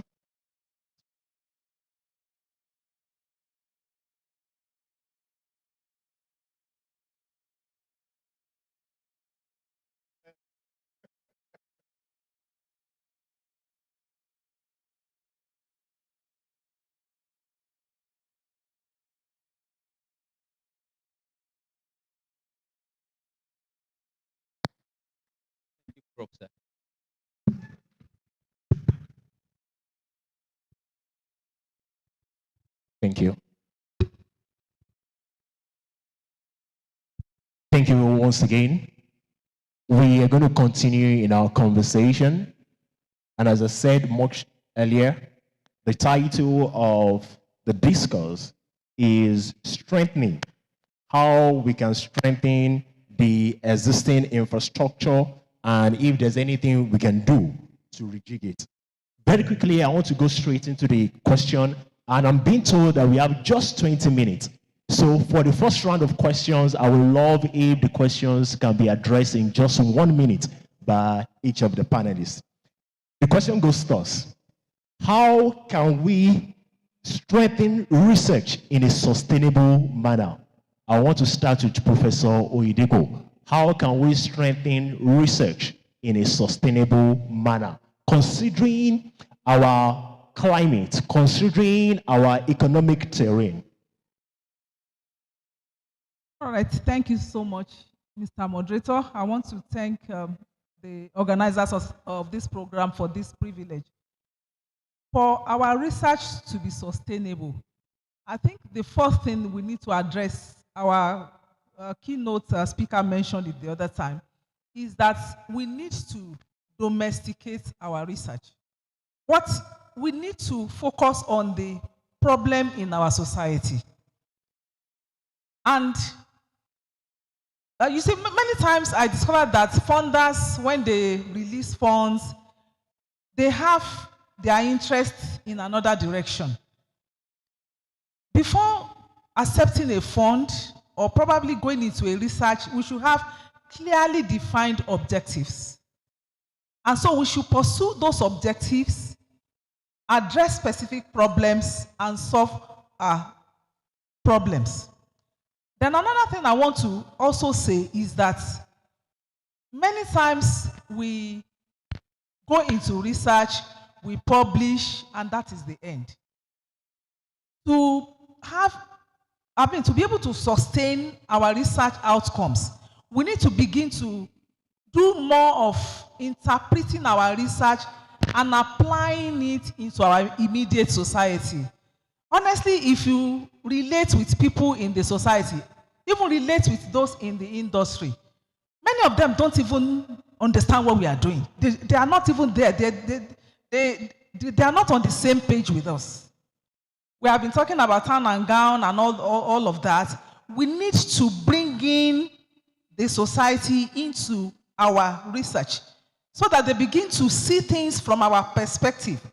Many of them don't see us as if it's their academic exercise and that is all. Even the government, I'm sorry to say, is not seeing this from our point of view. So for us to sustain, for sustainable research, we need to really have a clearly defined goals, pursue those goals. If our research is going to involve funding, we have to have clearly stated objectives and be on the same page with the funders, so that the funders are not looking in one direction, we are looking in another direction, or we are solving their own problem, we are not solving our problems. That's what I want to say about that. Thank you very much, Professor Idepo. Professor Ayeleso, I want to get your thoughts on that. How can we strengthen research in a sustainable manner? Okay, just to add to what Professor Idepo said, first of all, we need novelty in our research activities. Novelty in the sense that we must be solving a particular problem. And because if research work is not actually solving a particular problem, you find out that it goes nowhere. So we must be able to identify gaps, in the society, problems, and we pursue we pursue solutions to the problems. Another thing that we can also do to sustain our research is networking and collaboration. We really need to put that into practice. We have to network. Gone are the days where somebody will sit at his corner and be convincing himself or herself that he's doing a research. We must collaborate. And let's have this multidisciplinary approach to research. And by doing this, then we sustain our research activity. And lastly is partnership with industries. Just like Prof has said, I was opportune to conduct some work at some research activities at Cape Town in South Africa. And I could see that there is a very strong linkage between the academic institutions and the industries. And these are the ways by which we can actually sustain our research. So I think we need to do more on that. Thank you. Thank you very much, Prof. But Prof, before you drop the mic, I love what you mentioned, that there are existing linkages between university and the industry in South Africa. How can we foster that practice in practical ways in Nigeria? Well, I think we have an holistic problem right from the government to the industries and academics. Prof has said that, if we as researchers, we do not carry our work to the industry, how would they know what we are doing? And if the industries are not passionate about actually funding research in order to solve a particular problem or having kind of a community development strategies, then these are some of the issues we are facing. So I would rather want to suggest that maybe there should be a policy framework from the government enforcing even private institutions to go into research and fund. And by this, I believe that we would be able to have a way forward. Thank you. Thank you very much, sir. I love what you mentioned. You mentioned policy framework. As a product of this gathering, we will have recommendations to people in government, and I believe those taking notes will take that. Professor Adewoye, sir, please, I want to get your thoughts on how we can strengthen research infrastructure here in Nigeria. Thank you, Mr. Moderator, and good afternoon, everybody. As much as what others panelists have said, there is a peculiar problem as far as Nigeria is concerned. Our major problem is the government. Somebody once said it here that we have the brains here. Thank God that we are in the midst of the academia, where we have our laboratories, and there seems not to be anything working. When you have an idea, either an idea that you have imported from somewhere, but there is no laboratory for you to put it into place or to put it into practice. Even when it comes to funding, it's a major problem. Because when you are talking about research, the basis of any research is funding. Let me quickly say this by way of digression. Somebody once said it in a lighter mode and said, fingers are not equal. Yes, fingers are not equal, but you won't be the shortest. I was opportuned to go to a northern university for accreditation. The problem that I said, and I repeat, is the problem of our leaders. And that is why ASU is insisting something must be done about our academics, about the university learning or the university system. We went there. The best place for us to visit is the ICT center. Lo and behold, immediately we entered that place, we saw 1,000 systems that are working, fully automated. And the problem, and I said, what is the problem with us? When we were exiting, I was forced to ask the Vice Chancellor, how are you doing it? What is your secret? And the Hausa people, in a way of presenting their own, he said, it's because you Yorubas and Easterners, you always want to believe that you are wiser. That the third fund that we receive is even greater than, and that's number one. Then number two, when the third fund comes, I think Professor Yedeko said something like that. The fund and the funder. When the third fund, how do we use that fund?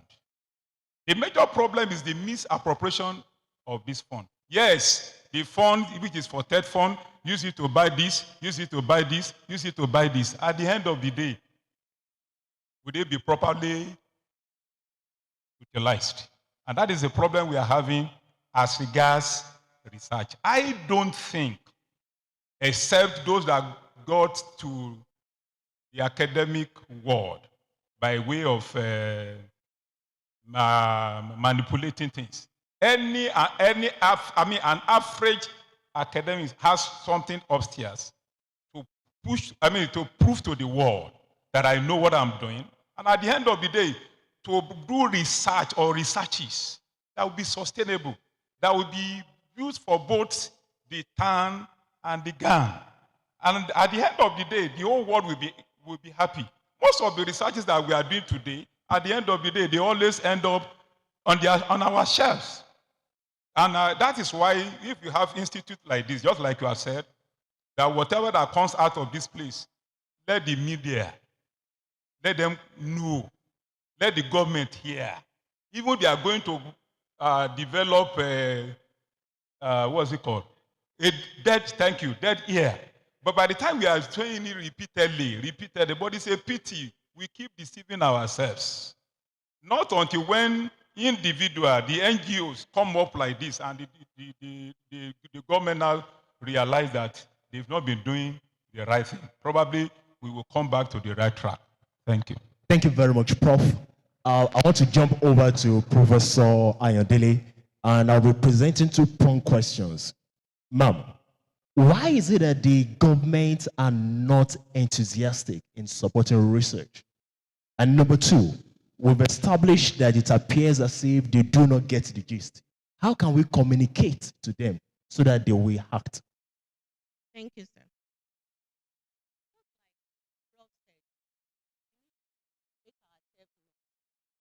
And then the one important thing is that, just like Professor Sholali said, we need to start work locally but think globally. Let people understand what we are doing. Though we know corruption is a problem in this country, but at least let's continue to make ourselves known. Let them know what we are doing. Most of these things, just like Professor Adewoye said, end on shelf. Many people don't know what we are doing. We got results, we have answers to many things, but how to produce it to the world is a problem. We don't let people know what we are doing. So we need networking. Then we need to let government. I think maybe we need to be part of the government. If we have to be part of the government, maybe we can do that. But I always find something difficult. By the time our people get to the government house, they forgot where they came from. You will see many professors as minister, as honorable, as commissioner, and so on. But at the end of the day, they will be the one against you when you are trying to present something. And the issue of funding is also affecting our research. Because what we need to have in the lab, we don't have it. We don't have enough equipment. We don't have reagents. We don't have so many things. So what others are doing, you cannot do it as much as you want to do it. So we need that gap. If we want people to know what we are doing, we need to make ourselves known. We need to prioritize our research so that it will be what the industry needs. And we are talking about SDG goals now. So we need to do more of SDG goal research. By the time we are trying to solve the problem of the world, I think at the end of the day, maybe one day, Nigerian government will listen to us. Because we don't have problem of money in this country. We are not poor, just like Professor Tomori said. But how to use this money is the major problem. Government are not so interested in research. You know, I happen to meet with some politicians. But by the time you are telling them what they are doing in school, what you have gotten, what you have discovered, what they will tell you at the end of the day, you professors, you know, it's not like that. We don't do it like that. If you want Nigerians to move, we have to listen to people abroad. This mentality too, we need to change it. I was discussing with, the person is now a minister. We were discussing one day, and I mentioned something to him, and he said, do you think we can achieve that in Nigeria? So that is one of the basic challenges we have. Our leaders, our politicians, our government, they don't really believe in what we are doing. They don't think we can come out with a solution to most of our problems. So that is one of the major problems. Thank you very much, Prof. Something stood out to me in your conversation. You've enunciated that we should be active participants. As a matter of fact, I want to say probably we need to join politics. We also need to vie for offices. And now I want to put Professor Bello on the spot. Sir, if you're made the president of Nigeria, what are practical things you would change to strengthen research? That is a very good question. I want to appreciate the organizers, the Elix Bowden Institute, for bringing up stakeholders to discuss critical issues like this. Now, straight to your question, if I'm made the president, I will prioritize the following. Number one, there will be 24-hour light in every nooks and cranny of the nation. No nation will progress without light. We are talking about research. Go to our schools.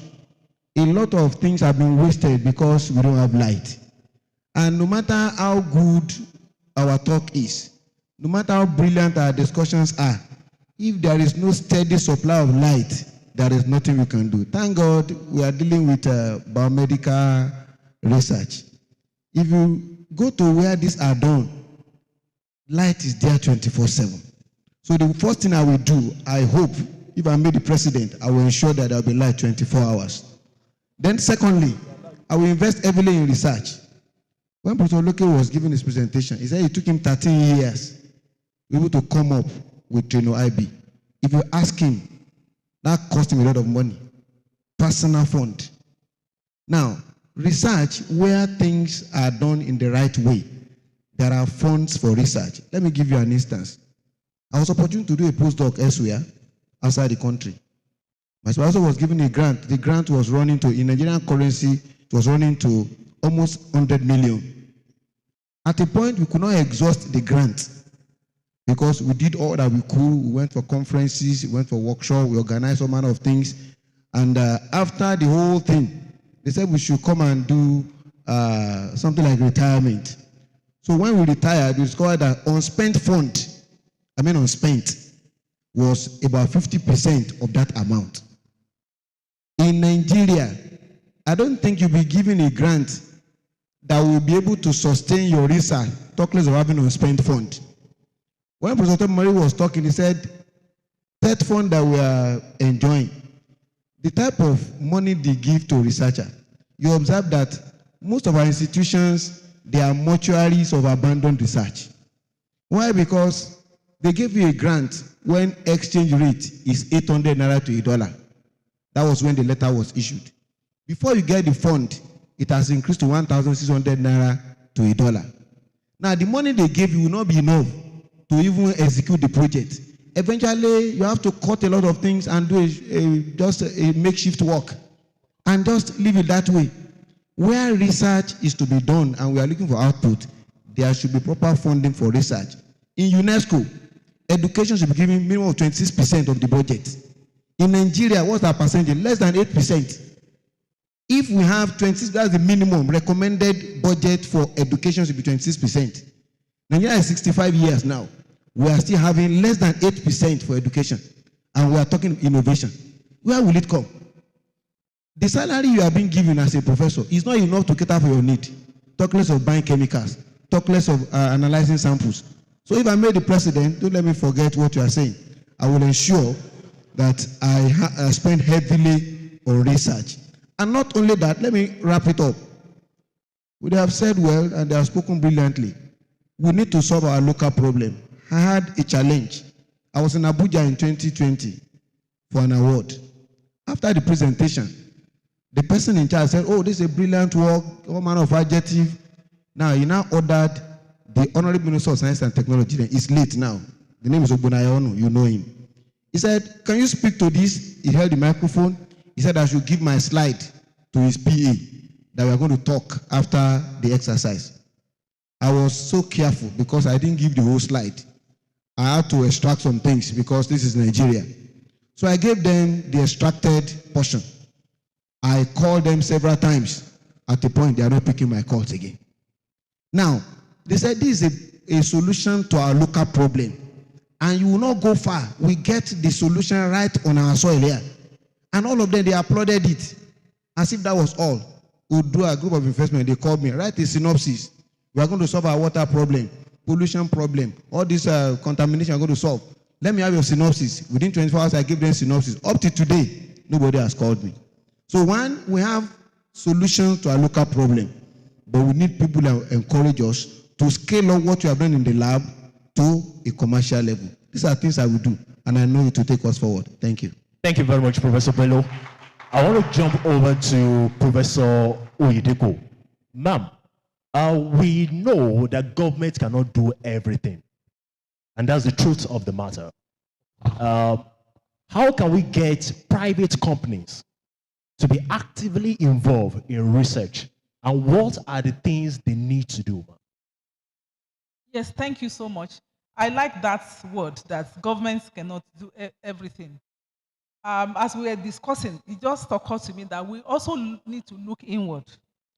One of the problems I noticed in academia in Nigeria is that we devour one another instead of building up. When we see this person is rising, we want to look for opportunities to pull him down. And that is not helping us. And that's the reason why some of us, we eventually get government appointments and they are not helping matters, they are even contributing to the problem. So if we want the industry to partner with us, we should be speaking with one voice. Not that a research group coming together, having a discussion with a particular industry, and some other academics are going behind them to pull down. By the time the industry see these gaps, they will not be interested. And, you know, an average, industrialists, they are businessmen. They want to be sure that they are putting their money where it's going to bring out profit, no matter what. They want profit in one way or the other. So, number one, we should, like one of my colleagues have said, collaboration, very strong collaboration. interdepartmental, interinstitution, or even international collaborations to show our seriousness. And number two, we should have our, objectives for the partnership should be clear. Because the industrialists, they want to be sure that their money will not go down the drain. We should be able to convince them. I think Professor Bello just said that a particular fund that was not exhausted and it was returned. We should be able to prove to the industry that we will be transparent about the funds. We are not going to use the money for personal gain. So we will clearly spell out what the partnership will be about, the objectives, the focus, and then the benefits. Because another thing the industry wants is that they are adding to the society and they are contributing to the society. So when we are presenting such partnership to industries, we need to present it in a way that this will be the benefit to your industry. This will be the benefit to the society. All this should be clearly defined before we even approach them for such partnership. And one thing I've discovered is that when we have partnership with the industry, it also offers credibility to our research. It makes even funders to take us more serious when we have partnership with the industry. So for us to be able to successfully partner with industries, we should be thinking about research that applies to our immediate environment, research that applies to further the focus or the purpose of such industry. So these are the areas whereby we will be able to bring the industries to come in. But the most important thing is that for every opportunity that we have with the industry, we should be able to prove our trustworthiness. We should be able to prove our transparency. Not that an opportunity will come and we will see it as an opportunity to enrich pockets. And the purpose of the research will be defeated. In the future, such industry will no longer be interested in partnering with academics. I'm sincerely hoping that we'll be able to clear some of these bad impressions that some of them already have about academics. But like I said, please let us collaborate. There are ways by which I believe that there can be competition. There are healthy competitions. But I discovered that most times we are competing to pull down. And this is not helping us. And that's the reason why many of these industries are not taking us serious. Thank you very much, Prof. That's a beautiful one. I love the fact that you made use of the word collaborate. A saying goes, if you want to go fast, go alone. If you want to go far, go together. Professor Yaleso, in 50 seconds, I want you to speak to the undergraduates in the house. How can they look towards collaborating and to strengthen research in Nigeria? All right. First of all, I want to encourage them to have positive mindsets. That is very, very important. You know, the host of this symposium, I believe that it's because of his positive mindset. That is why he can go as far as this. You have to be positively minded that this I can do. And that is the first thing that you need to do. If you have that, if you get that correctly, then you have set the ball rolling. Then secondly, you need to network. You can't do it alone. You need to have mentors who will guide you. It is very, very important. And you need to network. You need to collaborate. You need to have this, at the back of your mind, that you need to work with others. I think that is also very, very, very important for our young ones. Then you also need, to, okay, I've talked about passionate. Yes, you need to be passionate because the distractions are there. You see, as a matter of fact, we are battled with mistrust in this country. Nobody is trusting anybody. The government is not trusting you. You are not trusting the government.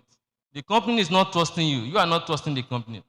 You see, I have been to a conference in South Africa where herbalists, the conference was all about medicinal plants. Herbalists were invited to that conference. We both had the conference together. But I'm sure people who have this knowledge in Nigeria will not even release the secret to you. Because the trust, the mistrust is there. So we need all this, we need to put all this together in order for us to go forward. Number one, we need to have positive mindset. Number two, we need to have good network. We need to collaborate. Then we need good mentorship. That is very, very important. If we can put all this together, then I think we can begin to move forward. Thank you. Thank you very much, Professor Yeleso. You made use of the word trust or distrust. Majority of the Gen Zs in the house, they do not trust the future of this country. As a matter of fact, there's this popular syndrome, JAPA. So I want Professor Adewoye to speak to that. What is it that you would tell the young people in the house so that they will stay put in this country and develop this country and make it the future we want? Thank you, the moderator. You know, immediately you made mention of JAPA. It seems people doesn't really like that word. I want to start from what Professor Osholali said. The problem we are having in this country is multidimensional. But because of our time, let's just look at it from just one angle. Yes, aside people that are going for caregiving services, you see a lot of people ask them, what do you want to read in the university? I want to read nursing. Ask them deep in their mind, why nursing? Because I want to travel abroad. When she was presenting, I said the time is coming. Everything that nurses are doing overseas, the robot will be doing it. So one of the major thing or major reason, whereby we can encourage ourselves and have a rethink what we have in our environment. I was happy the little time I spent in the economic summit that was held a week or 2 weeks ago. Look at Ogbomoso, for example. Ogbomoso has a lot of resources. On tap one, I've been in this town for quite a long time. Ogbomoso is blessed with two major things that you can mention when you are talking about mango, when you are talking about cashew. The question that we need to ask ourselves, in Ogbomoso town, what have you done to the mango? Everybody, during the mango season, you will see people, even the Okada people, they will forget about it. The people that are red, they want to go to the bushes to pluck these mangoes, either ripe or non-ripe. Ask them, what are they taking? They are taking it to Lagos. Have you ever bothered to ask ourselves, what product can we get from this mango? Now, looking at the institution that we have different departments that can work on this mango. Look at what we can get from it. Professor Olale made mention of something which is actually affecting us in Nigeria. We have the problem of a lack of monitoring. It's in the course of monitoring that you know what you have around you. It is a pity when you cannot monitor. Since you can't monitor, you cannot evaluate what you have. And once you don't evaluate what you have, somebody else somewhere will come and monitor it for you, and they do the evaluation, and they will bring it back to you to come and sell. To sell for you. Let it come to the time of cashew, you will see the white men, they will come to Ogbomoso. So this is an area which we need to look at. Let's look at what we have locally and look for a way of rebranding it. Good enough, the CC mass that NUC brought in. When NUC brought it in, we were all grumbling. They gave us 70%, which 70% was majorly theoretical, so to say. The 30%, they said, make it indigenous. What is the indigenous? Make some of them to be entrepreneur in nature. So that by the time you are teaching, She said something that even from 200 level, let them start giving them, these are the things you can get from these products. These are the things you can get from here. But it's a pity. We have so much allowed the gap. Our agency, so to say, they no longer understand what is inside here again. What they understand is what they can do with the international world. Play one game or the other, do one thing or the other. And that is when this one came, CBS. All of them did it. And at the end of the day, those people, because they were wise, because they know that we are foolish, they came, they duped us, and they left. So thank you. Thank you so very much, Prof. I'm told that we have people that want to ask questions in the audience. Please, we would love to welcome just one. While we come back to the audience, let me take the final thought from Professor Bello and Professor Ayodele. Sir, your final thought on strengthening, as a matter of fact, ensuring the research is done properly well, the way we expect it, to the extent that it's going to bring about transformation in our country, Nigeria. I will just summarize what has been said. One, we need to collaborate. You said one thing. If you want to go far, you go alone. You want to go fast, you go alone. You want to go far, go with others. There is no way you have it all. There are things I don't have in my life. There are things others have. If you partner together, we're able to go a long way. So number one, collaboration. Then number two, attend conferences like this, a seminar, workshop, symposium, where you're able to fire your thought. You see things in a different way. When Prof was speaking, she said she will soon deaf to the medicals. A process engineer going to medical world. That means what she has had, it has poured her a lot. So when you attend conferences and discussions like this, it opens your understanding, brightens your horizon, and give you a new look.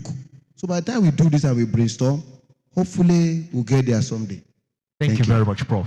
Professor Adeli, your final thought. Your final thought on how we can strengthen research so that we can achieve the much needed transformation in Nigeria. Just like others have said, we need to think locally what we can do to solve our own problem. Then collaboration is very important. Then we need to retrain ourselves, attend symposium, know how to write grants, how to go for what you want, how to go for it. You know, we can't do it alone. Just like Prof said, I might need something in my life, I don't have it, I need to collaborate with others. So the most important thing is we need collaboration, networking, and we need training. We need to retrain ourselves every day. Thank you very much. I think on that note, we can draw the curtain and we can put an end. Again, the words of the day: collaboration, training, retraining, and of course, to ensure that things work. Once again, I want to thank Professor Bello, Professor Yadeli, Professor Dewoye, Professor Yeleso, and of course, Professor Yedeko. Thank you so very much. Thank you.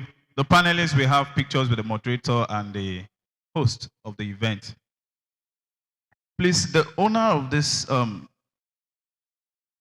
car with plate number KJA 565E2.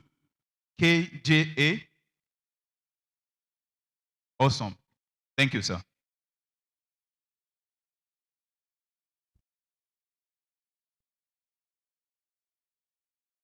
Thank you.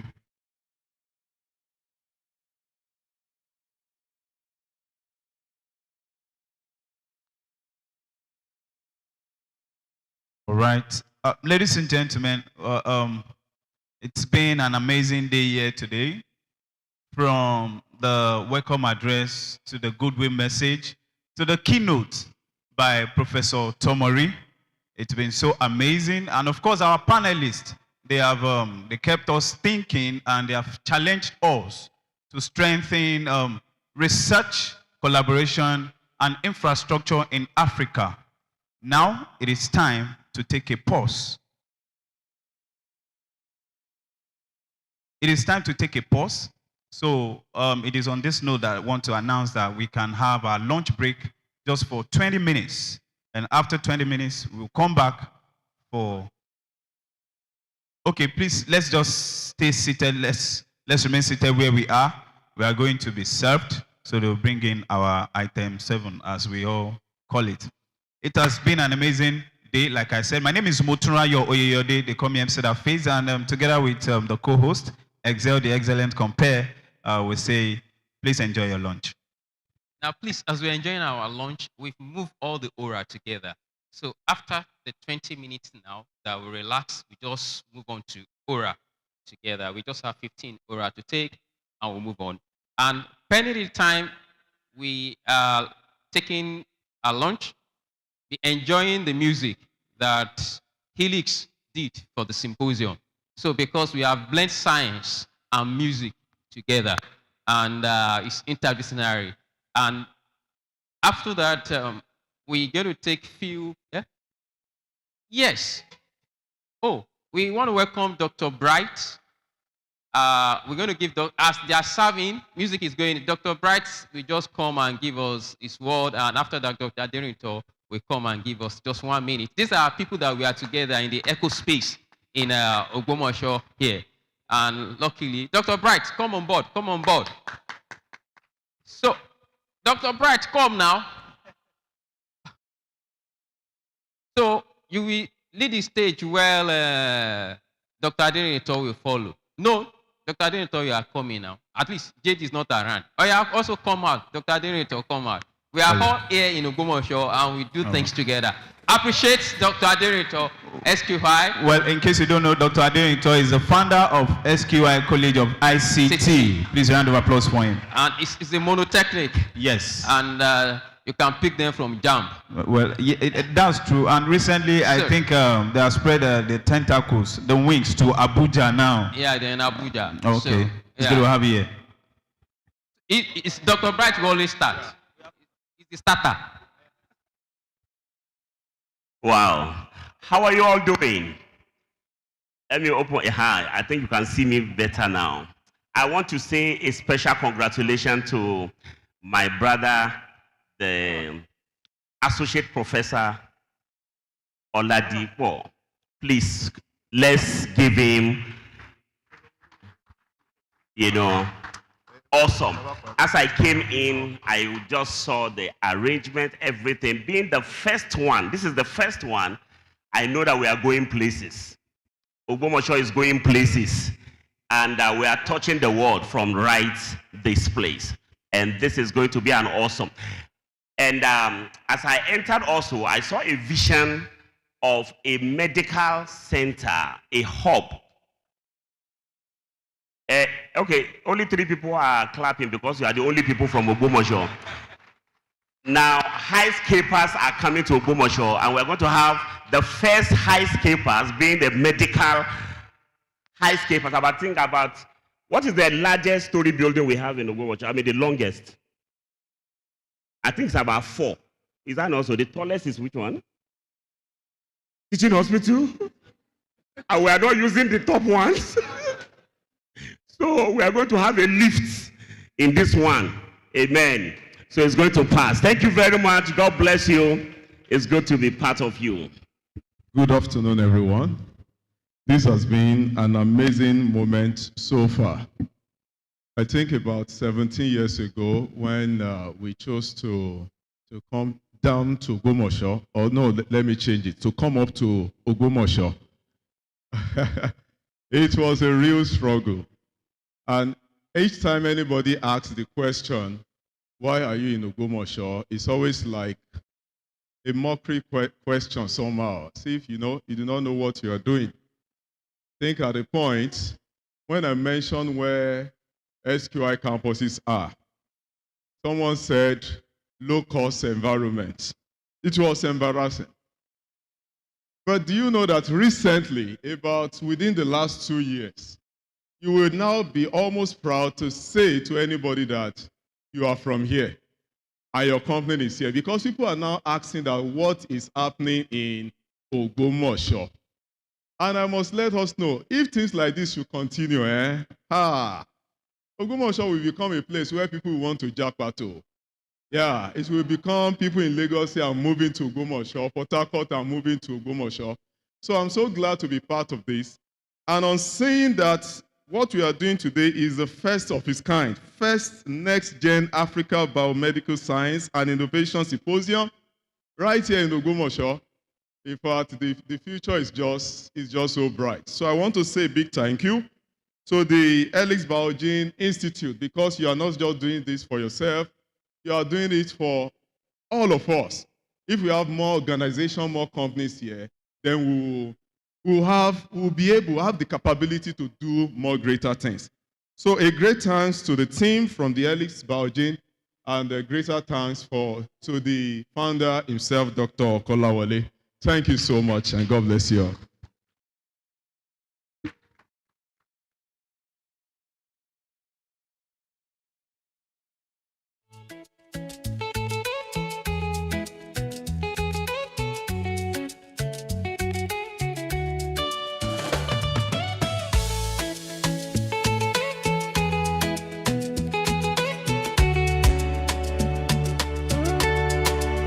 Listen to the new rhythm, a different vibration.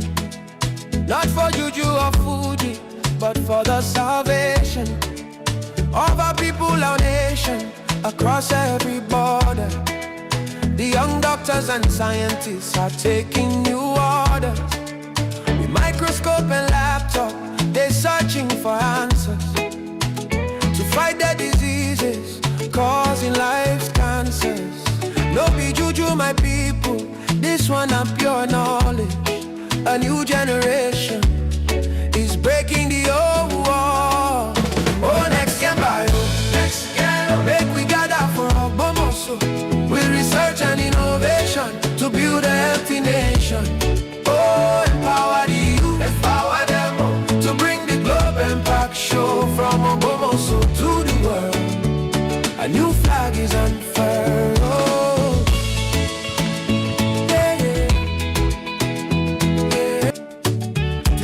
Discovery to mentor the younger. This is our new highlight, a scientific wonder. Oh, Nextgen bio, Nextgen, make we gather for Ogbomoso, with research and innovation to build a healthy nation. Oh, empower the youth, empower them all, to bring the globe impact show from Ogbomoso to the world. A new flag is unfurled. Let government and industry come and support them. Give them funding, give them tools, help them build a new system. For the future of health is in their capable hands. This is the moment for progress in all of our lands. Don't let the light dim, make we fuel the flame. Together we win and glorify our name.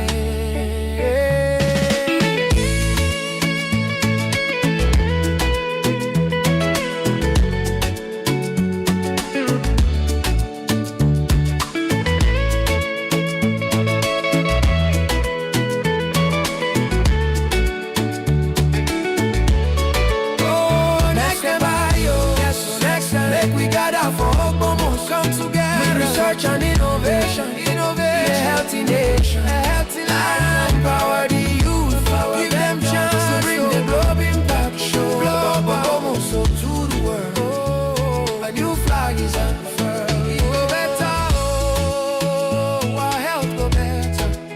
It go better, oh, with science together. Nextgen, BI0MEDICAL, empowerment, go ahead.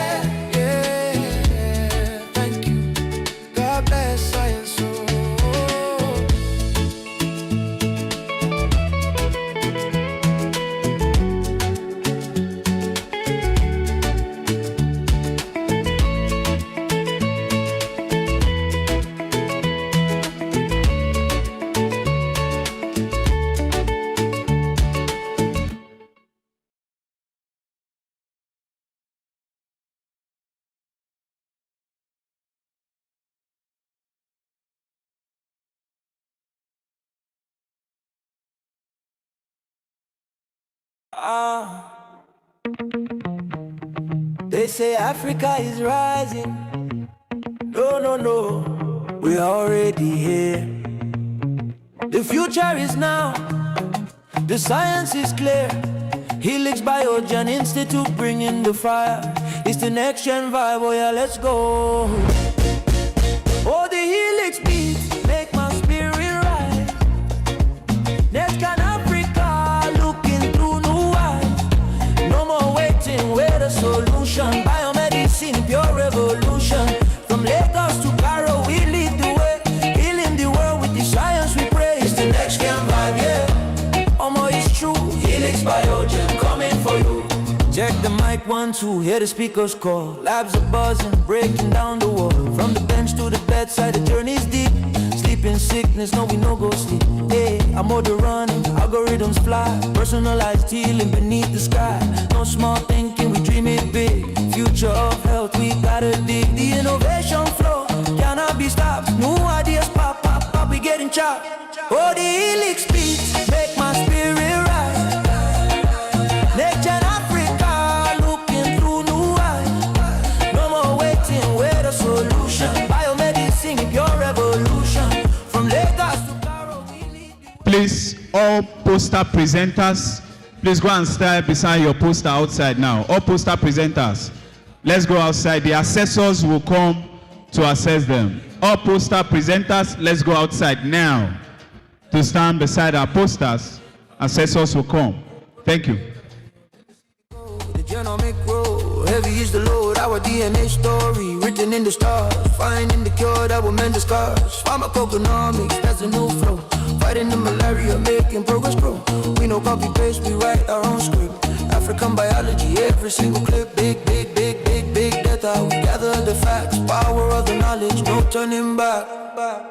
We are the pioneers, the young and the bold. A new story of science, waiting to be told. 1,000 minds connect, the network is strong.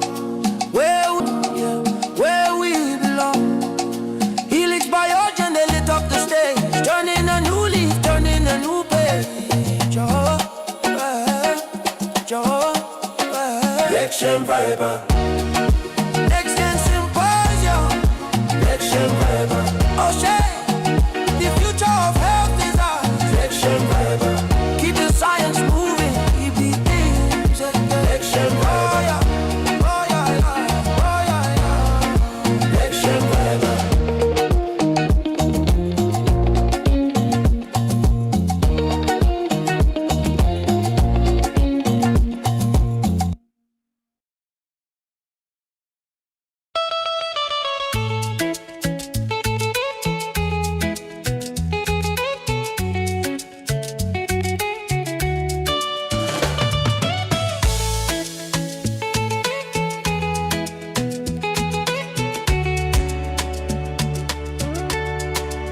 Listen to the new rhythm, a different vibration.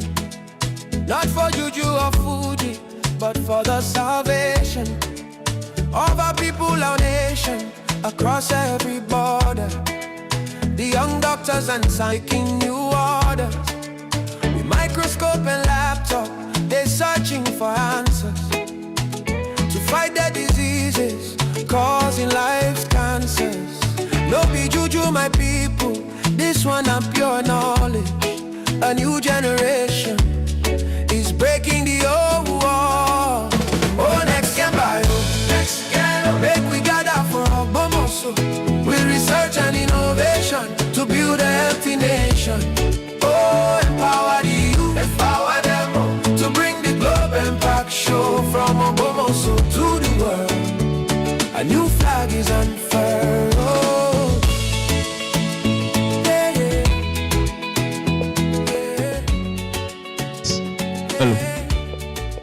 Please, we have the poster presentation outside. We have the assessors. In case you have questions, we are free to go outside. We can go and ask questions outside for the poster presentation. We have 5 minutes more till we come back from the lunch break. 5 minutes more. Then we are going to take the third panel session. We'll talk about capacity building and mentorship for young scientists. Ladies and gentlemen, we are free to go outside now.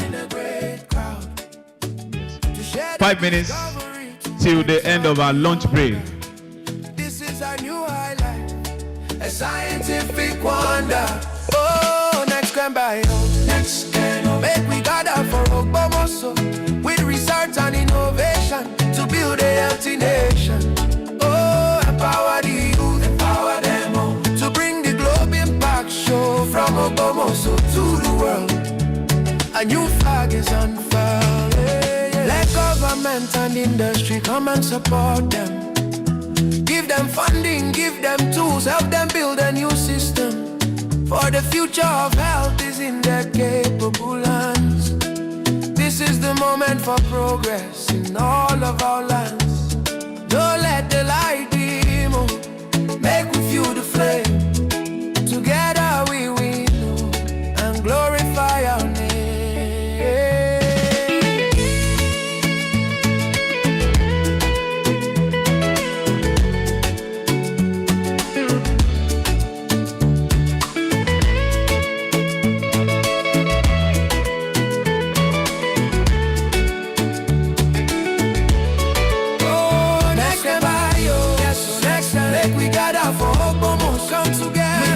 And innovation, a healthy nation, a healthy life. Empower the youth, give them chance to bring the globe impact show. Global, so to the world. A new flag is unfurled. It go better, oh, our health go better. It go better, oh, with science together. Nextgen, BI0MEDICAL, empowerment, go ahead.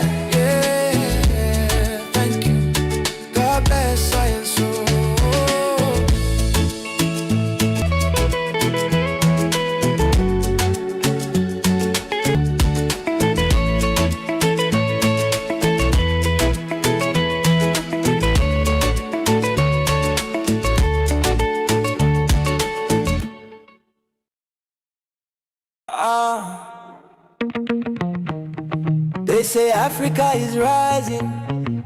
No, no, no, we're already here. The future is now. The science is clear. Helix Biogen Institute bringing the fire. It's the Nextgen vibe, oh yeah, let's go. Oh, the Helix beats make my spirit rise. Nextgen Africa looking through new eyes. No more waiting, we're the solution. Biomedicine, pure revolution. From Lagos to Cairo, we lead the way. Healing the world with the science we praise. It's the Nextgen vibe, yeah. Omo, it's true. Helix Biogen coming for you. Check the mic 1, 2, hear the speakers call. Labs are buzzing, breaking down the wall. From the bench to the bedside, the journey's deep. Sleeping sickness, no we no go sleep. Hey, I'm on the running, algorithms fly. Personalized healing beneath the sky. No small thinking, we dream it big. Future of health, we gotta dig. The innovation flow cannot be stopped. New ideas pop, pop, pop, we getting chopped. Oh, the Helix beats make my spirit rise. Nextgen Africa looking through new eyes. No more waiting, we're the solution. Biomedicine, pure revolution. From Lagos to Cairo, we lead the way. Healing the world with the science we praise. It's the Nextgen vibe, yeah. Omo, it's true. Helix Biogen coming for you. Oh yeah. Helix Biogen coming for you. Oh yeah, yeah. Hey. Helix Biogen coming for you. Open the data, yeah, let me see the code. The genomic road, heavy is the load. Our DNA story, written in the stars. Finding the cure that will mend the scars. Pharmacoeconomics, that's a new flow. Fighting the malaria, making progress grow. We no copy paste, we write our own script. African biology, every single clip. Big, big, big, big, big data. We gather the facts, power of the knowledge, no turning back. We are the pioneers, the young and the bold. A new story of science, waiting to be told. 1,000 minds connect, the network is strong. Where we belong, yeah, where we belong. Helix Biogen, they lit up the stage. Turning a new leaf, turning a new page. Nextgen Viber. Nextgen Symposium. Nextgen Viber. Oh shit, the future of health is ours. Nextgen Viber. Keep the science moving.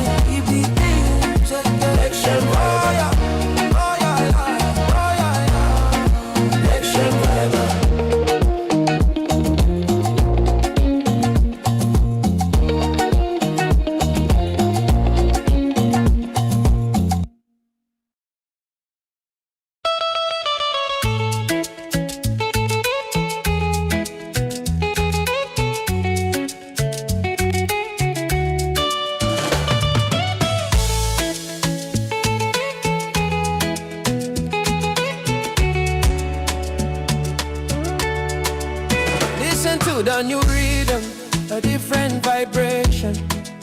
Not for juju or foodie, but for the salvation of our people, our nation, across every border. The young doctors and scientists are taking new orders. With microscope and laptop, they're searching for answers to fight diseases causing life's cancers. No be juju, my people, this one a pure knowledge. A new generation is breaking the old wall. Oh, Nextgen bio, Nextgen, make we gather for Obomoso with research and innovation to build a healthy nation. Oh, empower the youth, empower them all, to bring the globe impact show from Obomoso to the world. A new flag is unfurled. Oh.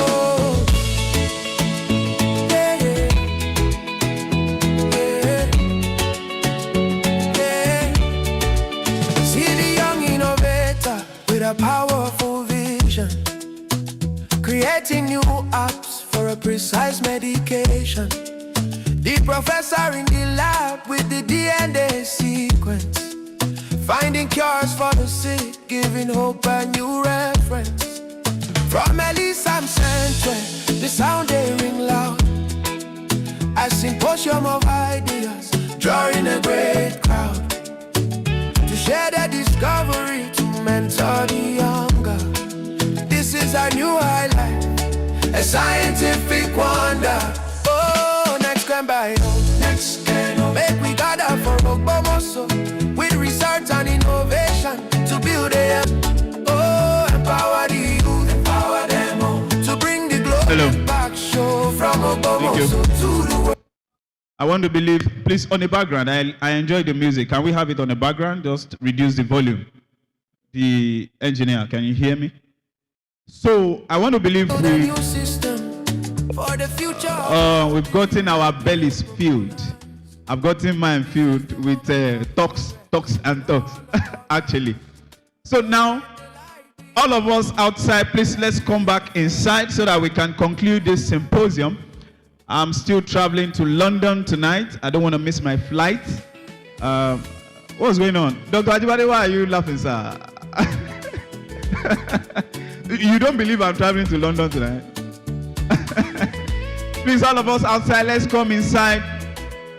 People outside, the protocols, let's bring people back inside. Protocols, Mr. Sheyi, please get me the protocol edge so that they can bring people back inside. Thank you. You are doing a wonderful job since morning.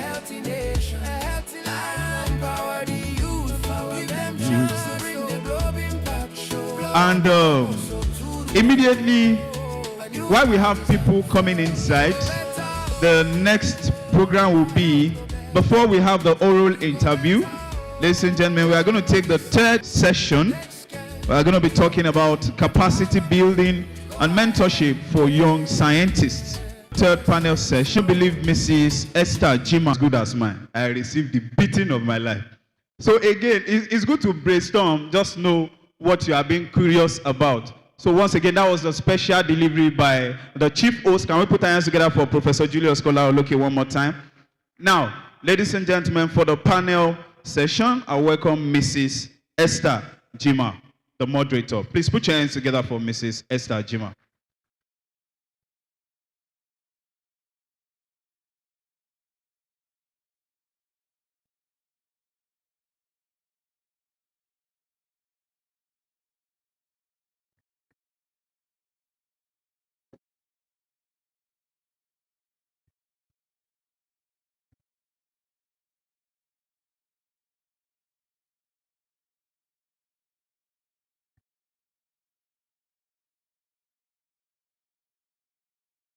Hello, everyone.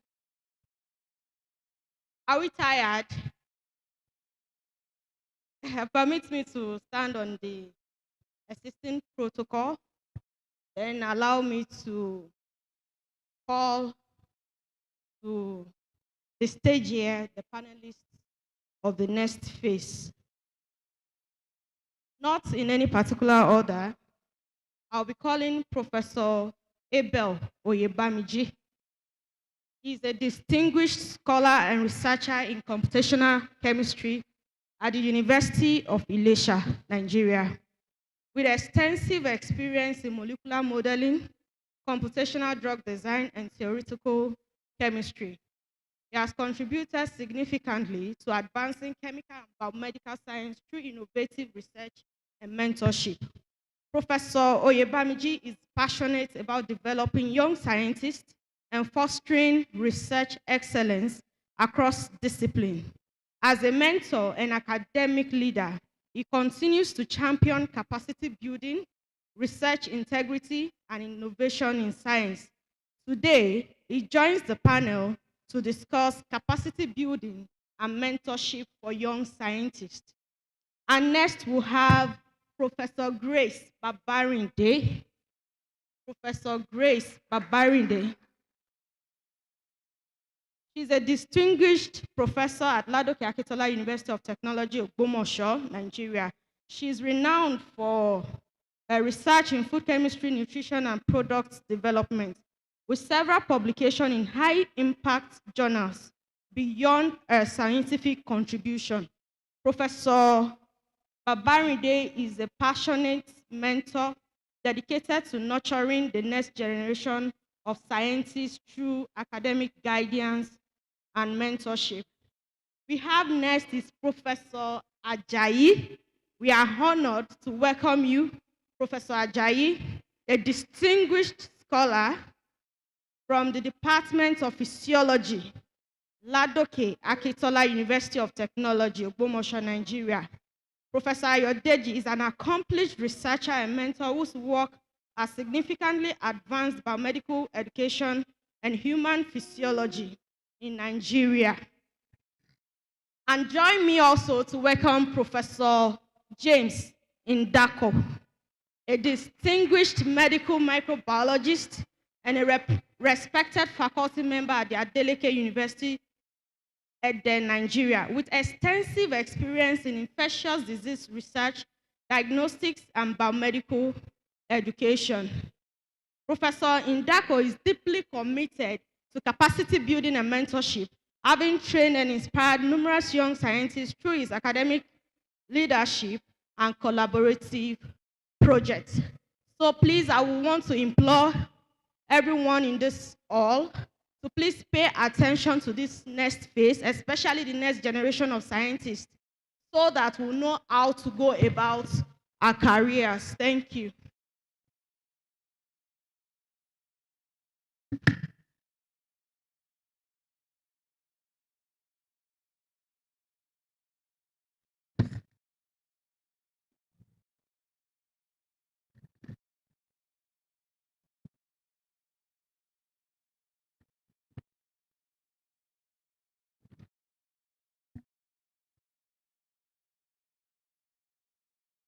I want to once again welcome the panelists on this phase. And I would want to start from Professor Ajayi. Please would want to know, is there, why do we need to build capacity? Do we have benefits of building capacity? Before you respond to that, sir, we've been talking about the next generations of scientists since morning, how we can drive research and innovation.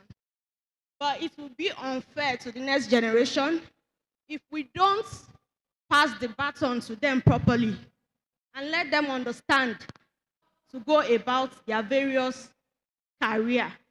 And now we are talking about upskilling. So, sir, please, why do we need to build capacity? The continuity. And I sincerely appreciate our father, the co-hosts, in person of Professor Oloke, and also Dr. Oladipo for this opportunity.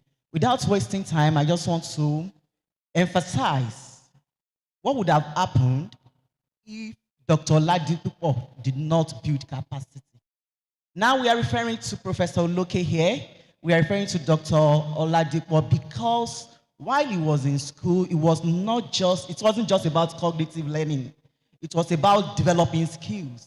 So like he said, Building capacity has to do with building abilities that will make you stand out in preferring solution to the problem of the nation. Wherever you find yourself, it's not limited to a particular discipline. Everyone has got to develop capacity in order to be productive, in order to provide solutions to the world problem, and also in order for you yourself to be fulfilled wherever you find yourself. So that one is very essential. Another important thing is, in order for you to accelerate your career. Professor, I'm the Dean Faculty of Science, I'm the Chairman Committee of Dean, and the Chairman Research and Publication Committee. Many people will be thinking, how did you go that far? As young as you are. Indeed, it's about mentorship. I call this mentorship of a thing discipleship. It's just a story. Can I tell you, story. Story. Once upon a time. Time. I started, the first thing I did in life is, I thought within me, what do I need? Because in chemistry, I studied chemistry. I know we have physical, organic, and the rest industrial, but I know that I cannot do every one of these. Then I picked physical. Physical also have other aspects. I picked computational chemistry. You know, these are two problems, chemistry and computer. Therefore, under it, I chose computational chemistry and I moved to drug design. That was the first thing I did in my life. That actually helped me in my journey. I discovered my goal first. That one actually made me to know who do I need to work with. Because I can't just work to everybody.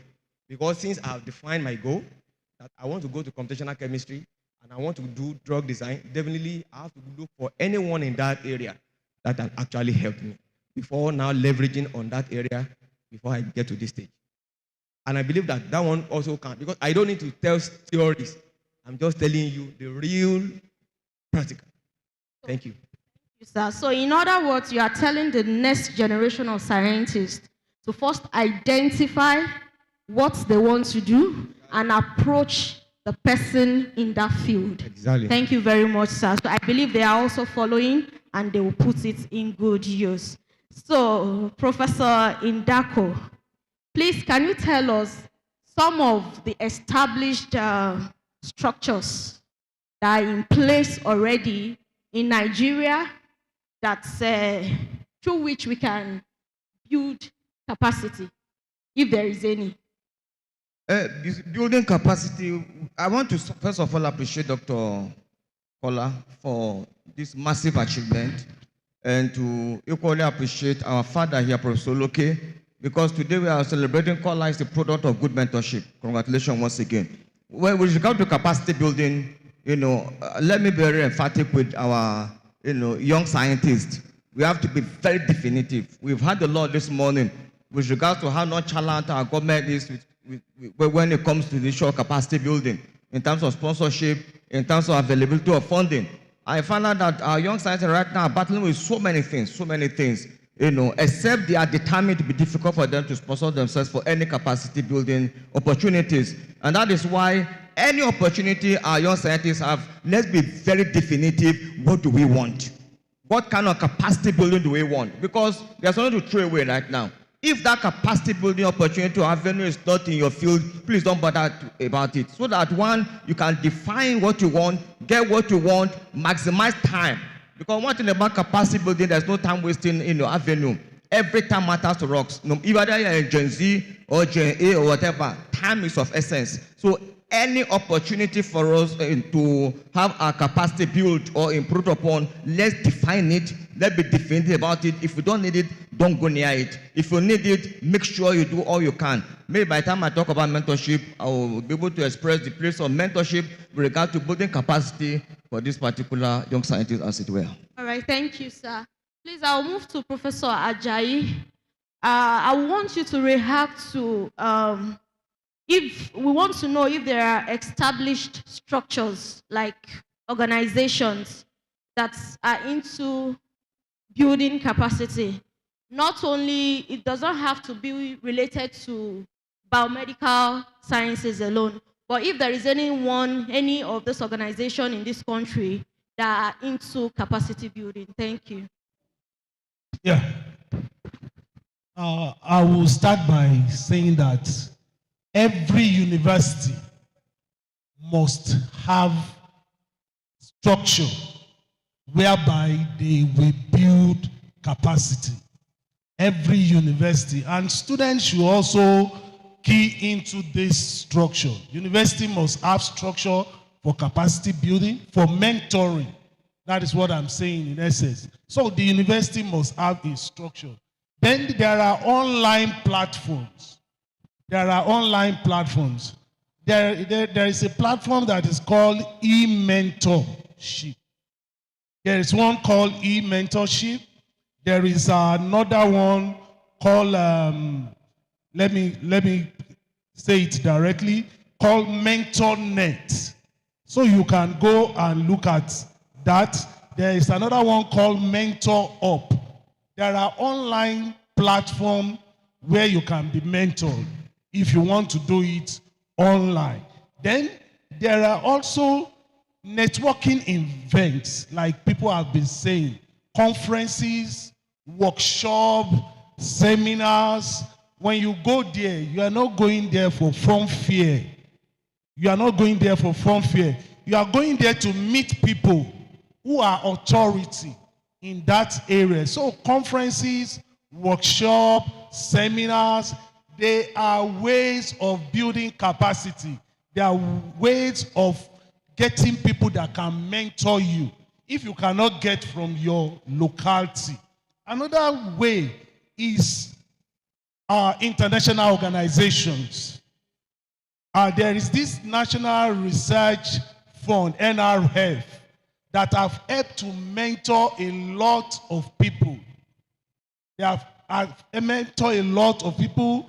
Different in America, we have this association of academic of scientists.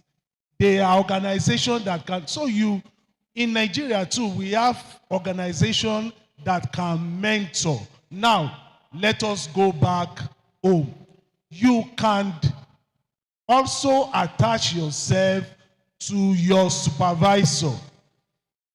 I attended a program that they were able to say that there is a difference between supervisor and mentor. So it is not compulsory for your supervisor to be your mentor. You can have another mentor, but luckily for Dr. Okola, his supervisor is his mentor. So mentor-mentee is a relationship, and a very strong one. I want to say here that it's just like a source. Anyone, like our Yoruba people used to say, that Odo, tó bá gbàgbé orísun rẹ̀, yóò ṣe kí ni o, yóò gbẹ ni. So your supervisor could be your mentor. He is the source of things. And you must always go back to your mentor for guidance, for direction, for discussion, for communication, for help at every time. So your supervisor or your mentor can also be a source of capacity building. Lastly, you can form a network. You can form a network of people of like mind. So these are ways by which you can build capacity or by which you can be mentored. Thank you very much, Professor Ajayi. And I can also say that there's no excuse for the next generation of biomedical scientists to say that they don't have places where they can be mentored or places where they can build their capacity. Because we have resources available. You can search online. And you mentioned that the university system is the first place where capacity should be nurtured. And so, even if you are not in your finals yet, you have your lecturers around, you can always approach them, and from there, they mentor you to whoever you want to become. Thank you very much, sir. So, Professor Indako, please, we want to know, what are the benefits of building capacity? There are so many benefits. You know, science is so dynamic that it's evolving every day. If you don't build capacity, you become outdated. So it's very critical to build capacity. But this short capacity building, my worry for the young generation is the cost intensity of this capacity building avenue. Thank God for Dr. Kola. This is not really, we didn't pay much except for the abstract. You know, honestly, to build capacity right now, you need money. Where will these young scientists get the money to build capacity? We need to be realistic. And that is where the place of mentorship comes in. Please, mentors here, let's do the best we can. In mentoring, there's what we call commitment clause. Very important to us, you know. We are in an era now where, you know, the young scientists are, except they are determined, they're getting discouraged, frustrated, because the avenue to even get this capacity building avenues are not available for free. You have to pay for it. So we, the mentors, or whoever is a mentor here, I think we owe them a responsibility towards ensuring they build capacity by attending fora like this and other fora out there. I paid for my students here in the course of this event. So I think it's a sacrifice we should make to ensure we encourage them. We are there for them, not just mentorship by, you know, academic. We should be able to ensure we, as much as we can, financial mentorship. Let's assist them. I'm not saying mentees now should look up to their mentors to pay their school fees or to feed them. No, it's the discretion of the mentor, just to ensure our young scientists are there to take over from us tomorrow. Just like, I'm sure Professor Oloke here is so proud of Dr. Kora right now. Yes. That something is evolving from him. So, and I know the seed he paid into job we had it. So, as mentors, we owe these young stars, young scientists, a responsibility to encourage them. Let's do the best we can so that at least we'll sow a seed of austerity in the lives of these ones. Thank you very much, sir. You mentioned commitment while you were talking, Professor Indako, and that brings me to, I want you to tell us the components in mentoring. There are 4 components. Prof. has just mentioned one, the issue of connection, right connection, you know, respectable connection. Once you have the best of connection with your mentor, it's a mentee-mentor relationship, and it must be professionally defined. Like I said earlier, a mentee should not look up to the mentor to pay school fees, take care of him or her. It should be defined in terms of professional acumen. Then we need to clarify why is the mentorship. That is where time frame comes in. I know our young scientists right now are facing a lot of distraction, social media in particular. So by the time we're able to define it with a measurable time frame, it's not endless. Dr. Kola here is an example to us. He has a vision, he has the plan, and today that vision is coming to fruition. For our young scientists, let's envy him, but let's do what we can to ensure we go beyond what Dr. Kola has done. I think that is the best of it. Then by the time you look at, we clarify it, then the issue of commitment. The issue is very critical. The mentee must be committed, the mentor himself must be committed, because what we want at the end of the day is results and proofs of that particular mentee and mentorship relationship. Okay, thank you very much, sir. On that note, Dr. Yebami, Professor Yebamiji, please, I would want you to react to how one can be a good mentor or mentee. One can be a good mentor. There are several ways that one can be a good mentor, but let me start from being a mentee. Okay. One must be deliberate about it. Deliberation. Yes, you must be deliberate about it. Because once you are not deliberate about it, you cannot achieve it at all. You know, I said earlier that you must, first of all, identify what you actually want to do. Once you identify it, then that shows that you are deliberate. You must be able to pursue it because it comes with its own challenge as well. Are you getting me? It comes with its own challenge. You must be deliberate and you must be proactive as a mentee, not just gallivanting around. Because as a researcher, probably you join a research group, you are just there as a figurehead. No, you won't actually learn as well. Are you getting me now? But you must be proactive. What they are doing, you are doing it. If there's any problem, you ask questions, and before you know, you'll be growing. Thank you very much, sir. Our time is almost up, but before then, I want Professor Babarinde to tell us some of the ways that we can be a good mentor or mentee. Thank you so much. I just want to emphasize that when you want to go for mentoring or mentorship program, it's an intentional thing. So in order for you to enjoy that, you have to have at the back of your mind, what do you want in this mentorship relationship?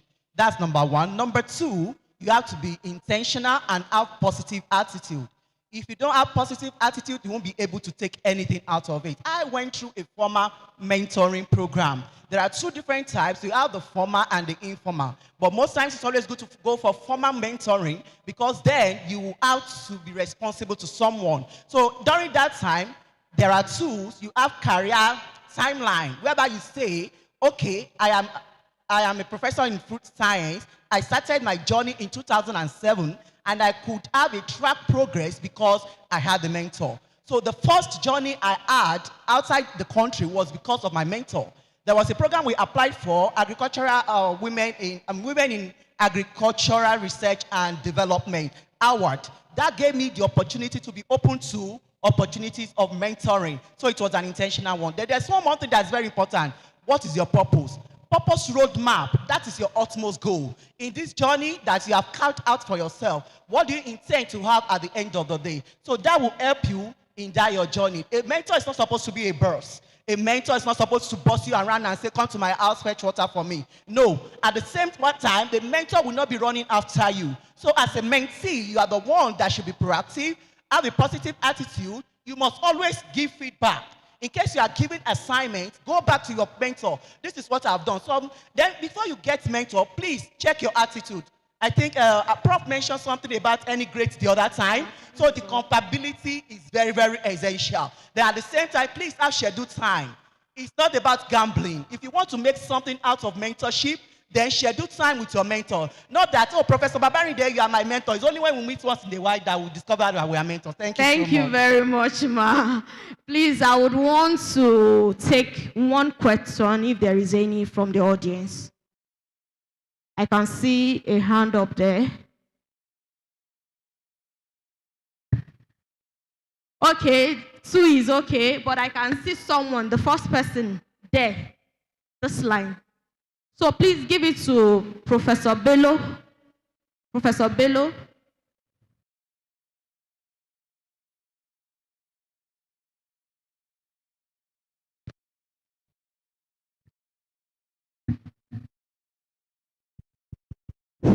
Thank you very much for those insightful presentations. I just want to ask a question. Nowadays, we have mentors, but there are no mentees. I mean what I'm saying. We have mentors, but there are no mentees. And how do we balance that? You are saying you should be intentional. It was because you are intentional. Let me give you a reason why I asked that question. I am into a mentorship program. I was given 3 mentees. They are AL, L2, and L1. I pour out myself to them that let me have your challenges so that I can look at areas where to help. They all disappeared. Now, I was worried. There is a mentor, there are no mentees. How do we move on from there? Professor Babarinde. Okay, Professor. Yeah, I think Professor Benga Bello is trying to move something. I support what he asks for because we are having problem with mentoring this day.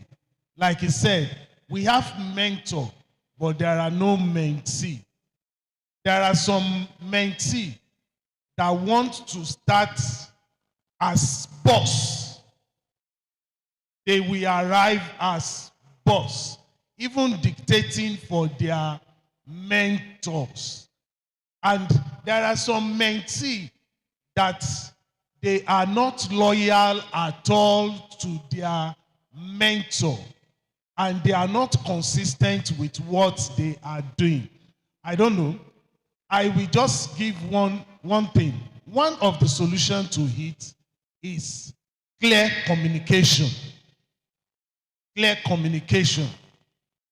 We need to communicate goals, our goals to them. And there was a time I was trying to even write it down. I think one of the problems we have around this part of the world is that when we have mentee, we don't write down goals for them. they don't even know what they are expected of, and they come with their own natural attitude into that relationship. So I think it's something we should discuss very well. One of the solutions that I think we can prefer to it is writing down goals, writing down what it is expected of the mentee and what is expected of the mentor in that particular relationship. Thank you very much. I will give it to Professor Babarinde. Please, before Professor Babarinde reacts, Professor wants to react to it, please. I just want to add to what Professor Ajaya said. You know, we're in an era right now where our young scientists, they're in a hurry. You know, there is this particular urge to make money at all cost. There should be a place of empathy. That's what I want to advise Professor Bello. The place of empathy. Let's be patient with them. Let's tolerate them. The truth is, the way Dr. Kola was mentored is we use that process to mentor his mentee today, it won't work. So we have to, the generation are changing right now. Remember that Gen Zs. Last session, my HOD gave me a son to supervise. At a point, I want to tell her that this lady is taking me backward. I can't condone her. I can't tolerate her. She walked to my office, say, Prof, sir, if you can't supervise her, who else will supervise her? So most occasion, and it took me time. And she came back, apologized, and we kept going until she graduated. So for us mentees, sir, patience is the thing right now.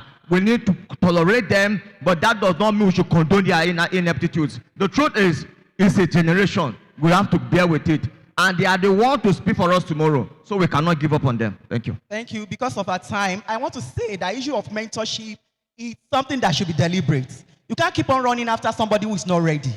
No, the issue of mentorship is a symbiotic thing. It's not supposed to be parasitic. So in that case, when you want to start, because the one I went through, it was a formal one. We had to sit down, we discuss. What do you want to take out of this thing? What are the things that we have limitations? These are don'ts, these are do's, and it really helped. So if that person is, because if you keep on saying it's Gen Z, you know, that is what is happening, and we have a lot of things going wrong in our generation. Even with our students, even though as much as we are trying not to be too harsh, at the same time we have to be firm.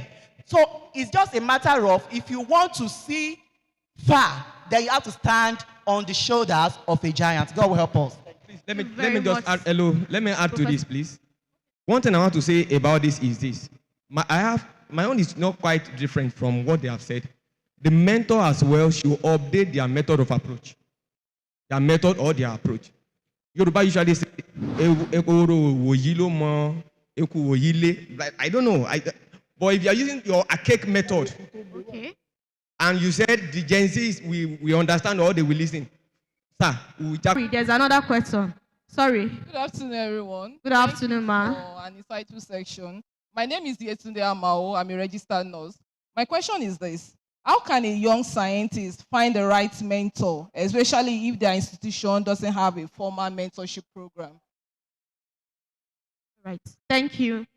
Professor Babarinde, please respond to that. Thank you. I think you can look for one. Professor Jai said something the other time. It's just a matter of approach. You have identified something. Now we are here in a workshop, in a conference. You can identify someone. You walk to that person. Most times when we are in conference like this, most of us, we are always approachable. So you can walk up, please. I will not mind if you can be my mentor. But this time around, you have to tell him or her what you are expecting from him or her. If she will be willing, because willingness is also important. You say, I hope you don't mind. I will not mind if we can schedule time for formal meeting. So that will help you to be responsible and also at the same time to be intentional, because you know you have to tell the person about your progress, your career timeline, this is what you have done. So that will help in case you don't have, maybe you're working in an institution that do not have formal mentorship program. Thank you very much, ma. Okay, Professor Ajayi. Let me add to it, ma. If you want to get a mentor, I will just say this. Look for somebody that you are challenged by his life, that you want your life to be like his life. Do you get me? Just identify somebody of like mind, and you see his life that you want to be somebody like him in the future. And you will see that you will get somebody near to what you want. And that's a challenge for us mentors too. We need to live by example. We need to be a role model. Mentors should be role model. So you will be able to attract mentee to yourself. Thank you very much. I believe there is so much to say, but because of our time on this note, we'll bring it to an end on this third panel. Thank you very much. God.